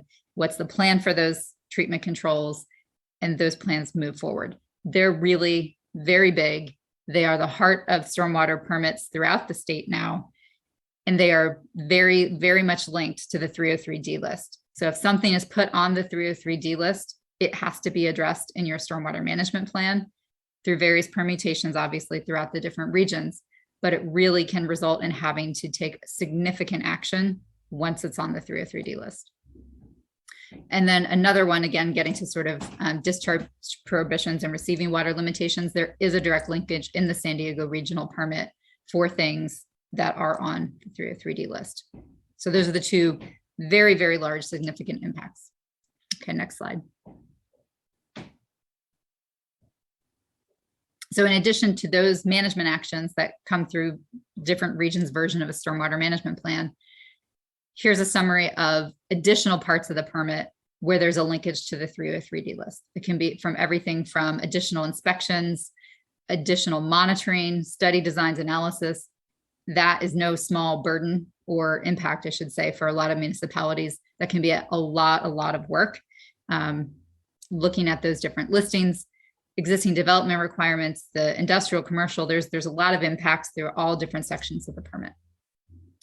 Next slide, please. Okay, all right, so I won't read all of this for you. I just wanted to give you the ability that you can see what those different permit requirements are. So in the Central Coast, their version of the stormwater plan is called a pollutant reduction plan, which again pulls in the 303D list and requires those listings to be addressed by control measures. Next slide. In the LA permit, our watershed management plans. Again, this is probably the original permit had this concept that really pulled in. That's resulted in a lot of the precedential orders. It's a big deal. So if you're identified as a high priority, if you are on the 303D list, which requires it to be addressed through control measures and address that impairment in the watershed management plan. It also triggers additional requirements in the planning and land development program and the construction program specific to nitrogen controls and sediment controls. Next, please. Moving on to the Central Valley. They actually call it a stormwater management plan. So that is their plan. And again, required to be addressed, anything that is currently on the 303D list. And there's mapping requirements, construction site inventory, again, on and on and on through all the different permits from the listing itself. Next slide. Region 9 has a lot of requirements. Again, their version of the stormwater management plan is the WQIP, the Water Quality Improvement Plan. And as I noted, there is a connection to the receiving water limitations and the discharge prohibitions. If you are on the 303D list, you have to include interim and final numeric goals expressed as a concentration or load-based goal for anything that is on the 303D list. So anything in Region 9 that is added to the 303D list will very much impact compliance for the stormwater permittees in Region 9. And as you can see, the rest of those requirements there really is a lot specific to all the different types of monitoring requirements in the permit. And I also should say, I'm putting out these permit requirements. It's not a discussion of whether or not the requirement is a good or bad idea. Again, it's just to drive home the impact when something's on the list. Okay, next slide. And then our phase 2 small permit. Again, even the phase 2 small permit, if something's on the 303D list, it'll impact a bunch of monitoring and inventory and compliance requirements. Next slide. All right, back to sort of the concept of listings matter. We do have some specific asks today to look at on the 303D list, and they really kind of get to that first part of the slide here, is understanding the water quality objectives and the beneficial uses and the discretion you have and the decisions you're making for the 303D list. Okay, next slide. All right, so our 3 specific requests. The first one relates to waters of the US, otherwise known as WOTUS. We did submit some comments on some listings that were in the Central Valley. The data itself came out of CEDN, and it was for some LID features. Our comment was that that data was not from a water of the US. And the response to comments was that it was unclear whether or not it was or was not a water of the US, therefore no change was made. So I think what we're asking is from a policy perspective, rather than having to prove something is or is not a water of the US. That's sort of the basic structure of the 303D list itself. Anything on the 303D list should be something that isn't a water of the US. So if we're asking and noting that that data came from something that was an LID feature and it's not in the water of the US, we would like the State Water Board to ensure anything that is on the list really is actually a water of the US. Our secondary comment, I know Rebecca spent a lot of time going through the comments on the California Stream Condition Index. So additional thoughts I'd like, and I totally appreciate everything Rebecca laid out. I kind of want to take a step back though for a second on that and acknowledge, as you know, as Rebecca did, there is a statewide process for biological integrity and biostimulatory substances. And there's a reason that effort is going on, because this is a very complex issue. And it involves setting the objective itself, as well as the applicability of that beneficial use. It's really important, again, laying out all the impact here, again, in context of what a listing means, that if the state is undertaking this effort for stream condition, which definitely again, this is a great idea. It's just going through the actual public process on that. Otherwise, I would ask the question, if we're just going to jump to the 303D list and we're not going to, you know, what are we doing in that statewide effort? I hope that statewide effort means something. I hope it matters. And again, looking at everything holistically. One thing on the 303D list is, again, everything doesn't have to be category 5. So there is that category 4C where something can be the result of channelization. And this is at the heart of some of the things that the Water Board is still looking at in terms of stream condition, is what do you do in a highly modified urban channel, and how does that impact everything? So with those questions at play, that's the heart of, think of our comments on those particular listings for Benthic community, is to let that statewide process play out and not to make those listings until the statewide effort has established the objective and it can be interpreted that way. And again, I very much appreciate what the listing policy already lays out, but it's in terms of making policy, these integrated policy decisions at the state. I think one of the other concerns as well is how exactly something would really be removed from the list if it's put on, because while there were some delistings put forward this year, it is not very easy to go the other direction and to take something off the 303D list. And then the last here are related to the shellfish listings. So the shellfish beneficial use. The objective itself for this one is definitely under review. It is a priority for evaluation in the ocean plan. There's a lot of work going on in Orange County that another commenter, Amanda Carr from the County of Orange, will talk about the local work that's going on to give this additional context. But again, going back to sort of that slide on water quality objective and beneficial uses, both are part of what's being evaluated. There's an acknowledgement that the water quality objective really does need to be reevaluated. And then where the beneficial use applies, where shellfish harvesting can occur, is allowed to occur, et cetera. So again, thinking in terms of making good public policy, if both of those concepts are being evaluated, putting it on the 303D list will have significant implications immediately for folks in Region 9 through their stormwater permit. And I'll hold off on the exact specificity on that and let Amanda go through that in more detail. So those are our 3 specific requests, and I'm happy to take any questions. I have a question on that, or I guess on this slide. Wouldn't we defer to the basin plan in terms of beneficial uses? So even if there's consideration of, you know, changing them, or doesn't the basin plan set that as default? So wouldn't we use that? There are default numeric objectives and there are default beneficial use for sure. I think the question is, if both of those are under review and evaluation, there's a whole bunch of new listings coming out of Region 9. And the question is, why now? And the management actions that trigger that'll happen, right? So that's the context of it, is it will require, and I'm getting ahead of, Amanda's going to talk about this even more detail, but changes to their WQIP, their water quality improvement plan, management actions, that are going to have to be immediately implemented because it's on the 303D list.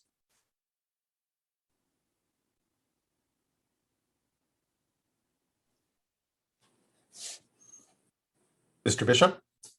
So just to clarify, Board Member Feinerstone, yes, what we do is we look at the existing water quality objectives and the existing beneficial uses, and we compare it to that.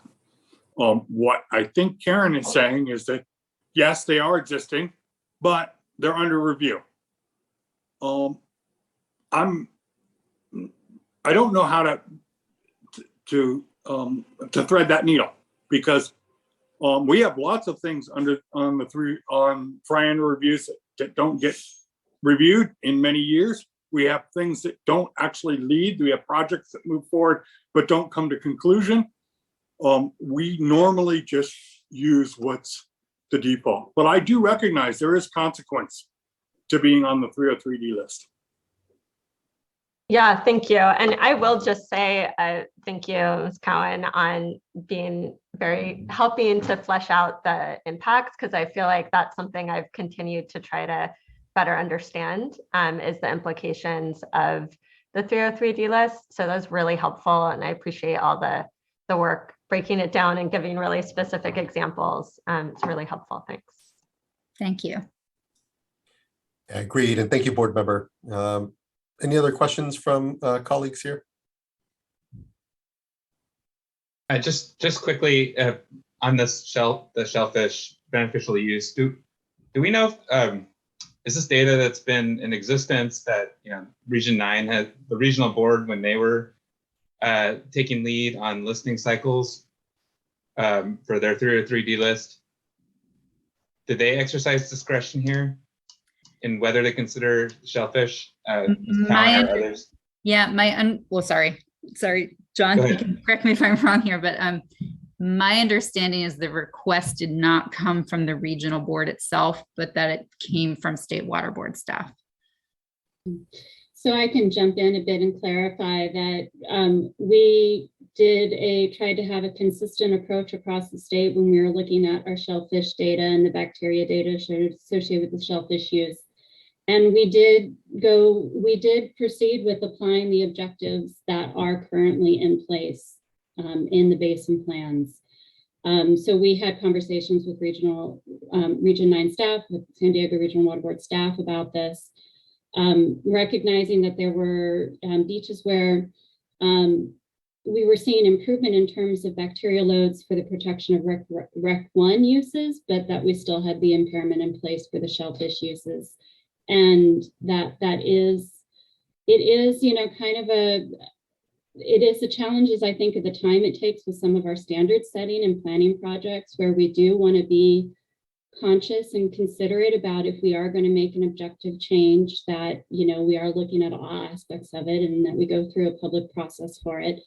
And that's sort of been our approach with the integrated report, of using the objectives that are in place in our basin plans until they go through a standards process to amend them.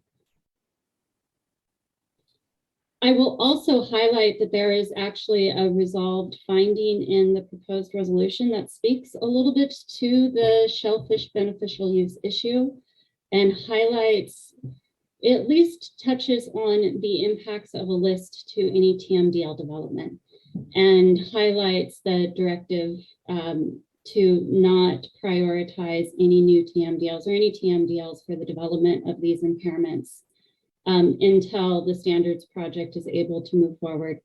So at least in terms of the TMDL development, we're recognizing that should be delayed until the standards project is able to move. Yeah, and that discretion makes sense, and I appreciate that step. I think for me, I was just trying to understand a bit of the history here and how the regional boards handled this very situation, whether it's Region 9 or any on the coast, as it relates to shellfish. So, but thank you, it's helpful. Definitely a lot to think about. Thank you, board member. Thank you, Ms. Fitzgerald. And thank you, Ms. Cohen. I appreciate the very good comments and look forward to further discussion on a number of your points here.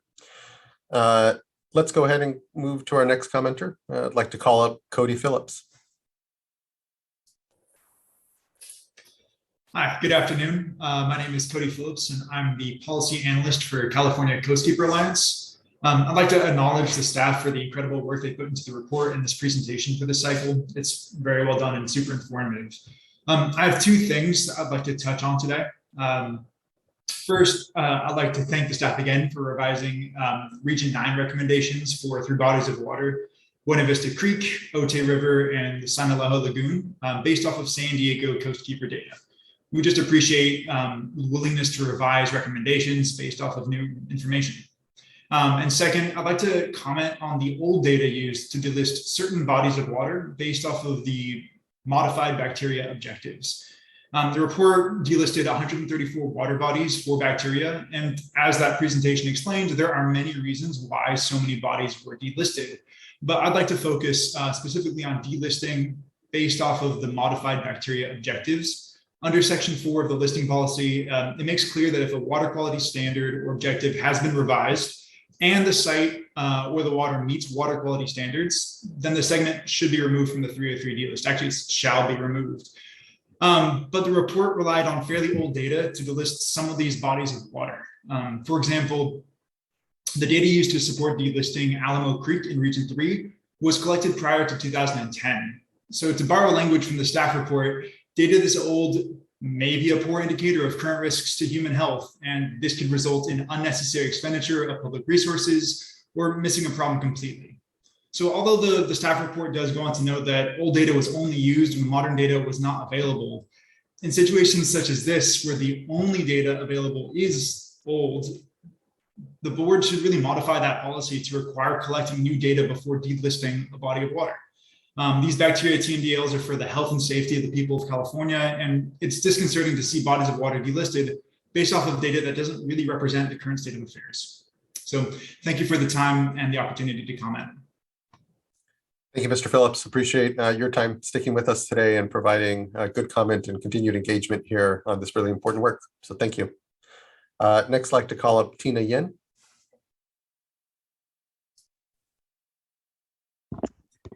Hello, and thank you for the opportunity to speak with you today regarding the California Integrated Report and specifically the list of impaired waters.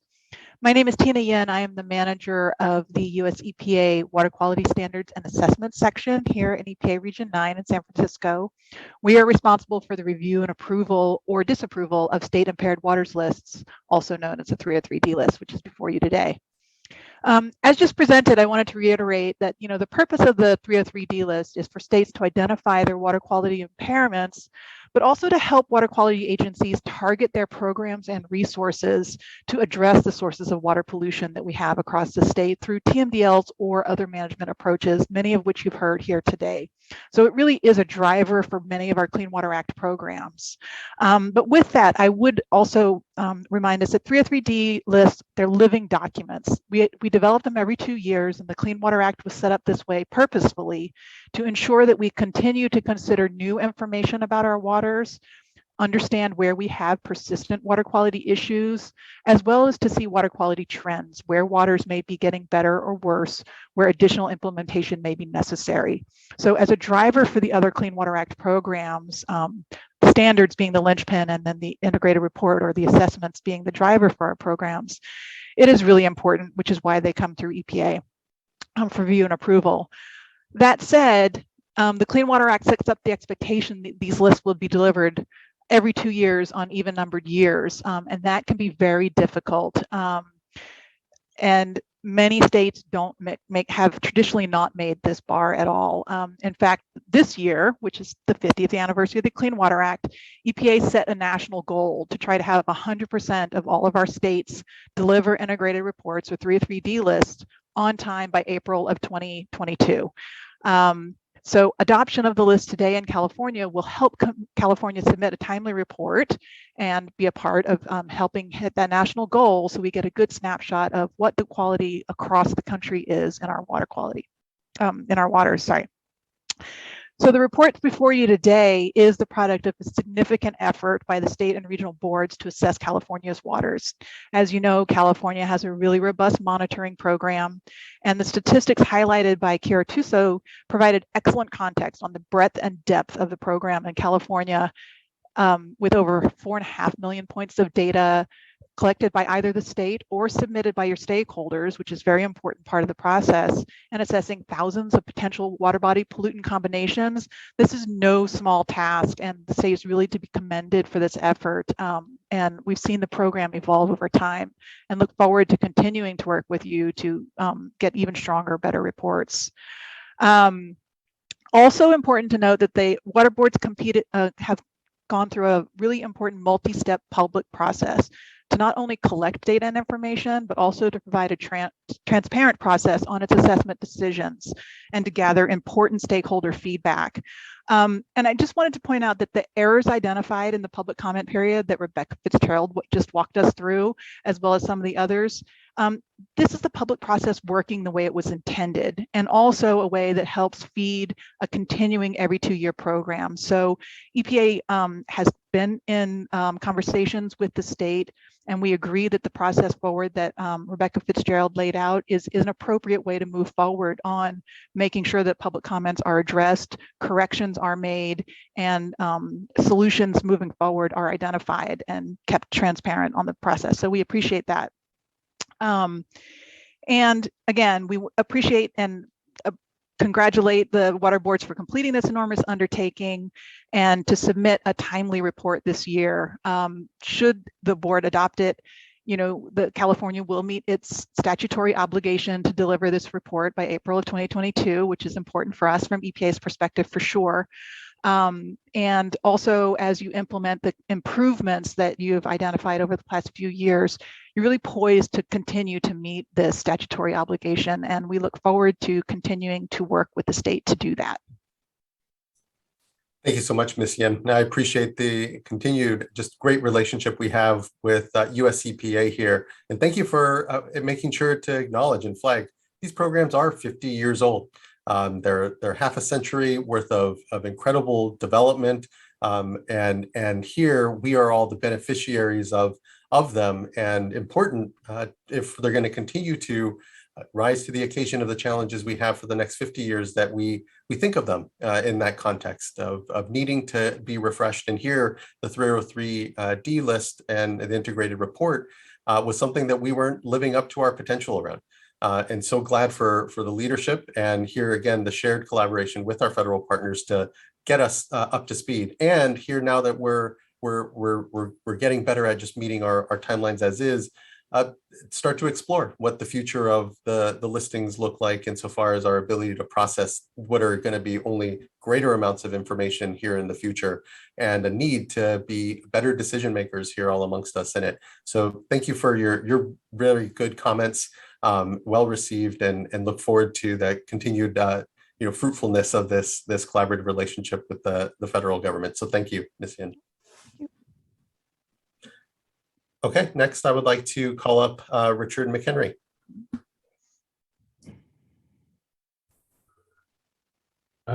Thank you, Board Chair, board members. I am Richard McHenry. I'm here today representing the California Sports Fishing Protection Alliance. In the past, I've made specific comments on specific listings in the 303D list, but with this first exception, I guess my comments this year are a bit more generic. Touching on the 305 integrated report and the 303D list and the impacts of both. I'd like to start off with a specific comment, and that is that the TMDL, which was approved by US EPA for the lower San Joaquin River and Mud Slough, did not consider discharges from the San Luis drain being routed through the wetlands water supply. As a result, the basin plan objectives for Mud Slough are not protective of the wetlands beneficial use. Therefore, we recommend that Mud Slough North be included in the Grasslands Marsh TMDL and not the lower San Joaquin River, TMDM. Thanks. Like I said, I took a more generic look at the report this year, and it's hard to separate the two. I guess looking through the reports, I found that something that I've always thought was listing, and that was a list of the water bodies which were either not sampled or incompletely sampled in California, which would give one a complete picture of, you know, what's the true condition of water quality in California if all of those were included. And, you know, staff provided excellent responses and apparently very honest and open responses, which I do appreciate. And the first one, of course, was the inadequacy of the database, and that was being updated. Appreciate that. They also estimated, which I thought was interesting, that approximately 50% of the streams in California have not been mapped because of the lack of data. You know, that to me is a very significant number. You know, and I think the public would be interested in that.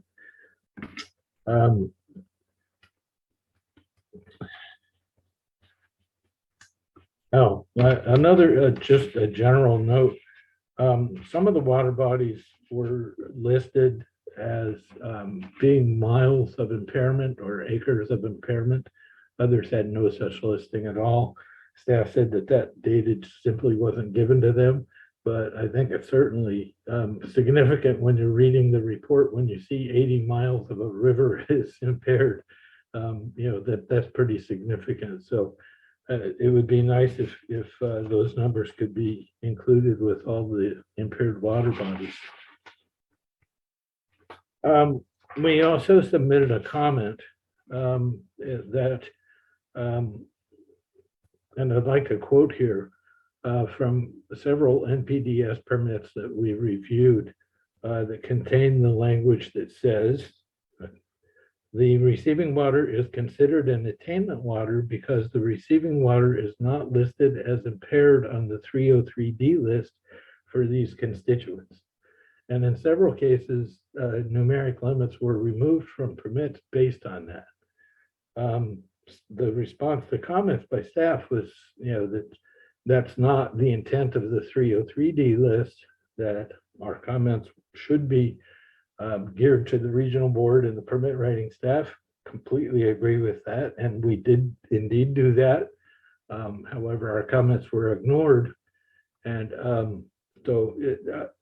I would just request that finding by staff that it's inappropriate for non-listed water bodies to make any determination about the quality of water.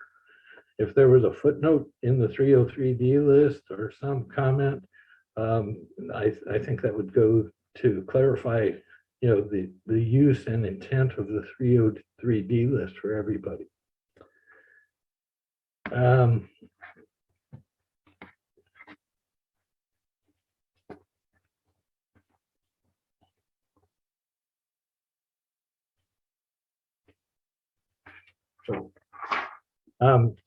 My last comment, we commented on the 303D list, the written comments, that in the 20 or in a past iteration of 303D list, there were 60 water bodies in the Central Valley region, which were not included in the 303D list. And the response to comments cited those water, well, actually, they didn't cite the specific water bodies, but they refer back to the determination as to, you know, what's the water of the United States, an issue that you just heard about from a different perspective, obviously. It's our understanding that those water bodies were originally designated by the regional board as not being waters of the state. And then there was, a determination, or I guess it was a determination by two federal agencies that such water bodies would be considered water of the United States. Then there was a court case saying that no, they wouldn't be considered waters of the United States. And so I guess the response to comments, and now EPA is considering adoption of a new rule or a new plan and determining what is and what isn't the water of the United States. The request you just heard was that those water bodies, shouldn't be listed in the 303D list. Obviously, our preference would be the opposite of that, but we're not insisting on that. But we would recommend that some footnote at least be maintained in the 303D list so that these water bodies don't fall off everybody's plate altogether. That some notation memorializing that this has been a back and forth issue until it's finally resolved, that we could bring that data back to light again if things fall that way. Anyway, thank you for your time. I appreciate it. I'd be happy to answer any questions. Thank you, Mr. McHenry. I appreciate your flags here. On the first issue of a misidentification ultimately of one of the bodies, I don't know if our folks in the program have any response there. And when it comes to waters of the U.S.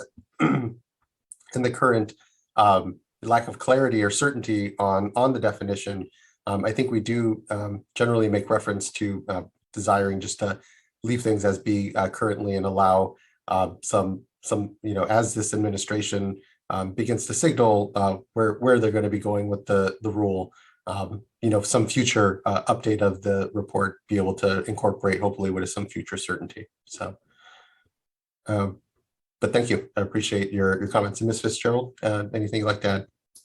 Thank you. Yeah, on the first point regarding mud slough, I'm actually going to suggest maybe Patrick Palupa respond. I think he's going to have a better understanding of the water body and the TMDL. Yeah, no, thanks. And good to see you, Richard. It's been a little while. I think correct me if I'm wrong, but I think you're referring to that issue that's kind of in controversy by virtue of a 401 water quality certification that the State Water Board is working on, and some discussion about what selenium objective applies to those wetlands areas. I think we're still waiting on making that final determination, or State Board is waiting on making that final determination, but I think we've been providing some input to the State Water Board as they go through their internal deliberations on that particular project and how the objectives should apply, because I agree with you, some of the initial language in there is ambiguous, and I think our default would be to apply the more protective standard, at least at the Central Valley, and I think we've provided that input to State Water Board as they try and sort that issue out. I hope that answers your question. I know the State Water Board 401 water quality 401 water quality certification staff might have a better answer, but since we were consulted on that question, and certainly we saw the comment letter coming in from CSPA, I offer my perspective here about kind of some of the inside deliberations that we've been having over that particular issue. Thank you, Patrick. Actually, that does answer the question. And more than anything else, I think we wanted to make sure that we bookmarked our issue here. Certainly. So I appreciate your comments. Thank you so much, Mr. Palupa. I really appreciate you stepping in there. And thank you, Mr. McHenry, for the flags and the engagement here on this important process. So thank you. Much appreciated. Next, I'd like to call up Marilee Woodhouse.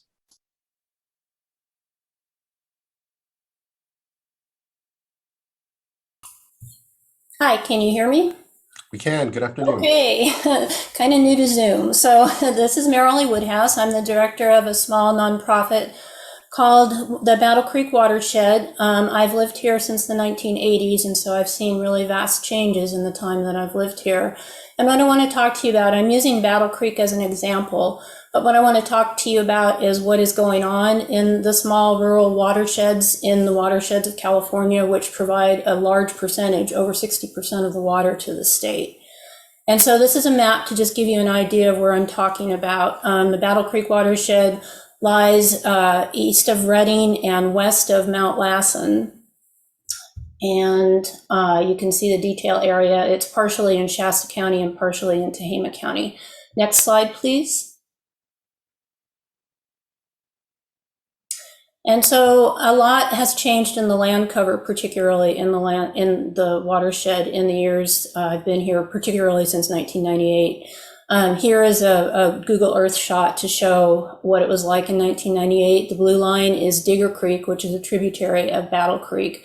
And that's in this area, the border between Shasta and Tehama counties. And further to the west is Coleman National Fish Hatchery.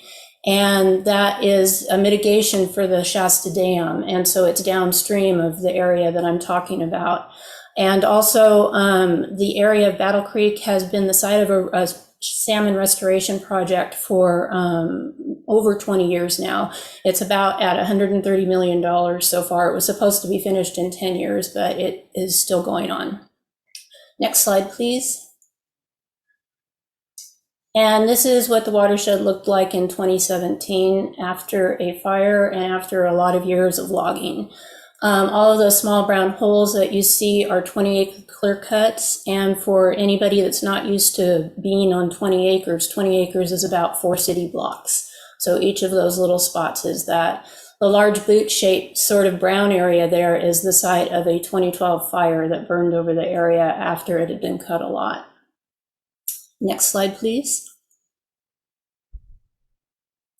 And so in this area, there are quite a few CDEX stations. You can see all the little blue markers are CDEX stations, but there are really not that many in the Battle Creek area downstream of the area that has changed a lot. And they, almost all of them, don't take very much data. The Shingletown station takes air temperature along with flow data.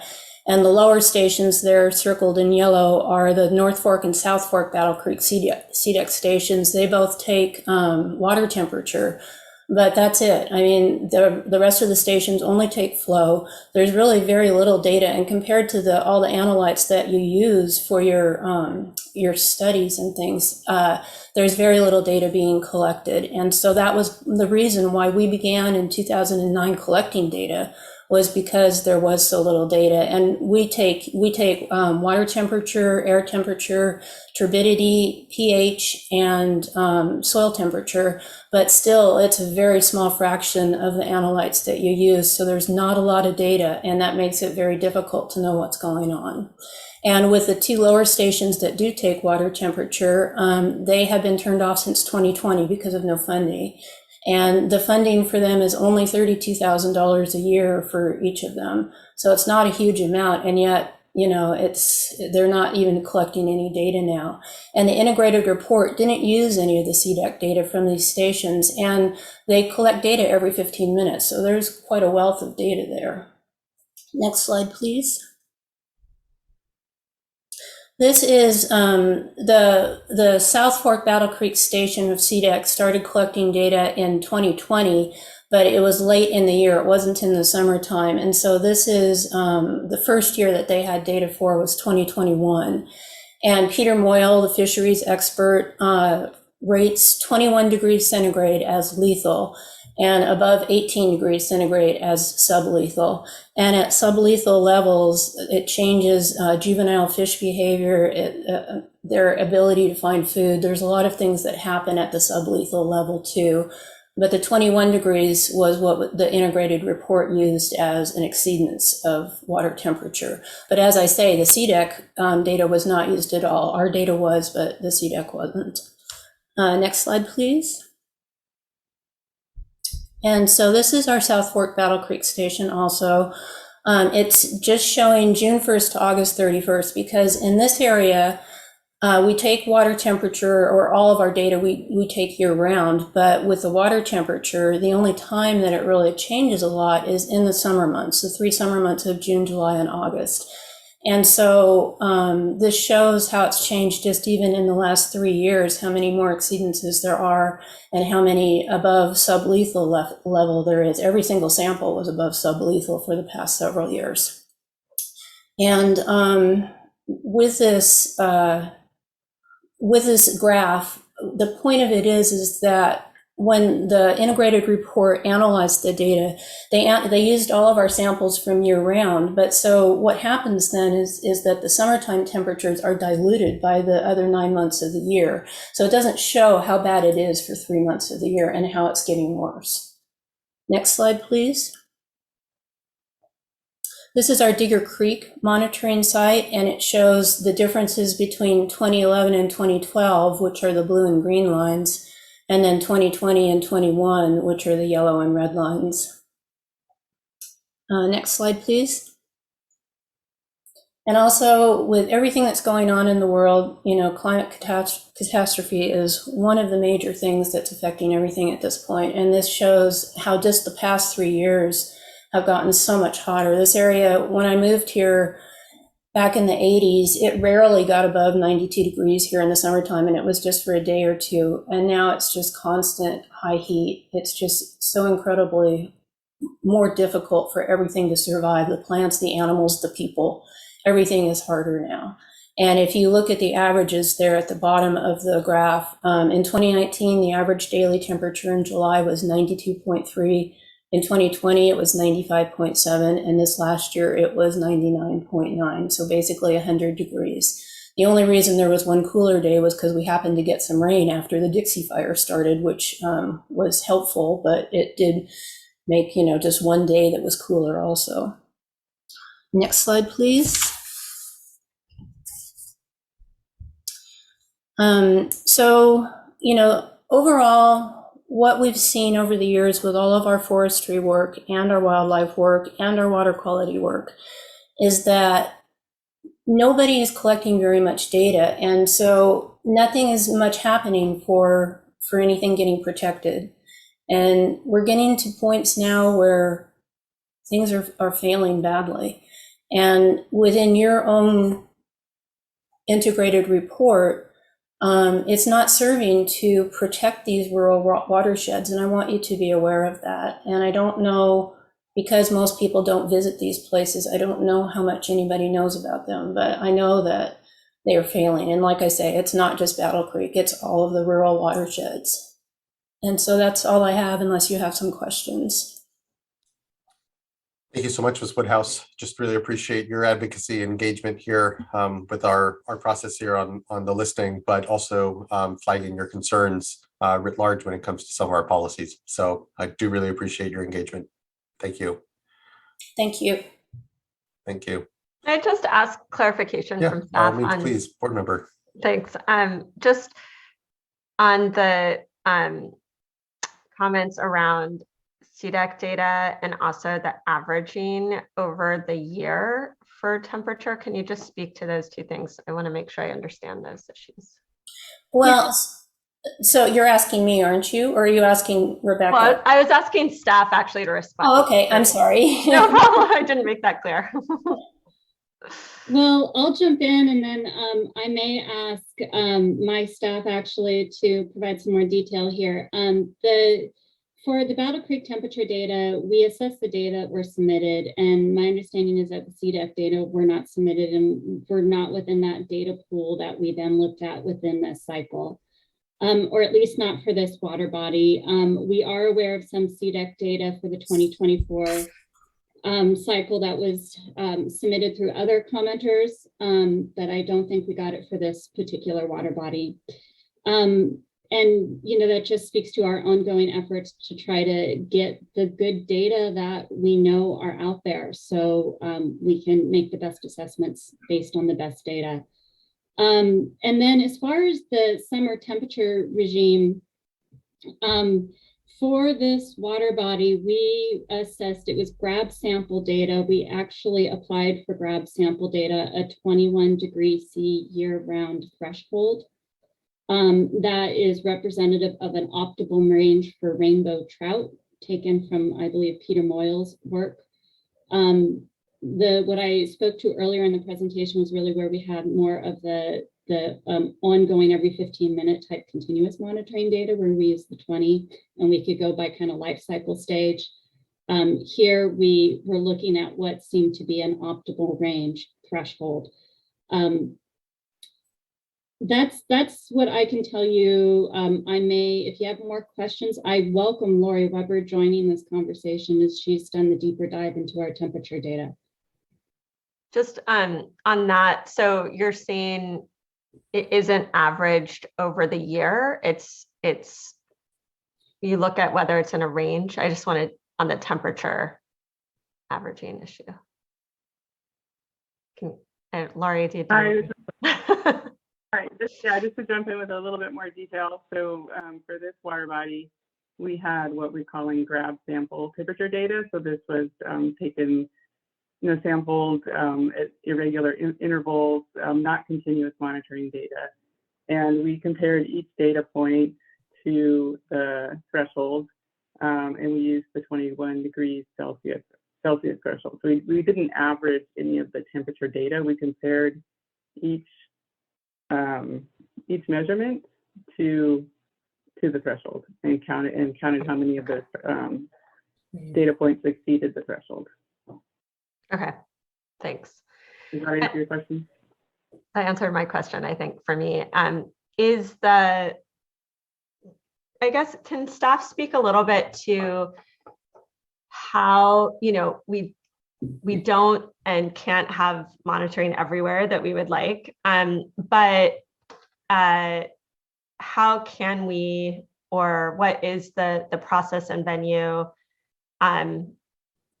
to be able to increase monitoring in areas where there's a lack of monitoring available, but concern from that folks are seeing. I definitely resonate with rural areas not having as many resources, and in many cases as much data. So this is a broader question. Yeah, it is actually a fundamental question in how we do things. Most of our data is data that we request from dischargers that do the monitoring of receiving water, that get the data. We also have data that comes in from special studies that we pay for, or from NGOs. We don't, I think there's a misconception that we have a broad network of monitoring stations out around the state that we monitor on a regular basis. We have a limited number of monitoring that goes on a regular basis, depending on the priorities at the regional boards. They do their, they make the decisions about monitoring in their region for most of the work. We do have statewide studies that we do, but they are pretty limited in spatial, and they are trying to answer certain problems. But I'm trying to give you the order of magnitude, but I can't think of it off the top of my head. But I think we have something like $10 million worth of monitoring that the state pays for. About half of it is for specific studies, and about half of it is directed by the regions for their important work. I might be off a little on that these days. That is not going to give you a comprehensive monitoring around the state of the rivers and streams. It's just not even close. And just maybe both John and Rebecca, you may it seems like what I've heard is where stakeholders have flagged that there's maybe another agency's database that is informative to be used, that is when we can assess bringing that data in. I guess what's our process for identifying where there's other data being collected by a different, whether it's state or federal or local agency through their monitoring programs that we would integrate? Well, I would say, I would say it's a bit ad hoc and a bit kind of where we know that there is quality data, that it is a high priority data set to assess. It is often when we hear from stakeholders saying, hey, there's this out here, or we know that there's key temperature data from DWR or something along those lines that we want to bring in and try to, and then we'll go out and get. That's happened in a few different, pollutants and parameters in a few different regions, and it is pretty ad hoc, though, I will say, and not sort of regulated. So for the most part, we assess data that's submitted to us. We solicit the data and it's submitted. If we'll just use the example that Rebecca was saying, if DWR sensors out in a watershed and they don't submit that data, we don't necessarily go out and try and find all the data we can. And to be blunt, on a 2-year cycle, millions of lines, millions of pieces of data, we have no time to go look for new data. If it's not submitted to us, it's not going to get analyzed for the most part. Yeah, so just as this evolves, it seems like, and Chair Esquivel, you may know more about this, but there's maybe more centralized data exchanges with that pull these data sources together that maybe So we could be trying to integrate. It's pretty hard to use those. There are some that can be used, but we have pretty high standards on what data we're going to use in our reports because it does have important consequences. And so in the past, we have used summary data from this study or compiled data over here. The problem is that you don't usually have the QA/QC associated with that data. You just have the final results. It's not a question that we can just go out to the internet and pull in a whole bunch of data that we don't already have and suddenly have a whole bunch of new data. Right. Well, and maybe that's something though we could explore in terms of, if DWR, there's sort of a California data exchange that has adequate QA/QC and information, that could be something we could more easily integrate without having to make somebody else submit or our staff have to go look for individually, just as we continue to iterate here. Can I just add one thing to the conversation that has not yet been said, which is that we have the California Environmental Data Exchange Network. That is how we define readily available data. We pull in data from many, many water quality monitoring programs into CEDN, including, we've already mentioned the water quality exchange data that we get from the national database. And not only that, but we identified some pretty severe water quality, data quality problems associated with those data. So it's really important to know that the more data we get in, the more we need to be mindful of the quality of that data so that we make good assessments and good decisions. So just wanted to point that out. Great. Thank you all. That's really helpful.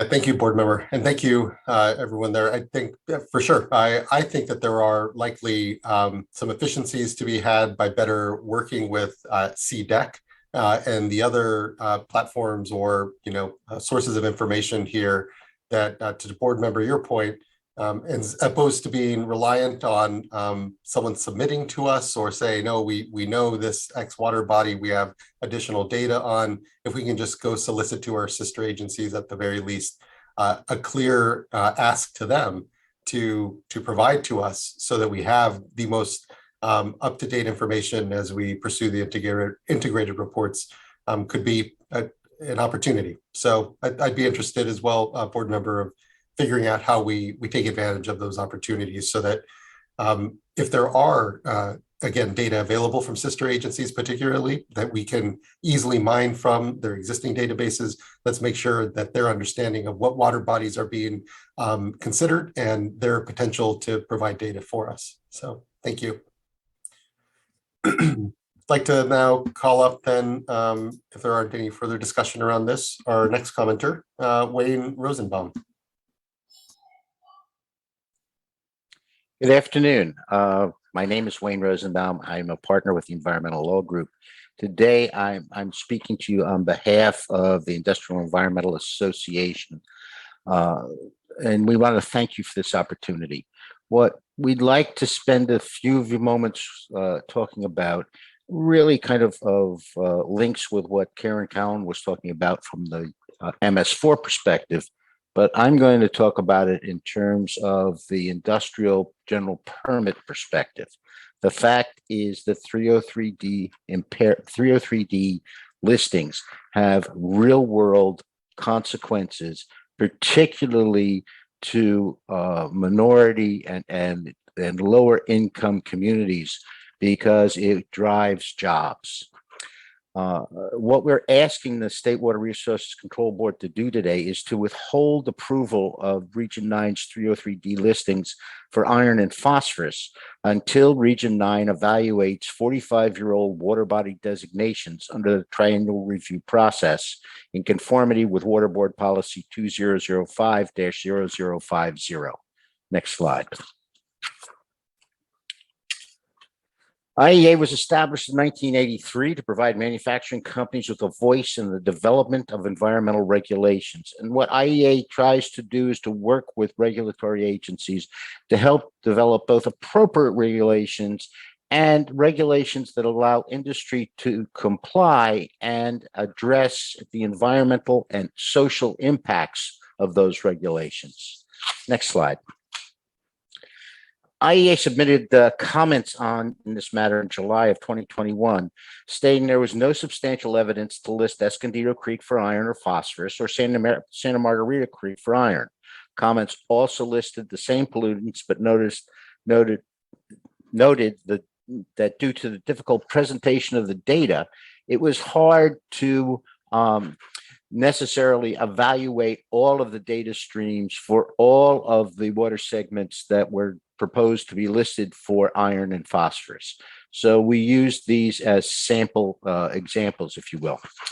Next slide. Why does the listing matter? Well, as was mentioned earlier, 303D listings, when it comes to NPDES stormwater permits, have significant real-world issues. If a water body is listed as impaired, what we are saying is no new industrial business can enroll in the industrial general permit unless the business can demonstrate that it will not cause or contribute to an exceedance of the water quality standard. Essentially, what it is saying is you cannot have iron or phosphorus in your stormwater discharge associated with your industrial activities above a level of 0. That is the way the NPDES permits are interpreted. So what we end up with is a significant barrier to industries that often provide the jobs for less skilled workers without college degrees. Those jobs, those businesses cannot meet these standards, or if they can meet the standards, because as my engineer friends tell me, given enough time and enough money, you can do anything. They cannot do it feasibly. Next slide. When the water quality values for iron and phosphorus in the San Diego Basin, on which these 303D listings were set up, are based on data or assumptions that go back 45 years. The Basin Plan states that these values are for aesthetics. The values are not based on findings that these numbers cause harm to human health, aquatic life, or the environment. But businesses are still being held to meet these values, and the costs become infeasible, and it just drives jobs out of communities, out of our communities. Next slide. Okay, so how did we get here? Well, IEA asked multiple state and local and regional water quality control board personnel for help. We started out, we asked the staff, the industrial and construction water permits, whether it was appropriate to use secondary MCLs which are based in aesthetics as a basis for non-discharge under NPDES permits. The response was, go talk to the Region 9 staff. Okay, so we went and talked to the Region 9 staff to address this part of these issues as part of the triennial review. The regional board staff originally told us, go talk to the industrial and construction stormwater permit teams. So IEA then submitted comments on the 303 list asking that this issue be addressed as part of the 303 review. And the response was, well, it should be raised as part of the triennial review. For those of you from the East Coast, if you've ever seen a cartoon of the Tweed Ring, we begin to feel like we were just going around and round in circles. And this is really the issue. We understand that if these water segments are listed for iron and phosphorus without real good science behind it, we know what the consequences are going to be, but we cannot find anybody in the organizational structure who is willing to take a serious look at whether these values are viable or appropriate before they become regulatory standards. The bottom line is that these issues need to be addressed by the various branches of the state and regional board before we start implementing what amounts to discharge limitations. Next slide.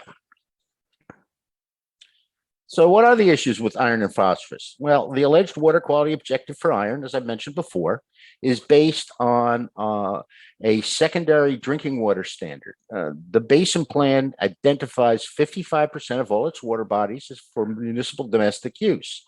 The basin plan then says iron is undesirable. Okay. Based on this, all water bodies except 13 in the basin were assigned a water quality goal of objective of 0.3 milligrams per liter. And I would note this now gets to be imposed on permits where the federal stormwater permit has said regulating iron at all makes no sense. The objective is for aesthetics. The value for phosphorus has never been established as a water quality objective. The basin plan, going back 45 years, said it was a desired goal in order to prevent nuisance in streams and flowing waters. And the right number appears to be 0.1 milligrams per liter. That, by the way, was generated by saying, well, we don't want nitrogen above 1 milligram per liter. And so 10% of that ought to be the right number for phosphorus. There's no science behind it. Nowhere does the basin plan say that the value is more than a goal, and the purpose is to address a possible nuisance, not human health, not aquatic life, not the environment, but these objectives are then enforced on NPDES dischargers, and it's not just the money. It's you reach a point where trying to achieve these kinds of goals make jobs infeasible. Next slide. So the water body, why are we doing this? The water body policy 2005-0050 discusses, because we know 303Ds are intended to generate TMDLs. And so when we refer back to this water body policy that discusses when should we do this, it says first and foremost, a TMDL for impaired waters should not be established because of natural conditions, the standards are too broad or too vague, or incompatible uses exist. And essentially, this is the classic case for that. So we are establishing a 303D standard, which will have draconian effects. But by the time we get to setting the TMDL, the question is, does our policy even allow for it? Next slide. and I'm just going to rip through this one, but because I think I've already told you this. I think what we're trying to say to you here is that how do we do this in a realistic process? And the realistic process, we believe, because of the way 303Ds have now been implemented into NPDES stormwater permits, it is essential that the water quality objectives as established in a basin plan 45 years ago be reviewed through the triennial process prior to them being used, at least in this situation, when there does not appear to be any basis in toxicity. There doesn't even appear to be a basis to assume they're a water quality objective. So to use them in this manner. So what we are, and we don't need to go through all the slides. What we are asking is that for Region 9's iron and phosphorus 303D proposed impairment listings, that this section be put aside until these and the basis for these listings can be appropriately analyzed through the triennial review process. And thank you for your time. Thank you, Mr. Rosenbaum. I don't have any question or ask for clarification at this point from staff, but fellow board colleagues, anything? Okay. Thank you. Let's move on to our next commenter. We have Debbie Webster.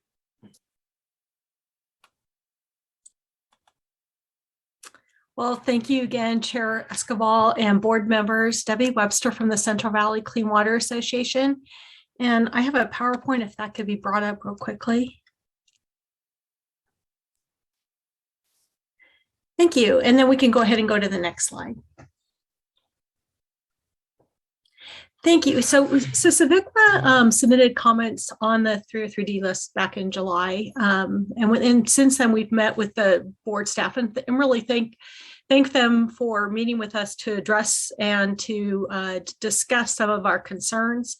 Basically, in our comment letter, we talked about how this was much more aggressive in a sense that there was over 400 new listings in the Central Valley, over 1,000 statewide. It was, much more than we had seen in past years. And many of those listings were based not on a water quality objective, or interpretations or best professional judgment calls by staff. But the list did not always include that best available information. So next slide, please. So we appreciate, again, those changes that respond to our comments, especially as it relates to aluminum, which allows consideration of the site-specific studies and the new data in interpreting the basin plan. We also appreciate the decision not to list the lower San Joaquin River for salinity. And to defer those multiple listings, because really in the Central Valley, we have committed and are implementing a very significant salt control program. And finally, also really appreciate the decision not to list the waters for TEHMs. Okay, so next slide. And this is really where the meat of what I'd like to talk about remains, is our concern regarding listing of benthic community effects. So all this hinges on using that CSCI score of 0.79. And as Ms. Fitzgerald said, it's a best score of averages all over the place. But I think what Ms. Gowan was saying, and then others have said, and even Ms. Fitzgerald said, is that number is really the attainable of conditions that are more pristine. And as working through the process that we've been working through for reference conditions and other conditions as we look at in across the state, but specifically also in the Central Valley, is that anything typically with more than 5% development in there really impacts that CSEI score and that reference. And so much of the discussion has been is what is those appropriate numbers, or what's that appropriate value for streams in the Central Valley. And so and elsewhere for places where things are developed. And so really, we think that using this, that the State Water Board using this score of 0.79 is a significant policy decision, and it has resource implications. And you've heard some of those. And I would say on the POTW side, we see very similar types of implications. And it creates a precedent that becomes very problematic, because that becomes what the goal and the targets end up being. And we might have, it might just be, oh, this is for listing purposes, but it does get convoluted as you're trying to figure out what is appropriate for, for more of municipal or other types of conditions. We're really concerned that 0.79 is not attainable. Now, as was mentioned, there's one reference site in the whole Central Valley floor. As Ms. Fitzgerald mentioned, there's other ones that meet it, but again, these are not the pristine watersheds on the Central Valley floor. So we really are. There's a question, and that has been a question through the biological, biostimulatory, and biointegrity policy development, is if that's attainable at all.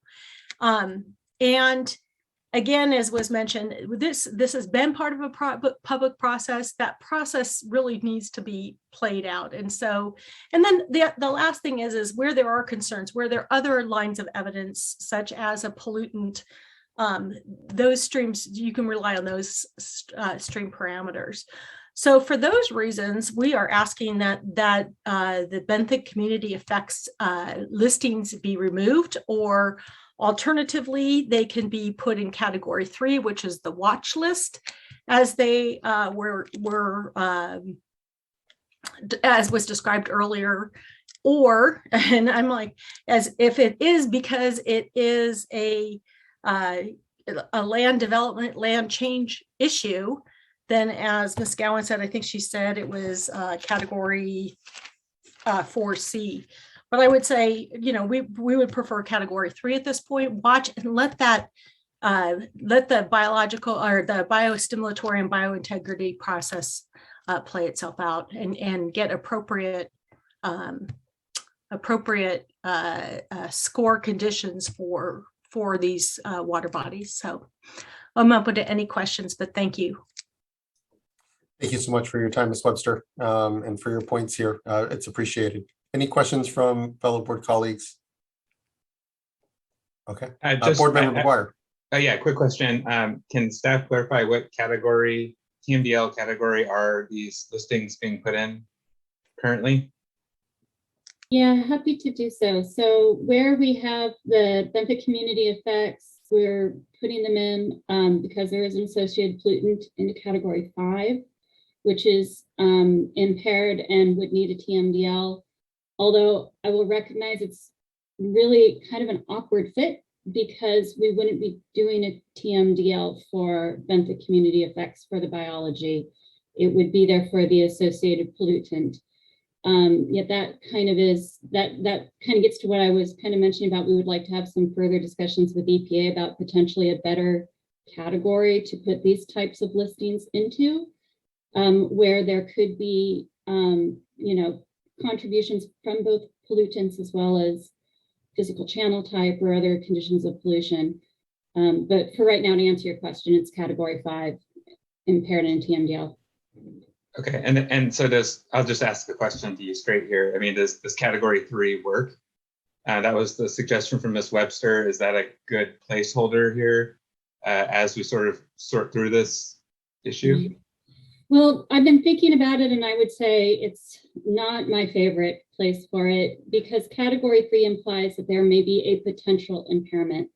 And I think here we have demonstrated that there is an impairment to the biology. So in that respect, it's not a great fit in category 3 either. So I so that if that answers your question from my perspective, I think what we've been challenged with here is what might be attainable where we have altered streams, where that alteration is of value for flood control or for other uses. And I think that is, it is to what is attainable that I think I want to, the better place for that will be within our biostimulatory and biological integrity project. So let me remind the board members just one thing is, and Rebecca, correct me if I'm wrong, but my recollection is that we're not listing a water body that just has a low score. It has to have a low score and have an associated pollutant with it, which is what the TMDL will be written on.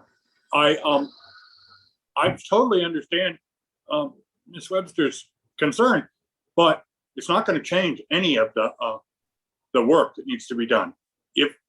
Even if we don't do the listings for the biointegrity, because the listings are all associated with something else.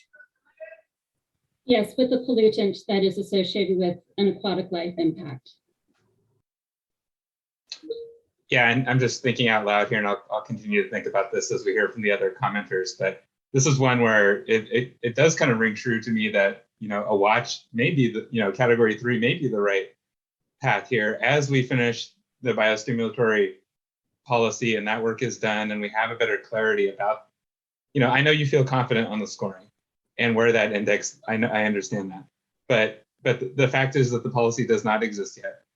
It's still in development. They're still thinking there. You acknowledge that we need to better understand, you know, physical modifications to these water bodies and what those implications are.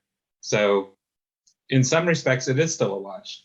But it won't hold, as I understand it, it wouldn't hold up a TMDL development for whatever that pollutant is, whether it's a pesticide or some other issue. So anyway, I'll keep ruminating on this, and I see Vice Chair has some thoughts. Thank you, Well, board member.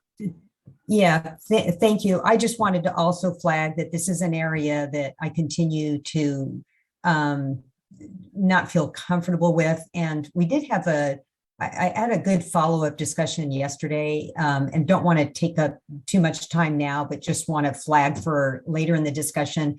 I would like to have Ms. Mogus and Mr. Wiles available, because Mr. Wiles talked a lot about, you know, this might be a square peg in a round hole, you know, kind of doesn't fit, you know, the typical impairment pollutant that we look at. And so I thought that he had a good way of describing that I think everyone could benefit from. And then also on, you know, potential for a different category. Maybe not even waiting for the biostimulatory project, because that could take years and years, but maybe just for another listing cycle. So not to take up time to debate that now, but just wanted to flag that. Thank you, Vice Chair. Mr. Wiles, did you want to add anything?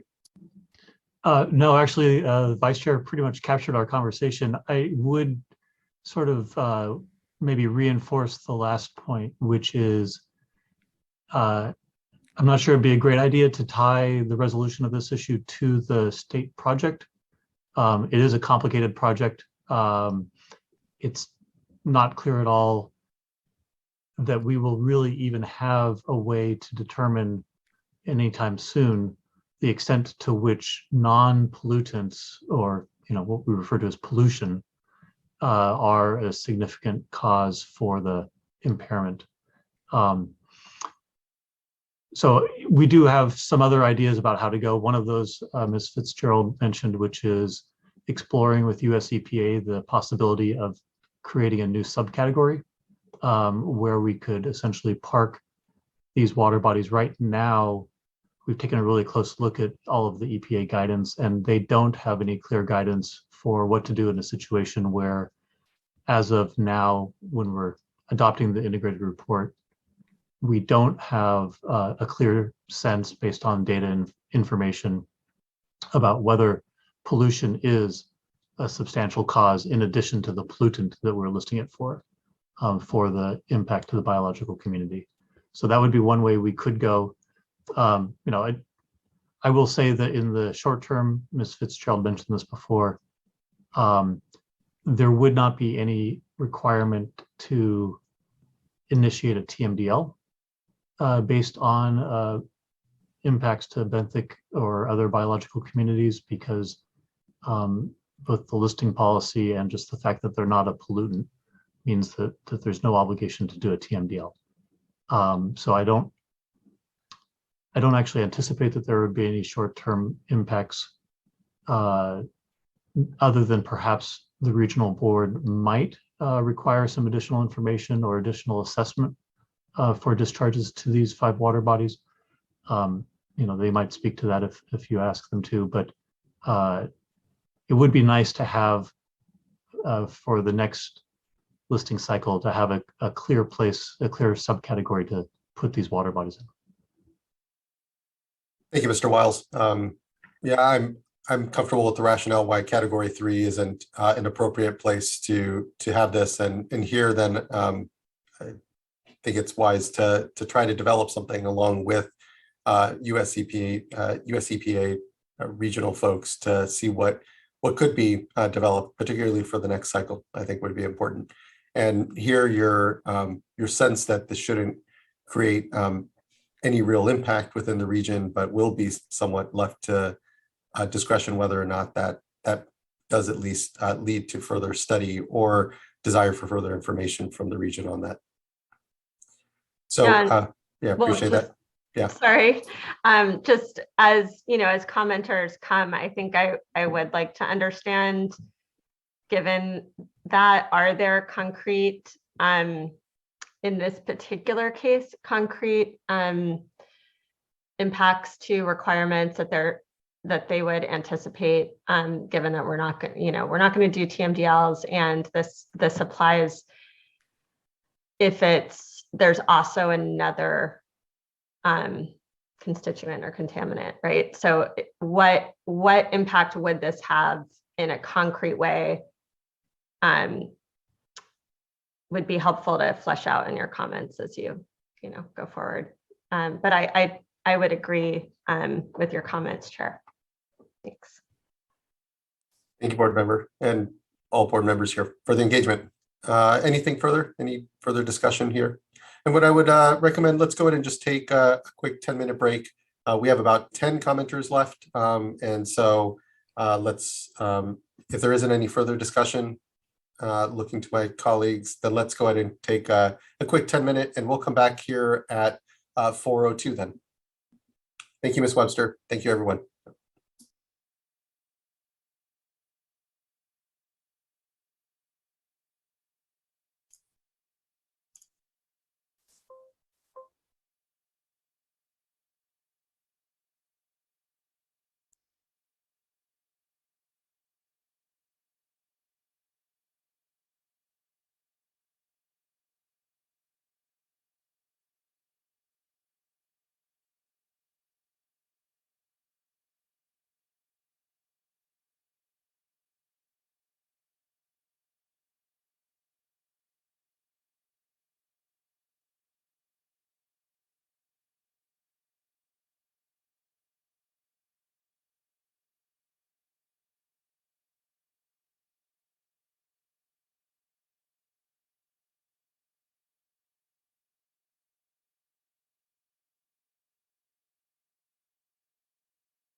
All right, everyone, I think we can begin to gather back.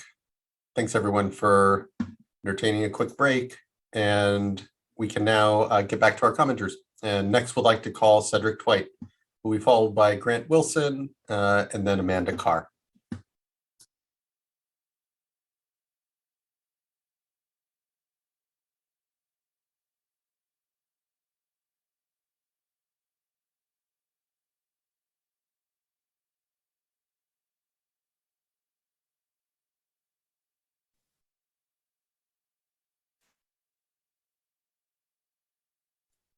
Hello, this is Cedric Twite, Sierra Pacific Industries. Thank you, Chair SWRCB, for the opportunity to talk. Thank you, board members, and thank you, staff, for a very tough job that you guys have to carry out. Quickly, just to comment on the Battle Creek Alliance's previous comments. They caught me by surprise, but I wanted to share with you the fact that we are the major landowner that they were referring to. And as a matter of fact, we've been collecting continuous water quality monitoring data in that watershed since 2000, 3 separate continuous water quality monitoring stations since 2000. We added 3 more in 2001. Those collect data 24/7, every 15 minutes for a variety of different water quality parameters. So to suggest that that water quality data is not present in that watershed's misleading. That data may not be the sort of data that the Battle Creek Alliance wants to see, but it is true and correct and is available, and we have used it to thwart various antagonistic attacks by that group in our timber harvesting operations. Our comments today are to point out an error in the listing process that was alluded to by Mrs. Fitzgerald as being acceptable, but were in fact corrected inappropriately because the correction was done in a manner that excluded adequate notice or an opportunity for public comment. The logic Mrs. Fitzgerald used to rationalize the correction afforded the BCA submittal an error by staff by not including those water bodies in the draft integrated report does not excuse the board from shortcutting the public process. It was disturbing to hear Mrs. Fitzgerald suggest it was a failure of SPI to make timely comments when in fact it was entirely the board staff's errors of omission in the draft integrated report that caused SPI and the public at large to not have any knowledge of the board staff's interpretation of the Battle Creek Alliance's data and decision to list those 2 watersheds in the revised integrated report. It's in this context that I make the following comments. Sierra Pacific Industries is commenting to express concern with the proposed pH-related Clean Water Act 303D listing of the following water bodies: Rock Creek tributary to Bailey Creek in Shasta County and South Fork of Battle Creek in Tehama County. SPI has owned property in the Greater Battle Creek watershed since the 1990s. In 2019, after notification by the Central Valley Regional Water Quality Control Board Force Activity Staff, SPI submitted to the California Environmental Data Exchange Network, CEDN, 9 years of turbidity and rainfall data collected in the Greater Battle Creek watershed and elsewhere on SPI property. Collection occurred at permanent continuous water monitoring stations under standardized field, laboratory, and data management methods, including a quality assurance project plan. Throughout SPI's history in this watershed, no pH-related concerns have been raised in public, regulatory, or scientific settings. As a result, SPI did not include pH data in our initial data upload. Further, SPI did not provide pH-related feedback to the draft 2020-22 integrated report because this potential 303D listing was not disclosed until after the close of public comment period, and more specifically, in the December 17, 2021 response to comments and revised 303D list that accompanied that report. Consequently, SPI and the public did not have adequate notice of this potential listing. While the draft 2022 integrated report included no 303D listings for these watersheds, the finalized report included the above 303D listings for pH. Based on the public and scientific record, it seems possible this sudden addition is based on a Battle Creek Alliance pH data set submitted to the draft integrated report, but previously dismissed. When this was raised by BCA in comments on the draft integrated report, staff appears to have taken it upon themselves to add these watersheds to the TMDL list without public notification or any opportunity for public comment.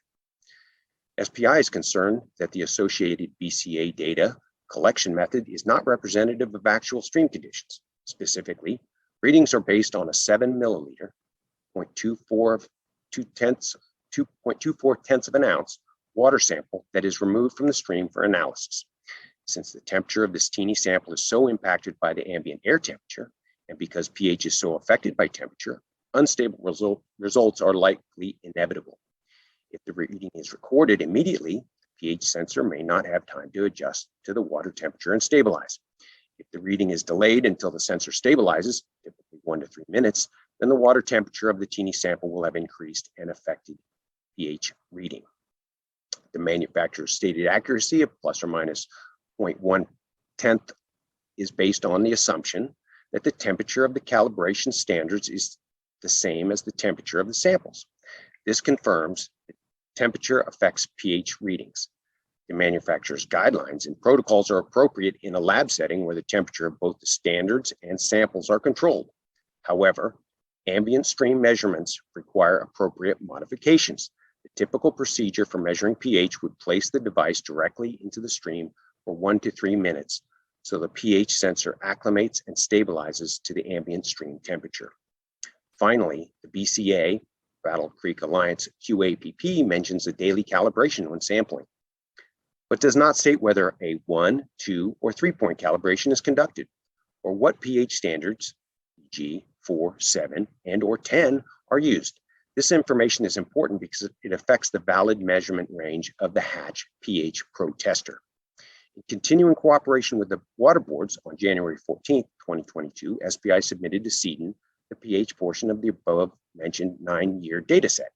With the addition of this substantial pH data set and sufficient time to understand the basis for the pH listing, and insufficient time to understand the basis for the pH listing, SPI requests the 2 specified water bodies be excluded from this 303D listing cycle. We thank you for your consideration of these comments. Thank you, Mr. Twite. I appreciate your comments today. Next, I'd like to call up Grant Wilson.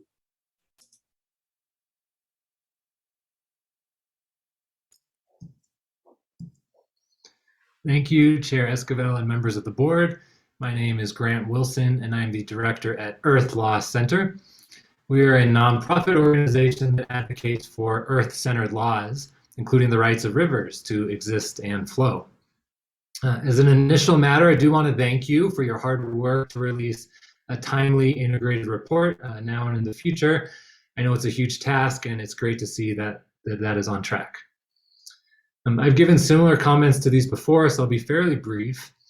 For the past 12 years, a coalition of organizations have asked the state board to identify certain water bodies as impaired due to low flows and other forms of hydromodification based on readily available data, including the most up-to-date data. States can do this in either Category 4C or sometimes together with other impairments in Category 5. In our comment letter in the 2020-2022 integrated report, we reiterated the law, policy, and science reasons for the listing of hydrologically impaired waters. And one of the basic reasons I just want to highlight is just very simple, that the Clean Water Act protects the physical integrity of rivers. It protects flows without which rivers and fish would not exist. And it doesn't make law or policy sense to omit consideration of low flows and other forms of hydromodification when determining whether waterways fail to meet water quality standards and therefore must be listed as impaired. Many other states, Idaho, Montana, New Mexico, and Washington, to name a few in the West, already list waterways as hydrologically impaired. And in the comments we previously submitted, I attached some details about how they do this and what it looks like. In our comment letter, we also submitted a short list of waterways with readily available data clearly supporting hydromodification listings in the Central Coast, Central Valley, and San Diego regions, as well as the Colorado River Basin, through which flows what may be the most dam diverted and otherwise clearly hydrologically impaired waterway in the US and world, the Colorado River. The last thing I want to note is that a growing part of my own work at Earth Law Center is to advance ecological river protections globally. And in many Latin American countries, as well as places like Bangladesh and New Zealand, and even in the United States through some tribal nations and communities, rivers have been recognized as having legal rights, such as a right to be restored to health, rather than just being treated as resources. And I bring this up just as one example of many examples in the past decade of different governments implementing really innovative and restorative approaches to protecting rivers and addressing threats to freshwater systems. And all the while, many Western states in the midst of climate change still fall short of the basic application of the Clean Water Act to flows, which is not to say that these states haven't done many other positive things, because they have. So I bring that up to say that I hope that California, like many governments across the world, can be innovative, bold, and restorative with its water policy, particularly for the sake of future generations and for rivers themselves, which don't always have a clear voice in these processes. And so to bring it back to my main point, in sum, I once again express my support for hydro modification listings in the integrated report. Even if it's just a handful of waterways at this time, I think that would be a step in the right direction. And thank you for your consideration. Thank you, Mr. Wilson. I appreciate you sticking with us today and providing your good insight and comment here. Appreciate the time and comments. Thank you. Thank you. Next, I'd like to call up Amanda Carr, who will be followed by Caitlin Rich.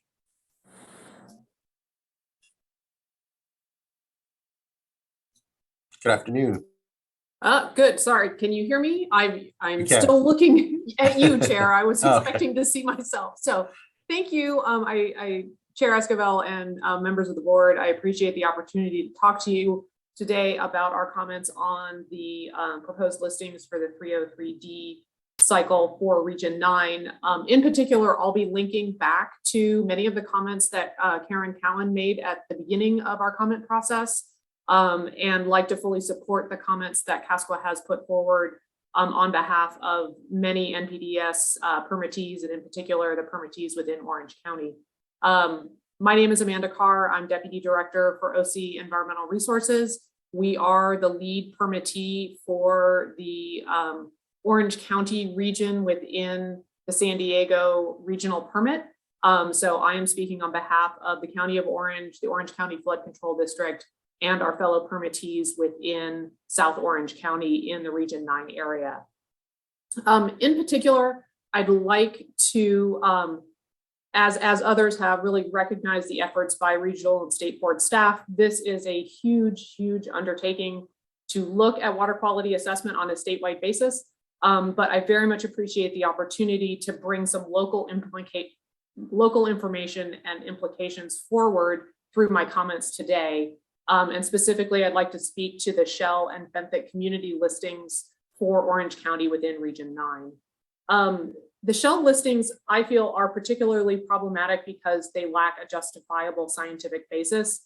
The Shell water quality objectives are based on century-old science, and this has specifically been noted in the 2011 to 13 Ocean Plan Triennial Review, in which state board staff outlined significant changes to the shellfish harvesting objectives to address these flaws, but this work has not progressed. And so this regulatory issue and really risk to public safety for consumption of shellfish still remain unaddressed.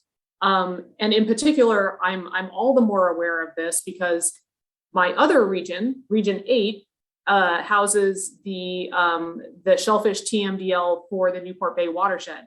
And through that TMDL, through collaborative efforts funded by the Newport Bay Watershed NPDES permittees, as well as the Santa Ana Regional Water Quality Control Board, we have funded studies that are ongoing through SWRCB that have shown that water column concentrations of total coliforms and fecal coliforms do not correlate with unsafe levels of viral pathogens found in bivalve shellfish. So we have specific paired tissue data and water column quality data that clearly show that this water quality objective is not protective of the beneficial use.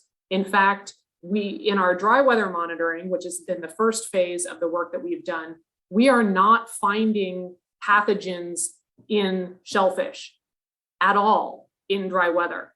But there can be exceedances of the water column concentrations that would indicate impairment of the water quality objective, but not of the actual beneficial use. And so I would really very much encourage, if state board members are interested in hearing more about this work, of having Steve Weisberg come forward from SWRCB. He can really walk you through all the technical information. And we are continuing that work and moving on to look at whether any correlation exists during wet weather. That being said, I guess I am unclear why these shellfish listings are being proposed now. It is my understanding that these shell listings in Region 9 were not proposed by regional board staff in their listing assessment, and they have been added by state board staff. And frankly, Rec 1 listings have been in place for many of these locations since the early 90s, and a Rec 1 TMDL was adopted in the early 2000s, and shell listings have never been previously proposed. All the while, if a location does not meet Rec 1 standards, they don't meet shell standards. So, I mean, I think a lot of times regional boards and state board have been whistling past the graveyard on this issue because they know the problematic nature of this objective. And so I'm not certain why these listings are coming forward now. In addition, as Karen pointed out in her comments, you know, it's not just about whether a TMDL will be adopted and I very much appreciate the point that was made earlier that TMDLs for these listings are deprioritized and are not recommended to move forward until more work on the objective is done. However, as Karen pointed out, 303D listings have much broader implication in a lot of NPDES permits, not only on the municipal side, but within the construction general permit as well as the industrial general permit, and trigger a lot of work. So for Orange County and our permittees in particular, this listing will trigger revision of our water quality improvement plan and require us to develop new actions and regulatory management actions with documentable reasonable assurance of achievement of the water quality objectives in order to address constituents that we know do not track with improving or reducing the risk of shellfish consumption. So we are going to be forced to develop programs and to take actions to address total coliform and fecal coliform and not have any beneficial impact on whether or not shellfish in these areas will then be safe to eat. Additionally, this will require a lot more monitoring, a lot more data analysis, and a lot more reporting, again, on constituents that don't provide environmental benefit or human health protection because they don't correlate with the pathogen impact within shellfish tissue itself. So I guess I just really like to make clear that proceeding with flawed listings really ends up creating needless regulatory churn at the local permittee level, at the regional board level, and the state board level to then go back and fix these listings after we have addressed the water quality objectives issues and further down the road, but they trigger a lot of requirements in the meantime. So I would really request that we take a look at why are we proposing these listings at this time when this information about whether or not the shellfish standard is being met, I believe has been available for decades. And then I would also request that in addition to the language that's already within the resolution, that it deprioritizes the shell listings for that deprioritizes the development of TMDLs for these shell listings, that it also recognizes and recommends deprioritizing any permit actions in addition to TMDL development until the shell objective has been addressed, if these listings are to move forward. My recommendation would be to continue to exercise discretion in not adding new shell listings at this time until the shell objective has been addressed. But if that is not possible, to deprioritize any additional permit actions until that has happened.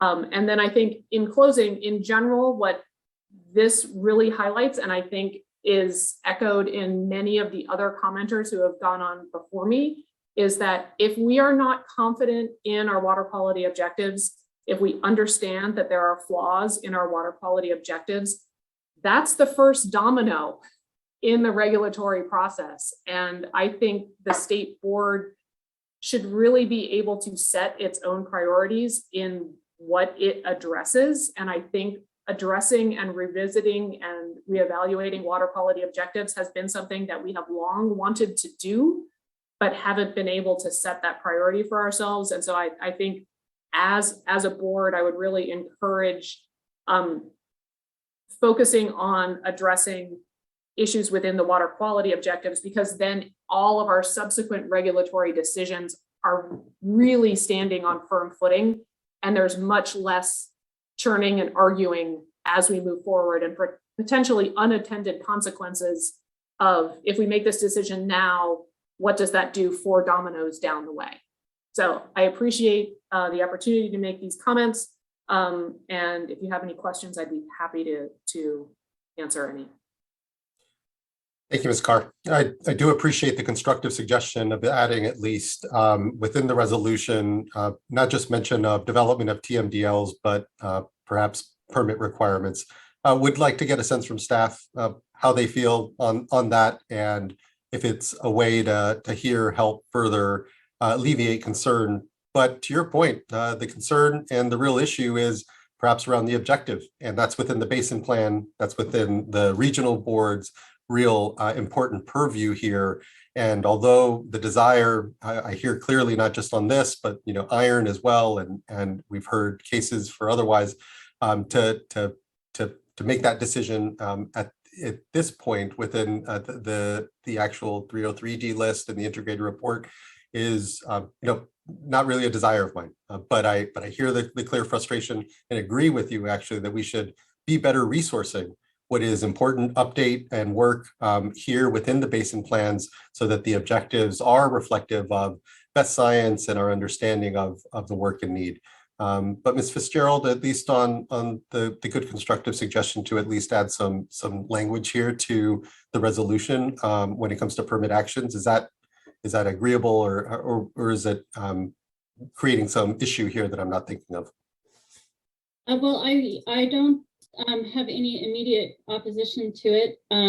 I see Phil is also on the line, so I may defer Mr. Wiles to you. Yeah, so I'll just point out, I think there's a bit of a problem with being too directive in terms of how the regional boards should use their discretion at this stage. I do think that it's going to be probably case by case about whether a regional board. Do you want me to forward you the same? Excuse me, I'm pulling up some other. All right, there we go. Multiple meetings at once. Sorry about that.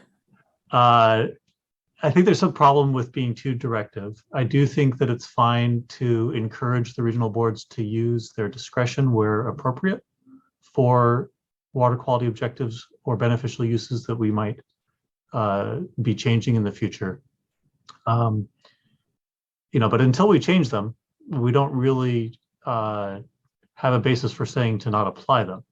So some of the permits that we have out there do allow for some discretion. For example, I believe that for Region 9, there can be a conversation with the regional board about what's appropriate for revisions to the water quality improvement plan.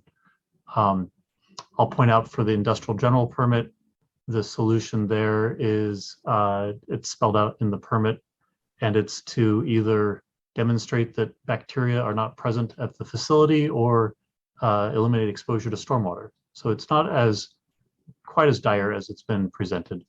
But yes, we can work on. I appreciate that.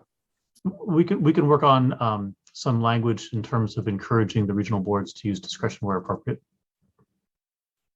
I'd be in support, and thank you, Mr. Wiles. Looking at other board colleagues, though, to please weigh in, and otherwise share any thought.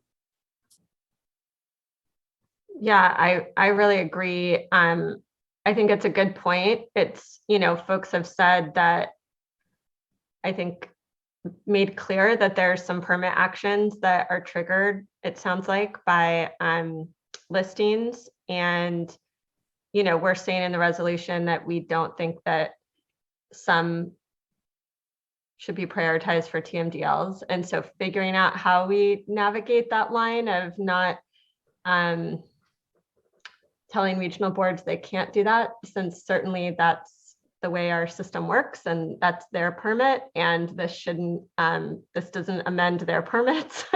But maybe signaling that, the same way that we are with TMDLs, that from our perspective, this is an area that they may want to exercise some discretion on.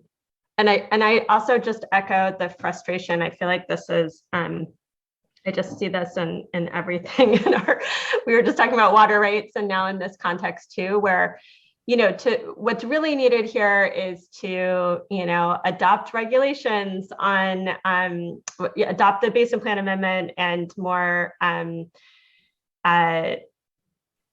specific and updated objectives, or in some cases site-specific objectives, or the biostimulatory policy. These are really big actions that absolutely we need to do, and yet they take a really long time. And in the meantime, we're operating within the system that we have. And so, I feel like I saw the same thing just in the earlier discussion around water rights and the Kern River. It's just, to really address these issues correctly, it's just a much more comprehensive process that takes a lot of time and isn't immediate, and it's incredibly frustrating. So I don't know, unfortunately, I'm not seeing the way around it. Just the working with the system we have.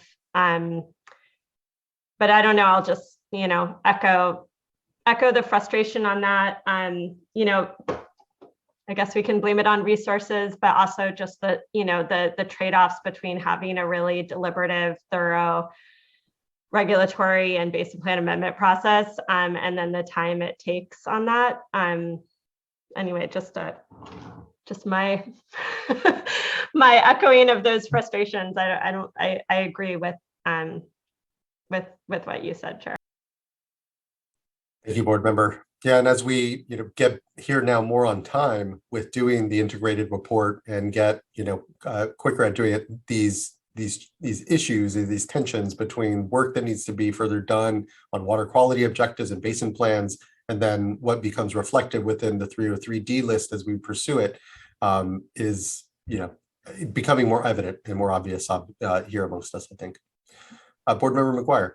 Yeah, I share all of your frustrations and confusion even on this approach and how to do this. So I'm just going to, this came up earlier with Ms. Cowan's comments. I'm just going to bring it up again. And that is to the extent that, if we do have discretion here to make a decision, make a call to say, hey, do not list this cycle, that would be the other path. That may be a path that the regional board has chosen over the decades. Ms. Carr, I think, suggested that. That would buy us some time. If we're thinking about, hey, let's provide some suggested language or direction for the regional boards to not take action on permitting activities and such, perhaps this is another way to get to the same end goal. And at the same time, prioritize doing something, whether it's through the Ocean Plan Review or Region 9, updating their basin plan. It seems like there's other ways we can get to revised water quality objectives, whatever that outcome may be. So I think for me, I just would like to hear again from maybe Mr. Wiles or others, if that is an option that I could offer up or not.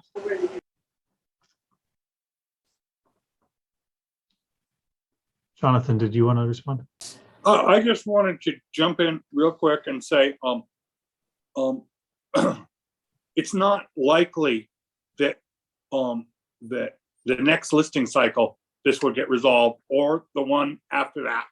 I do believe Amanda is correct that this has been an issue that's been out there forever, and it has not always been looked at. Only some of the regions have looked at it, not all of them have looked at their bacteria. But in San Diego, if they've had a listing for recreational exceedances, if they had compared it to the shellfish, it would have exceeded the shellfish, since the shellfish is much lower than that.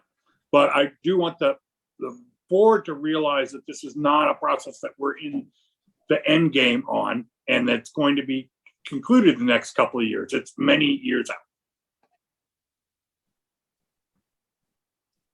Mr. Bishop, Vice Chair. Thank you. I think for me, on these issues that we'll be looking at as we close out, there just seems to be this tension between the role that we now have with the integrated report, moving expeditiously, but thoughtfully and carefully. But we've got this timeline. And so I think, I agree with Board Member McGuire. I'm struggling on this as well, but for me, it's maybe more big picture, looking for where staff feels that the category 5 is appropriate, looking for some additional space for us where, had we had additional time, maybe we could get more comfortable with a category 5. And for those of us who might be leaning toward a category 3 or some other approach where we don't have a consensus of the board, just looking for some other, whether it's through resolution language or some other vehicle to point to the need for ongoing work where maybe a category 3 isn't the right fit. I appreciate that, Vice Chair. I'd be supportive of language that here, as we've heard from Ms. Fitzgerald, there are ongoing conversations with US EPA and desire for additional ones around this parking lot category, a category that could be developed that can better suit the purposes here of kind of these items that deserve here some incorporation. The work and data is there. It is reflective of what are objectives that are existing in basin plans, but can help ease what is the concern around the triggering of additional requirements and work on when it comes to 303D listings. So, maybe that's, and regrettably, we're not going to be, I think, here close to your point to being able to have consensus amongst the 5 of us on a way best to move forward. So perhaps resolution language speaking to it, finding a desire to, figure out what this additional category could potentially be that's amenable to US EPA is maybe a worthwhile direction to provide to be able to give space to what could be a potential future solution here. Knowing that, as Mr. Bishop said as well, here even on the shellfish issue or any one of the individual ones, there's still years out potentially for resolution. Mr. Wiles. Oh, I was just going to respond to that.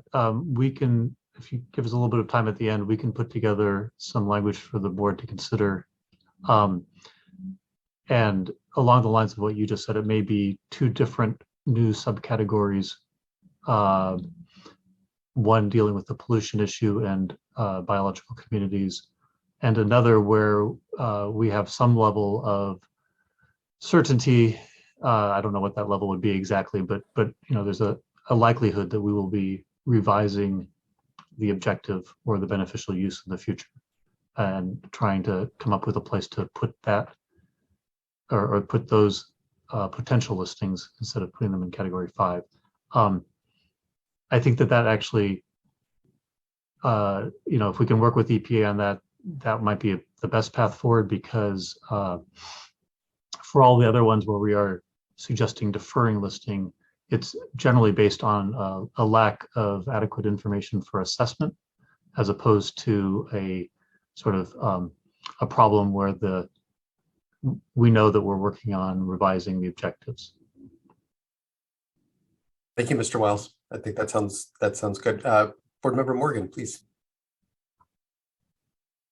Thank you, Chair. I just wanted to just say, I concur with the comments and fellow board members have made, and just ask staff are looking at drafting that language in addition to asking the regional board to use discretion on TMDLs and adding requirements to permits. If they can also, if necessary, add the language for discretion for investigatory orders for 13267s, because that would be the other category that would require the additional work and research around these areas that we're not too sure about at the moment, and so just would ask that to be considered along with the resolution language. Good call. Thanks. Thank you, board member. Thank you, Ms. Carr. I appreciate your comments. And hopefully this, again, although not the complete ask of just eliminating the shellfish, but hopefully this helps give some comfort to the concerns that are being voiced here. So thank you for that. Very much so. Thank you so much. Thank you, Ms. Carr. Next, I believe we have Dagmara Saini, and after that, have speak if need only, and I think only a handful of folks that are left that are still there. Regina Chicazola and Jim Murray. So actually, Chair Esquivel, yes. Caitlin Rich is the next person. Oh, I apologize. I completely skipped over Caitlin. Ms. Rich, apologies. Good to see you. It's all good. I had a disconnection. So just hi to the chair and board members. I just have a really quick comment. So my name is Caitlin Rich, and I'm speaking on behalf of the Central Sierra Environmental Resource Center, also known as SWRCB, and we're located in Twain Harte, California. And we have engaged in years of water sampling throughout our local region, and biologists with our center have submitted years of data to the State Water Board. And we just wanted to acknowledge the extensive work that by the Water Board staff that went into this extensive data evaluation effort, and thank the staff for putting together such a timely and important technical report. So we just wanted to express our support for the approval of the included streams in our Central Sierra Nevada region into the 2020-2022 California Integrated Report that is before the board for consideration. Thanks. Thank you, Ms. Rich. I appreciate your patience and engaging here with us on the project and your good comments. So thank you for your organization's long history of submitting data. As we've heard today, it's such a huge and key backbone to our work is that relationship and that submittal of data. So thank you, much appreciated. Thank you. Next, I'd like to call up Dagmara Saini.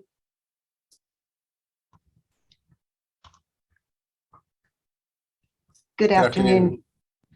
Good afternoon, Chair Esquivel and members of the board. My name is Dagmara Saini, and I'm a program manager at the City of Stockton. I'm here today providing testimony for both the City of Stockton and for the County of San Joaquin municipal stormwater programs, since we work very closely to implement our programs. We appreciate the opportunity to provide comments on the 2020-2022 California Integrated Report and understand the effort involved in conducting this assessment. We would like to specifically acknowledge our appreciation of staff efforts in working with us for delisting of the Lower Calaveras River, Mosher Slough, Smith Canal, since it is equally as important to identify and delist the water bodies that are attaining the water quality standards. Similar to the other commenters, we have concerns about the lack of transparency in the development of the report. It is critical that the public understands what specific data, the methodologies and analysis that were conducted, and how the conclusions were derived. Although a great deal of information was communicated in the fact sheets, the specific data used for the analysis was not provided in there. So if that would be wonderful. Without these elements in the water body fact sheets and the spreadsheets that were accompanied, reviewing or recreating the analysis requires intensive time and resources. And without that clarity, it's hard to know if it was replicated correctly. We would like to reiterate our request that this detail be provided as part of the water body fact sheets in the future. I also want to take a little bit of time to talk about the listing decisions for the pyrethroids in the Central Valley. Multiple listings within the Central Valley included those in French Camp Slough, had listing decisions for pyrethroids and bifenthrin of category 5, which is that a TMDL is needed to be developed. It is unclear why the listing for this category would be selected, since there is an adopted basin plan amendment already for the control of pyrethroid pesticide discharges, which establishes the pyrethroid concentration goals and the program of implementation of surface waters in Sacramento and the San Joaquin River watersheds in the Central Valley. So in fact, the staff report for the program stated that the following development of previous basin plan amendments to address the insecticides was determined that a comprehensive basin plan amendment determined that multiple water bodies and multiple pesticides would likely be it would be more cost effective and efficient if rather than developing the plan amendments and the TMDLs for all of the individual water bodies and the individual compounds. So thus there's already a regulatory program in place that addresses the impairment and the intent to holistically address the pesticides. So again, I just want to highlight that there is a management plan already in place, the pyrethroid control program. And since there is already a comprehensive regional regulatory program in place that explicitly addresses the pyrethroid pesticides and potential new listings like the French Camp Slough, we should include a more representative category such as 4B or 5C or 5 Alt, which include the program being expected to be addressed by other TMDLs. I guess this concludes my testimony for your consideration, and we just want to tell you thank you, and we really appreciate the excitement that you showed right before lunch about this. So thank you very much. That's all. Thank you so much, Ms. Ayuni. I really appreciate you sticking with us today. I know it's been a long day, but here providing your good comment and flags and concerns.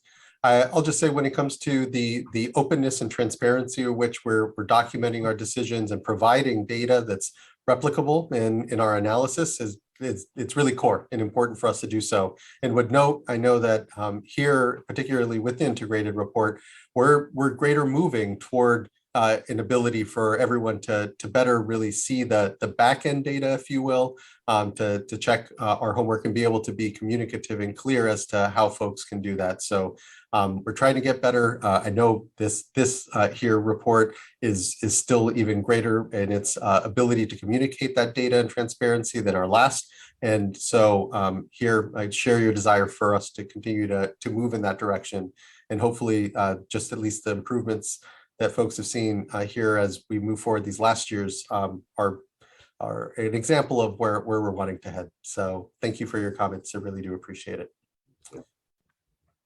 Next, I think we have Regina Chicazola and then Jill Murray. And I'll note, Jared Voskuil, I thought I saw your name associated with the integrated report at some point here. And so I don't know if you are still with us. Maybe I think you just dropped off. But if you have comment, please do so as well. Ms. Chicazola. Hi, can you hear me? Okay, my internet's We not can. being Good to great see right you. now. Okay. First of all, I wanted to thank the Central Valley Water Board for finally getting some temperature listings on the mainstream Sacramento. I was involved in the 303D list the last time around for 2018 listings, I believe, and there was already enough data at that point for the listings, at least at Night Landing. And now I see that there is 3 listings in the Sacramento. And I feel like I heard it said earlier that people were upset that there are temperature listings happening, and that the board said, well, don't worry, now it's not a priority. But I really can't think. I've been involved in the triennial review process at the Central Valley Water Board. I've been involved in the pyrethroid project and the irrigated lands program.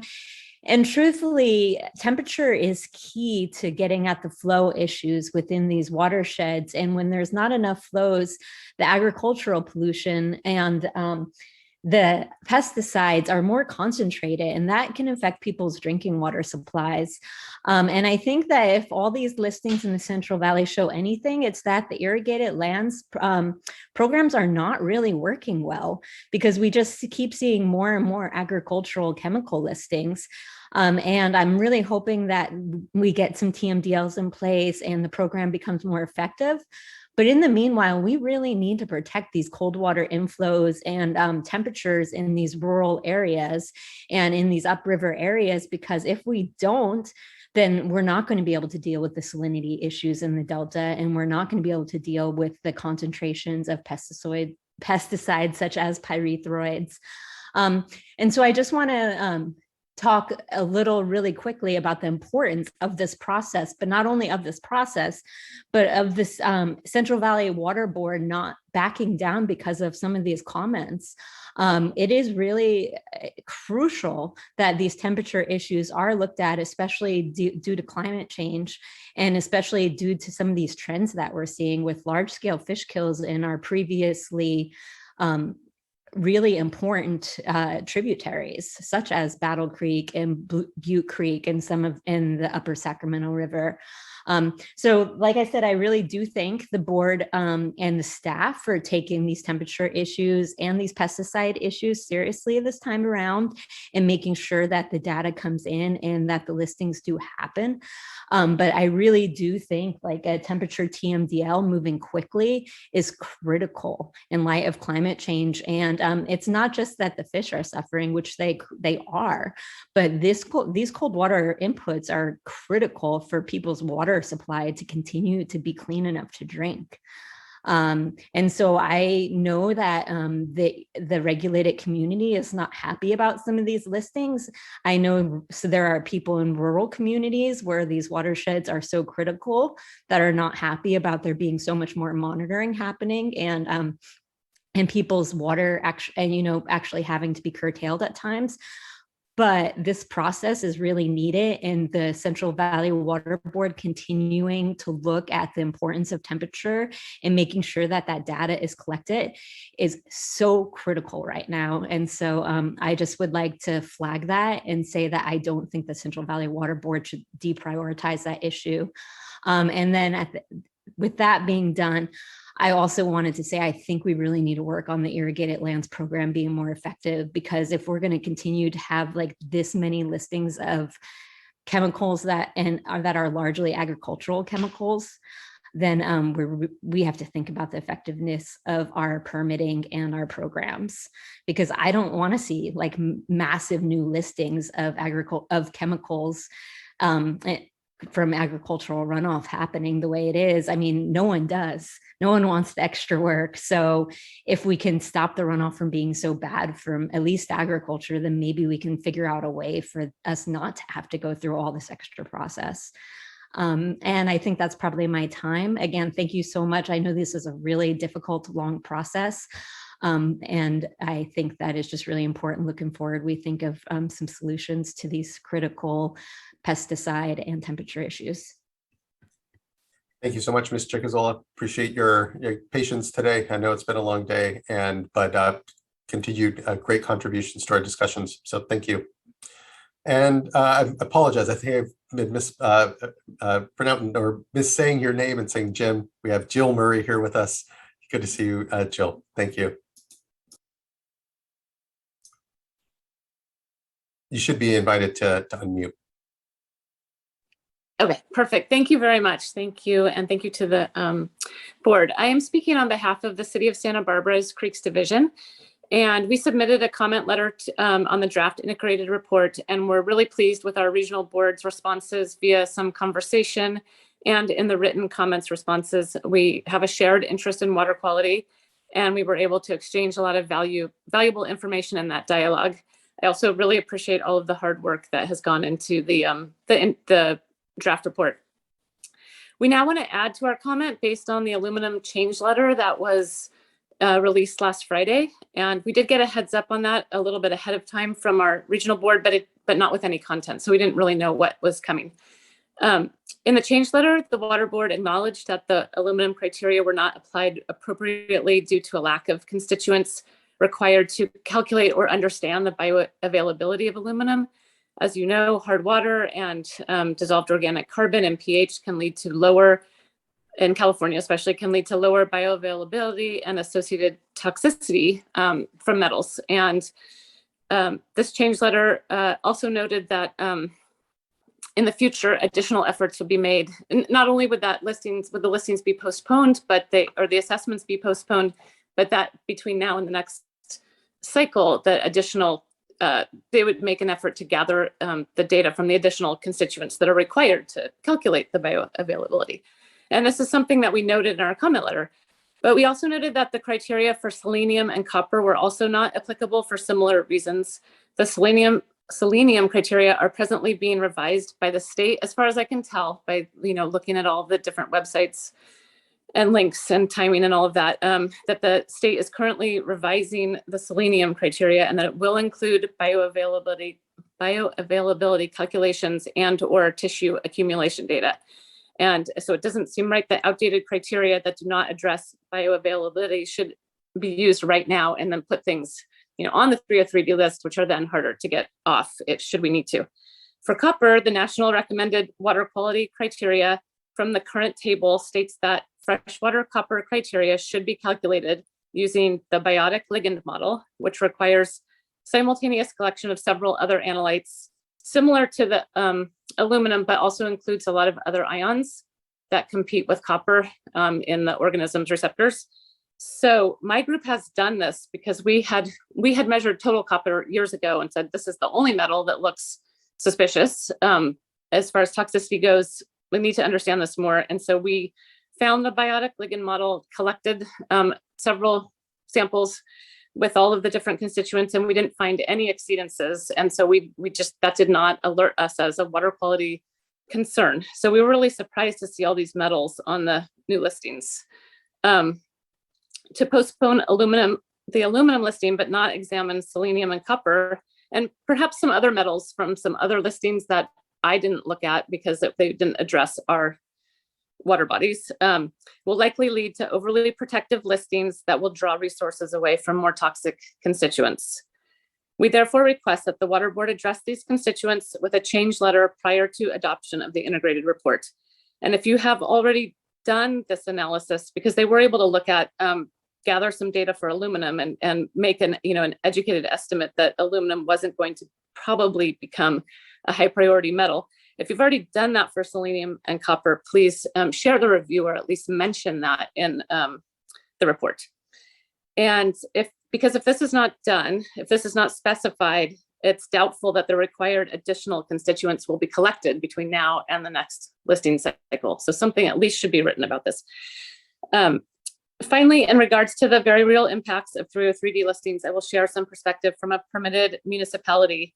In addition to the TMDLs that everyone's already discussed, the NPDES general permits for phase 2 communities have had increasing monitoring requirements over the last few cycles. And the monitoring is specifically required based on the 303D listed pollutants and water bodies. So we will probably have to discuss with our water board and add a lot more sampling for our next permit cycle. And this really does take away, very literally takes away from some of the issues that we are studying that we think are really high priority right now. Our top our top issues right now are neonicotinoid pesticides, potential human waste contamination getting into the storm drains, and we're starting to really tackle microplastics. And when we have to shift to meet water board monitoring requirements, we're a small group and it has a real impact. So if you are going to update some of I didn't totally follow everything about adding some language, the parking lot language, but perhaps you could add for listings that aren't made using that they're made using a criteria that are under some review, that maybe those don't need to be necessarily or de facto included in the 303D monitoring required by the general stormwater permits. And with that, I will thank you for your consideration. And I probably can't answer questions, but I'll take any if you have them. So thank you. Thank you so much, Ms. Berry. I appreciate your as well patience here, but delivery of good comments, and just much appreciated. Thank you. Fellow board colleagues, additional thoughts, questions, concerns, and then otherwise, I know we have provided some direction on potential changes and or additional language for the resolution. Anything else from anyone? Chair Esquivel. Yes, Ms. Townsend. Jared Voskuil is back on. Oh, okay. Mr. Voskuil, would you like to have a comment here?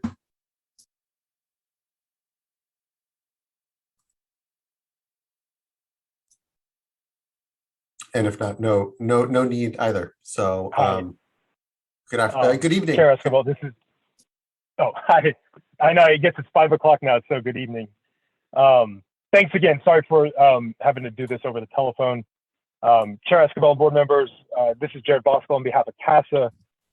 And again, we just wanted to kind of begin by reiterating our thanks and recognition to your staff for connecting with all of our members to resolve issues that arose over the last 6 months with the listing cycle and the public process.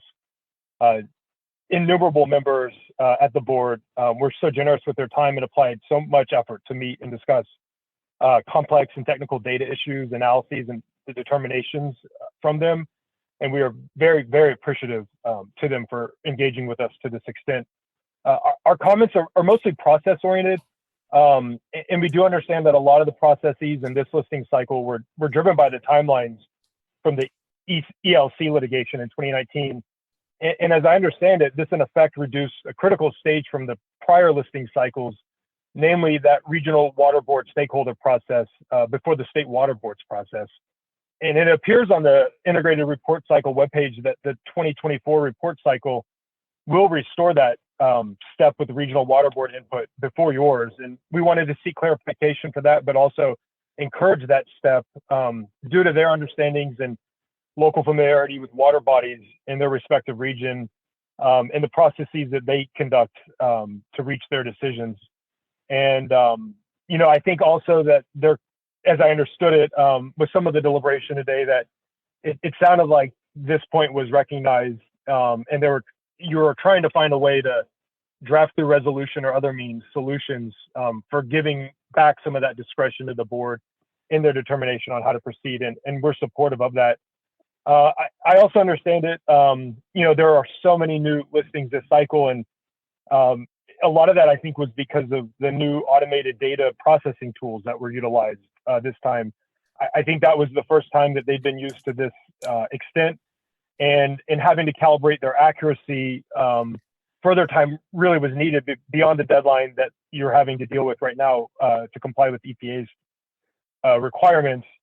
And so, our hope is that in the next listing cycle for 2024, lessons that were learned this time will be applied to that. So San Francisco and LA and Santa Ana regions and our members there will be able to, make the adjustments that need to be made, before this is back in front of you for your review and adoption of those lists. So, to close out, I want to reiterate our support for Debbie Webster's comments regarding the benefit communities and on just the use of that CSCI score 0.79 and how that's conducted in lieu of the forthcoming proceedings on the biostimulatory and biointegrity policy. But I hadn't really planned to comment on the substance today, just on the process. And hearing a lot of the issues that folks have raised, it really does seem like your staff is being as responsive as possible to the concerns, and that is not going unnoticed. And we're very appreciative and grateful for all the work you're doing. So we hope you have a great evening, and thank you for sticking through this to the nighttime. And we'll see you at the next meeting. Thank you. Thank you as well. I appreciate it, Mr. Voskuil, and yes, appreciate your good comments here. Fellow board colleagues, any other thought, consideration? I just wanted to say I'm very interested in seeing the proposed resolution language as well, and so I'm open to that. And I would also like to hear, just keying off of Mr. Voskuil's comment about regional board engagement in the next listing cycle. I think that does go to a lot of the concerns that I've had this afternoon. So I would appreciate hearing from staff about how they propose to work with the regional boards going forward, if that's going to change from what we had to do in this sort of rushed cycle. I'd like to hear a little bit of input on that. So I would like to say this is not a rush cycle. This is the new normal. If we're going to meet a 2-year schedule, the first time we've ever met a 2-year schedule, and if we're going to continue to meet a 2-year schedule.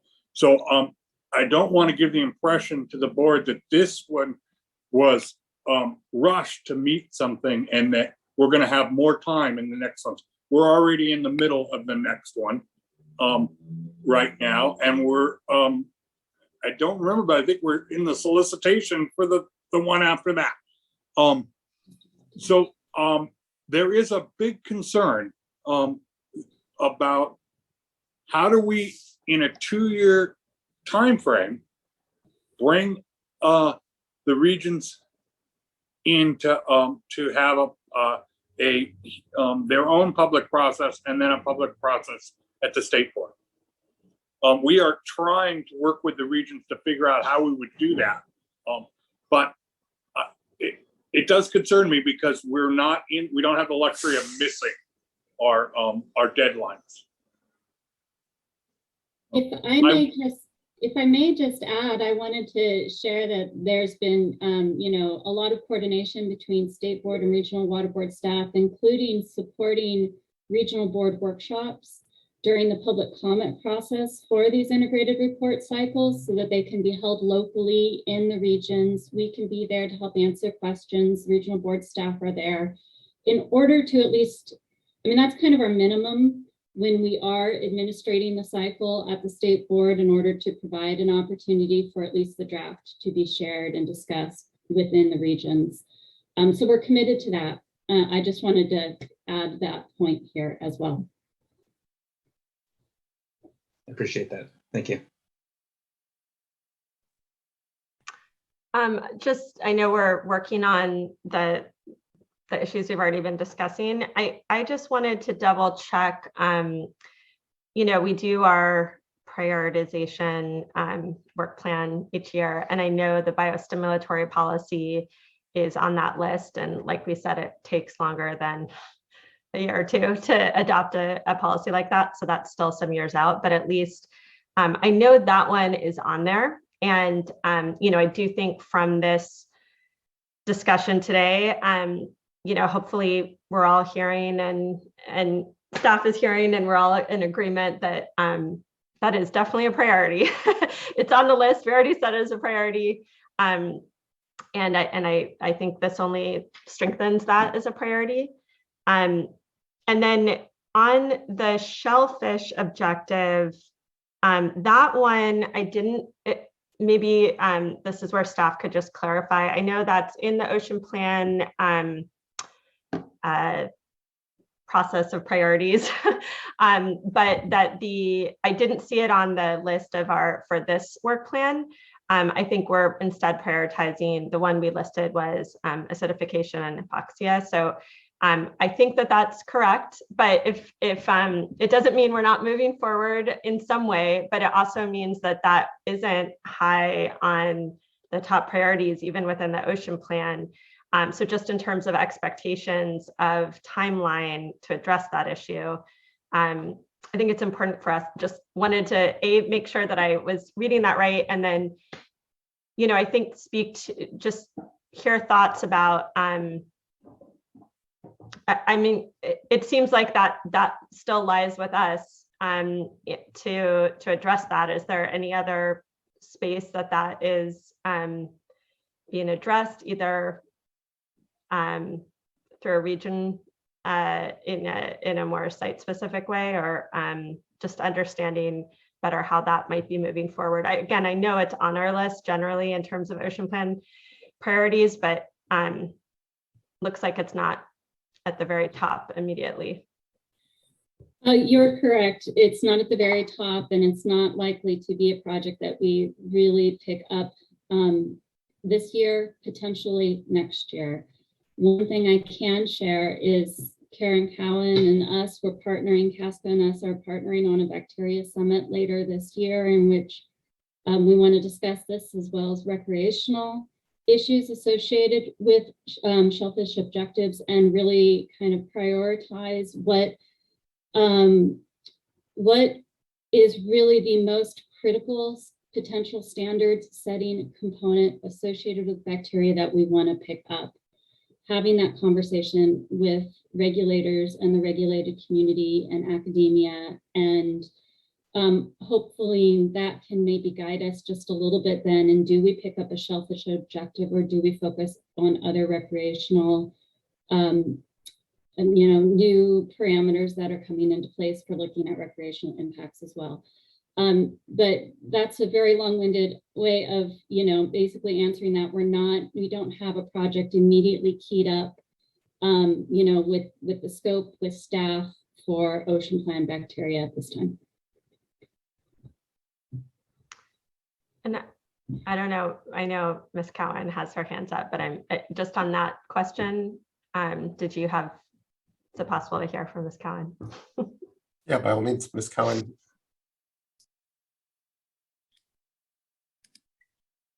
Thank you. I appreciate that, Board Member Firestone and Chair Esquivel, for letting me chime in. So Rebecca and I have been working with some other folks, as she noted, on putting together this summit, and we're not quite there yet to fully put out the save the date. We want to make sure that we communicate what it's about very clearly to everybody, but you should know that that is in the works, and our intention is universally to look at everything and figure out our solutions for recreation. And what we've been talking about is, how much do we bite off? Do we take rec and shell together? Because that's a lot. Or do we focus on what generally has been the priority, is addressing the safe to swim concept, right, from rec? And we've had this very discussion. What do we do then with all the shellfish listings? And if the objective is based on the same approach, but just lower, we could come up with the world's best solutions from a regulatory and technical perspective, but literally solve nothing unless we address shell. So I don't think we've answered that yet, but I think this conversation, you should know about that. We're talking about it, and perhaps, I know this won't be the last time we all talk about it. Thanks, that's all really helpful. Thank you, Board Member. Thank you, Ms. Cowan and Ms. Fitzgerald. Appreciate it. Other comments, questions, thoughts? I just wanted real quick, got a lot of thoughts, but just Ms. Murray with Santa Barbara, heard last comments about aluminum and then selenium and copper. I don't want to go into that, but just the general concept of using the biotic ligand model. I know that's something we are looking at least for copper and zinc. And so the issue of, are we collecting the data? Are permittees collecting the right constituent data to actually assess those types of constituents in the first place? I think is one that I just want to flag. I'd like to hear more about. I think aluminum, we learned a lot about here, that we have the new criteria, and we were collecting aluminum data, but maybe not hardness and such. And I hope we can, as we look at these new objectives going forward, we can find ways to start training, educating folks that are going to be collecting this type of information to make sure that we're getting a good data set, from day one. So just wanted to put a pin in that. Thank you, board member. Appreciate that. Quick check-in, perhaps to Mr. Wiles and staff. How much time folks think they need for additionally for language? We can take a break here if needed. I think we could use a break. We have a lot of cooks in the kitchen. Somebody who knows much more than I, Mr. Bishop, suggested 20 minutes if the board's amenable to that. Yeah, that sounds good to me. How about we then reconvene here at 5:30? It's 5:12, so 18 minutes. Sounds good. Thank you. Okay. I'll see you. We'll see each other here at 5:30 then. And thank everyone for their good participation and discussion here. And see you soon. Thank you.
All right, everyone. I think we can begin together back here. And first, we'll actually check in and see if folks are done developing language.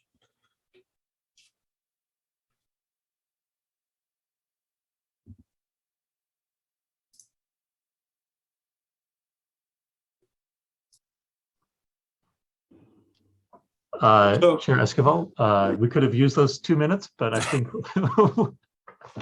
no, we will go ahead and share with you what we've come up with so far. There may be some reason to discuss the draft for sure, though. Let's see, I have not sent it to Janine. Is that what I should do right now, Janine? Go ahead and send it to Courtney To Courtney, okay. Give me 1 minute, please. and CC me, please. Okay.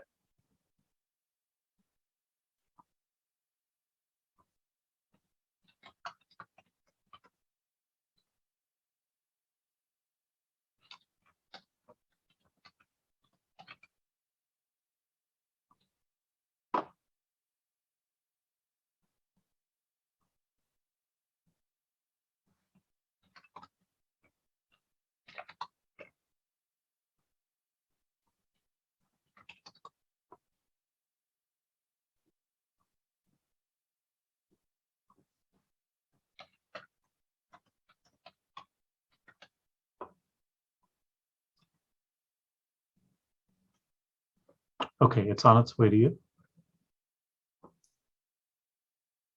Thank you, Mr. Wiles.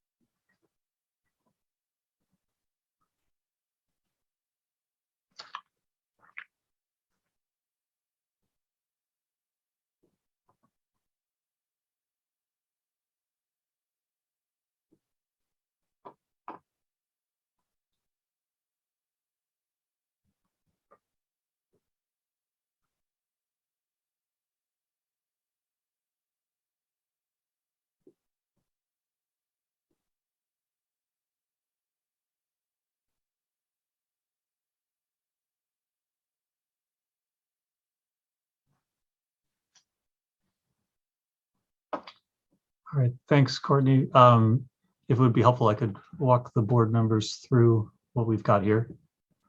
So it's, for your consideration, it's 3 revisions to the resolution.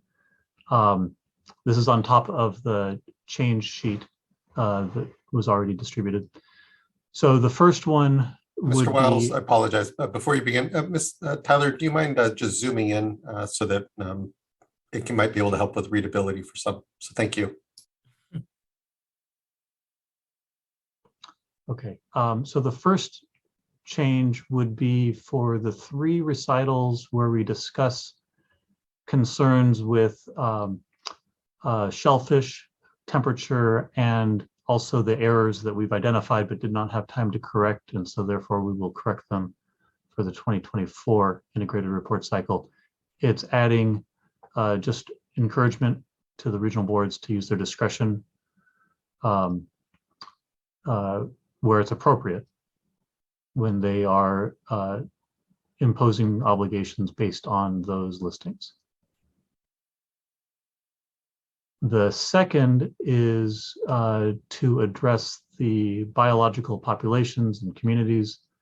And this is to have the board direct the staff to work with US EPA to come up with a new subcategory under category 4. And I want to stress category 4 is the category that does not need a TMDL. And to use this essentially as a place to put water bodies where we have an impairment of either the benthic or other biological population. And I will say under the listing policy that we also, again, need to have, to even be talking about this, we also need to have an impairment of a pollutant that is associated with the biological population impairment. But to create this new subcategory so we could put the biological population issue here while we try to figure out whether the impairment to the biological population is caused by pollution in addition to the associated pollutant. And this is the subcategory where, you know, there just is no clear place to put these water bodies.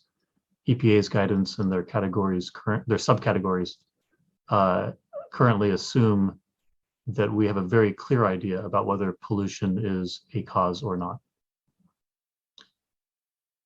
And then number 3 is an attempt to deal with some of the board members' issues where there's a concern that, like shellfish, but potentially for other pollutants as well, other water quality standards as well, where we've identified 2 things essentially. One, that the regional board or the state board has actually acknowledged the water quality standard itself probably is more stringent than necessary. And I'm going in reverse order. And also number 1, they're doing something about it. They're either actively working on revising the standard, or they've at least put it on the triennial review list. I'll drop a footnote there and I'll come back to it.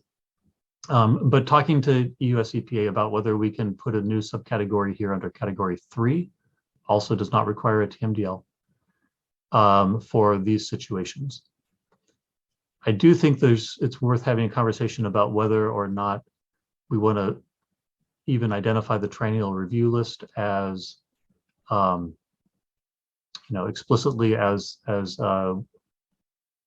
where a regional board or state board might have a water quality standard revision project. We don't want to, essentially now have everybody show up at the triennial review and really advocate strongly to have something put on the list, whether or not there's really a good basis for concluding that that standard probably is likely to be more stringent than necessary. So we might want to consider some options. I will point out though that this is, this would be also a topic for a conversation with US EPA staff. So we wouldn't necessarily be wed to exactly this approach. We would come back to the board after those conversations, and presumably if we get some traction with US EPA, we would come back with some new subcategories for the 2024 listing cycle. We did think it was important, if we do go this way for number 3, to have an update with respect to each of the projects where a water quality standard is being considered for revision, just so that this doesn't end up becoming sort of a black hole where projects, good intentions are that the project will happen and it just never happens.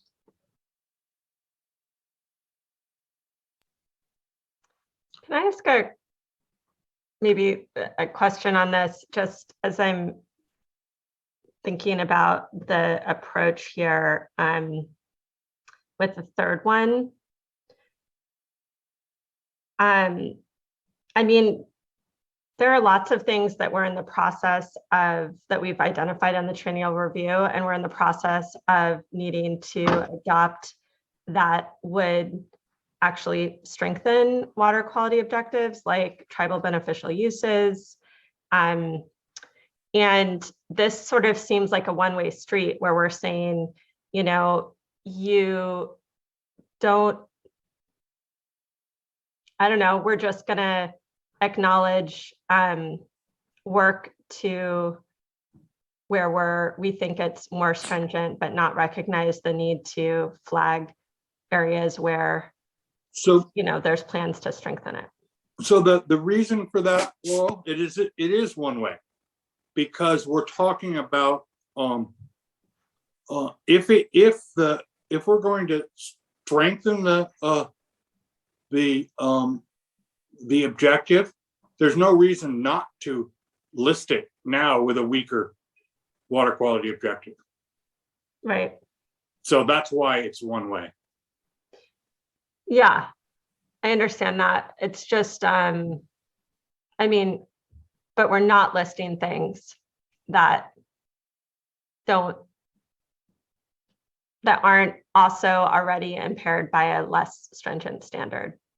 I mean, I understand in practical ways why. So we don't want to put everything that we're potentially working on into a new category and not do a TMDL if we know that the direction we're going is to make it more stringent. Yeah. We don't want to wait to work on it. Agreed. I guess I just feel like we're creating this sort of like new subcategory with the intent of recognizing that we are where we are, but water quality standards are changing because that's what basin plan, amendments are. That's what the triennial review is. And so we're kind of flagging and creating this whole new subcategory to sort of recognize that. And it just feels like we're creating a category for one, and then not creating a category for, those that may be likely to be listed once we adopt, other standards. It all seems like kind of speculatory and it is. Like very,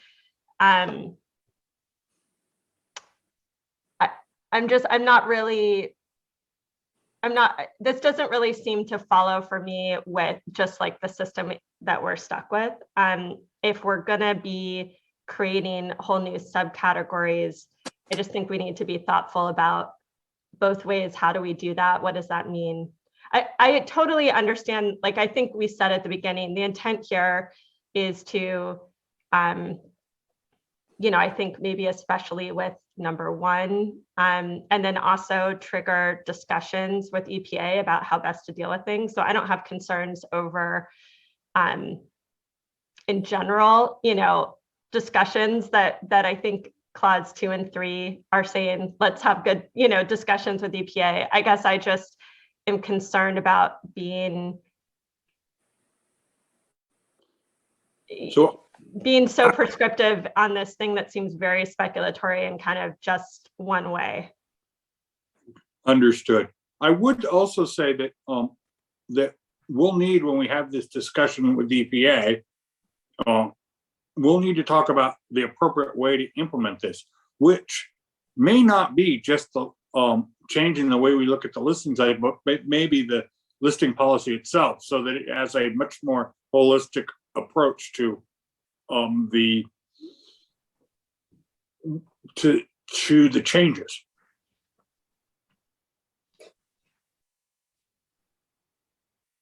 Is that another way to approach this? Just leave the language a little bit more general in terms of meeting with EPA as to how to best address these situations versus creating a new category? That would Yes, work. Yeah, would I mean, work. we could easily change number 3, if that's the one you're referring to, Board Member McGuire, to direct the staff to discuss with EPA this situation. And I think at that point we could trim it down to essentially the situation where the water quality standard is likely to be more stringent than necessary to protect all the beneficial uses. Right. And just have it more general. Yeah, because I think Board Member Firestone makes a really good point, and I don't want to get ahead of ourselves or create this separate process here unintentionally today. And I know you only had 18 minutes to come up with this language, so at least for me, it'd be, I think, less might be more here, but still being able to take the issue. I think that works, and I'm supportive of leaving off here the determination of creating a new subcategory and simply exploring the issue with US EPA. And perhaps that's what comes out of it, but we don't have to make that determination by direction here. Yeah, I would agree. And I agree also that less is potentially more, but you're getting the direction from us that we're looking for options. So whatever those options, whatever the outcome is, in the discussions, between our staff and EPA, you're the experts in terms of, what's possible out there. And I think the other issue as well would be some sort of report back so that we could receive progress on those discussions. I think that sounds good, Vice Chair. Yes, we will do that. Phil, can you, Yeah, or I've got it Michael, here. have you been able to capture that discussion? Yeah, I could actually email it to Courtney or I could just read it to you as whatever the board's preference is. You wanted to, if it's a simple enough adjustment, truncating by and large the clause, then I think you can just read it. But otherwise, send it. Yeah. All right, so it starts the same way. Staff is further directed to discuss with US EPA staff options for dealing with water quality standards that are likely to be more stringent than necessary to protect all applicable beneficial uses, comma, and to report back to the State Water Board on the outcome of those discussions. That works for me, Mr. Bishop, and looking to my fellow board colleagues. I don't want to wordsmith. I hate wordsmithing, but it seems to me that we need to put in listings that result from water quality standards that may be more stringent. Yeah, I think maybe we can do that. Listings that would otherwise result probably, sure. Yeah, I'll just insert the words listing. Let me read it to you, everybody, one more time.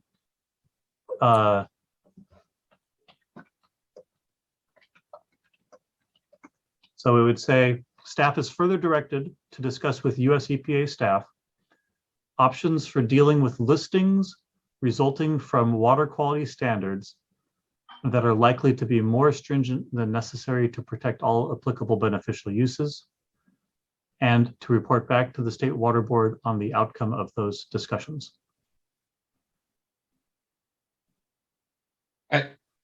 My only thing that's giving me a little bit of a hang up is where you say standards that are likely to be more stringent. But we're talking about, I think, are standards that maybe currently are more stringent. Then maybe I'm just hearing it wrong in my head. Does that make sense?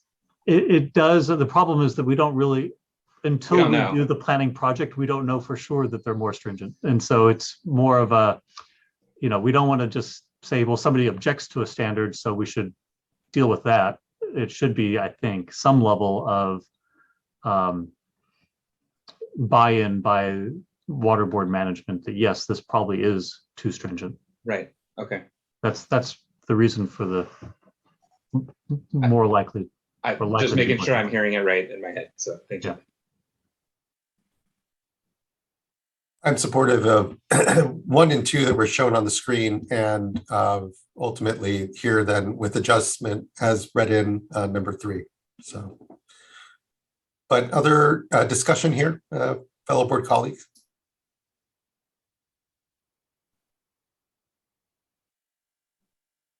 I'm fine with that too. I do think if we end up going this route, it's going to be kind of a mess of trying to make a determination when we have a process to decide what the standard should be. So I'm just I'm not super optimistic that we're going to find an easy solution here. But I do totally support this language. So I'm happy to make a motion.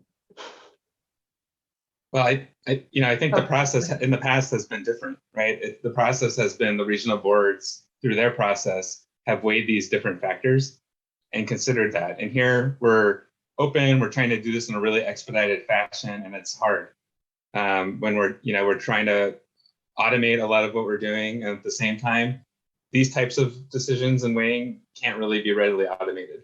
So I think it's definitely worth having this conversation. And I agree with you, it's messy. But I'm optimistic that, the fact that we're flagging it and acknowledging that it is an issue and a concern gives me some hope that we can figure it out. Yeah, So- I absolutely agree. I think, we are in a bit of a transition here. And so trying these other approaches, but, giving our staff the direction and the time to work with EPA, I think is the best approach. I just want to take this opportunity to really thank staff because it's been challenging. It's been challenging, I think, to educate us at the same time, move quickly and thoughtfully through the process so that we can meet the schedule. And I just really appreciate all of the additional time spent with me on these issues. And I look forward to a report back because I'm just going to flag this for myself that I want to work on these issues sooner rather than later, looking for opportunities to engage with stakeholders and staff early on so that hopefully we can engage sooner as well as board members. So thank you again, all of you that worked on this, in particular, Ms. Fitzgerald and your whole team.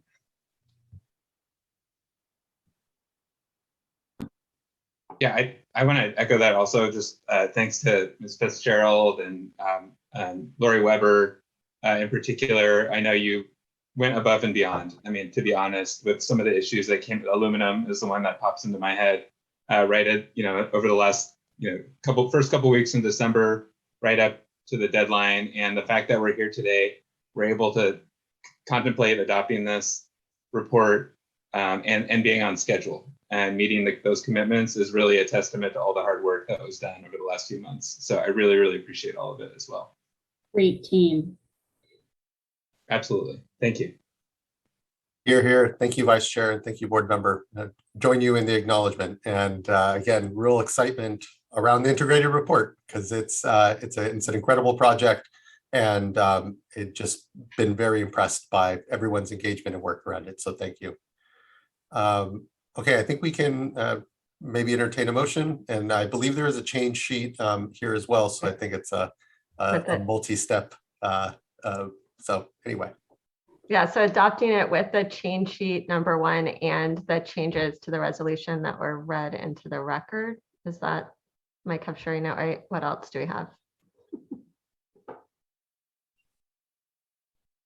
That's fine. And for absolute clarity, I'd probably say items 1 and 2 read into the record and presented on the screen by Assistant Chief Counsel Phil Wiles, and then item 3 as amended on the fly verbally by Wiles. That, yes. Okay, fantastic. I'll second that. Great. We have a second. Ms. Townsend, can you please call a roll call vote?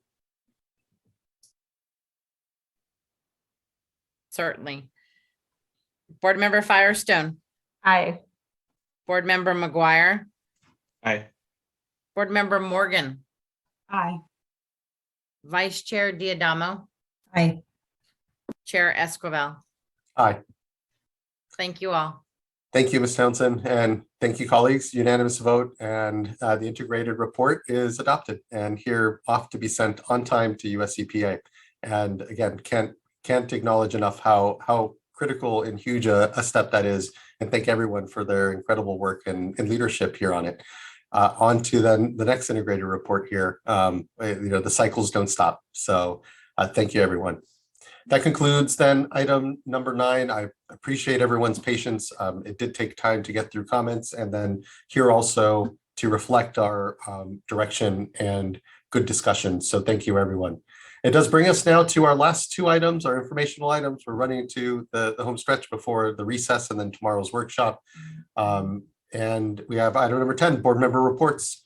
I'll start off by simply thanking Vice Chair Diadamo and Board Member McGuire for stepping in.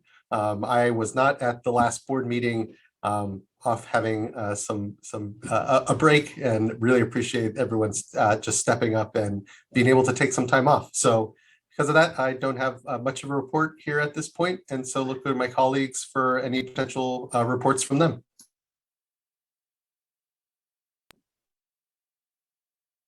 I don't have any reports. Just note that I had a couple of speaking engagements that were in person that got canceled, and because of COVID situation, and just hope everyone stays safe, and we'll be able to resume those in-person meetings soon. Thank you, Vice Chair. And we'll note Bagley Keene suspensions and our ability to meet here remotely as board members has been extended to the end of March. And so our meetings here, important to note, will continue to be remote meetings. We won't have a physical meeting room in order to keep everyone here, continue to keep folks healthy and safe. So thank you, Vice Chair, for that, and would want to make sure to flag that. Other colleagues, reports? And no report for me this time. No report for me. Okay, great. Thank you. Hearing no further report then, we're now over to item number 11, which is the Executive Director's Report. Ms. Sobek, anything particular to highlight? No, I leave it to you all to read the report, and happy to answer any questions.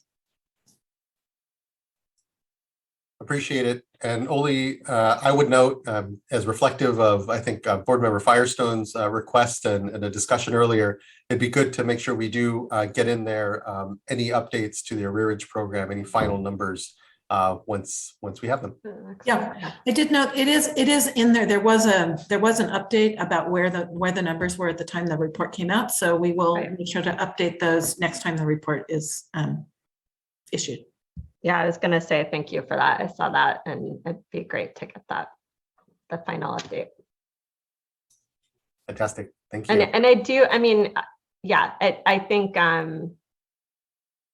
it's, I mean, it was, I don't have it in front of me now, but it was over, 600 applications. And I think that's pretty amazing. So I look forward to just seeing the final, but it's really quite a feat and a huge amount of money that went out to folks that need it, just even from those almost final numbers that were reported.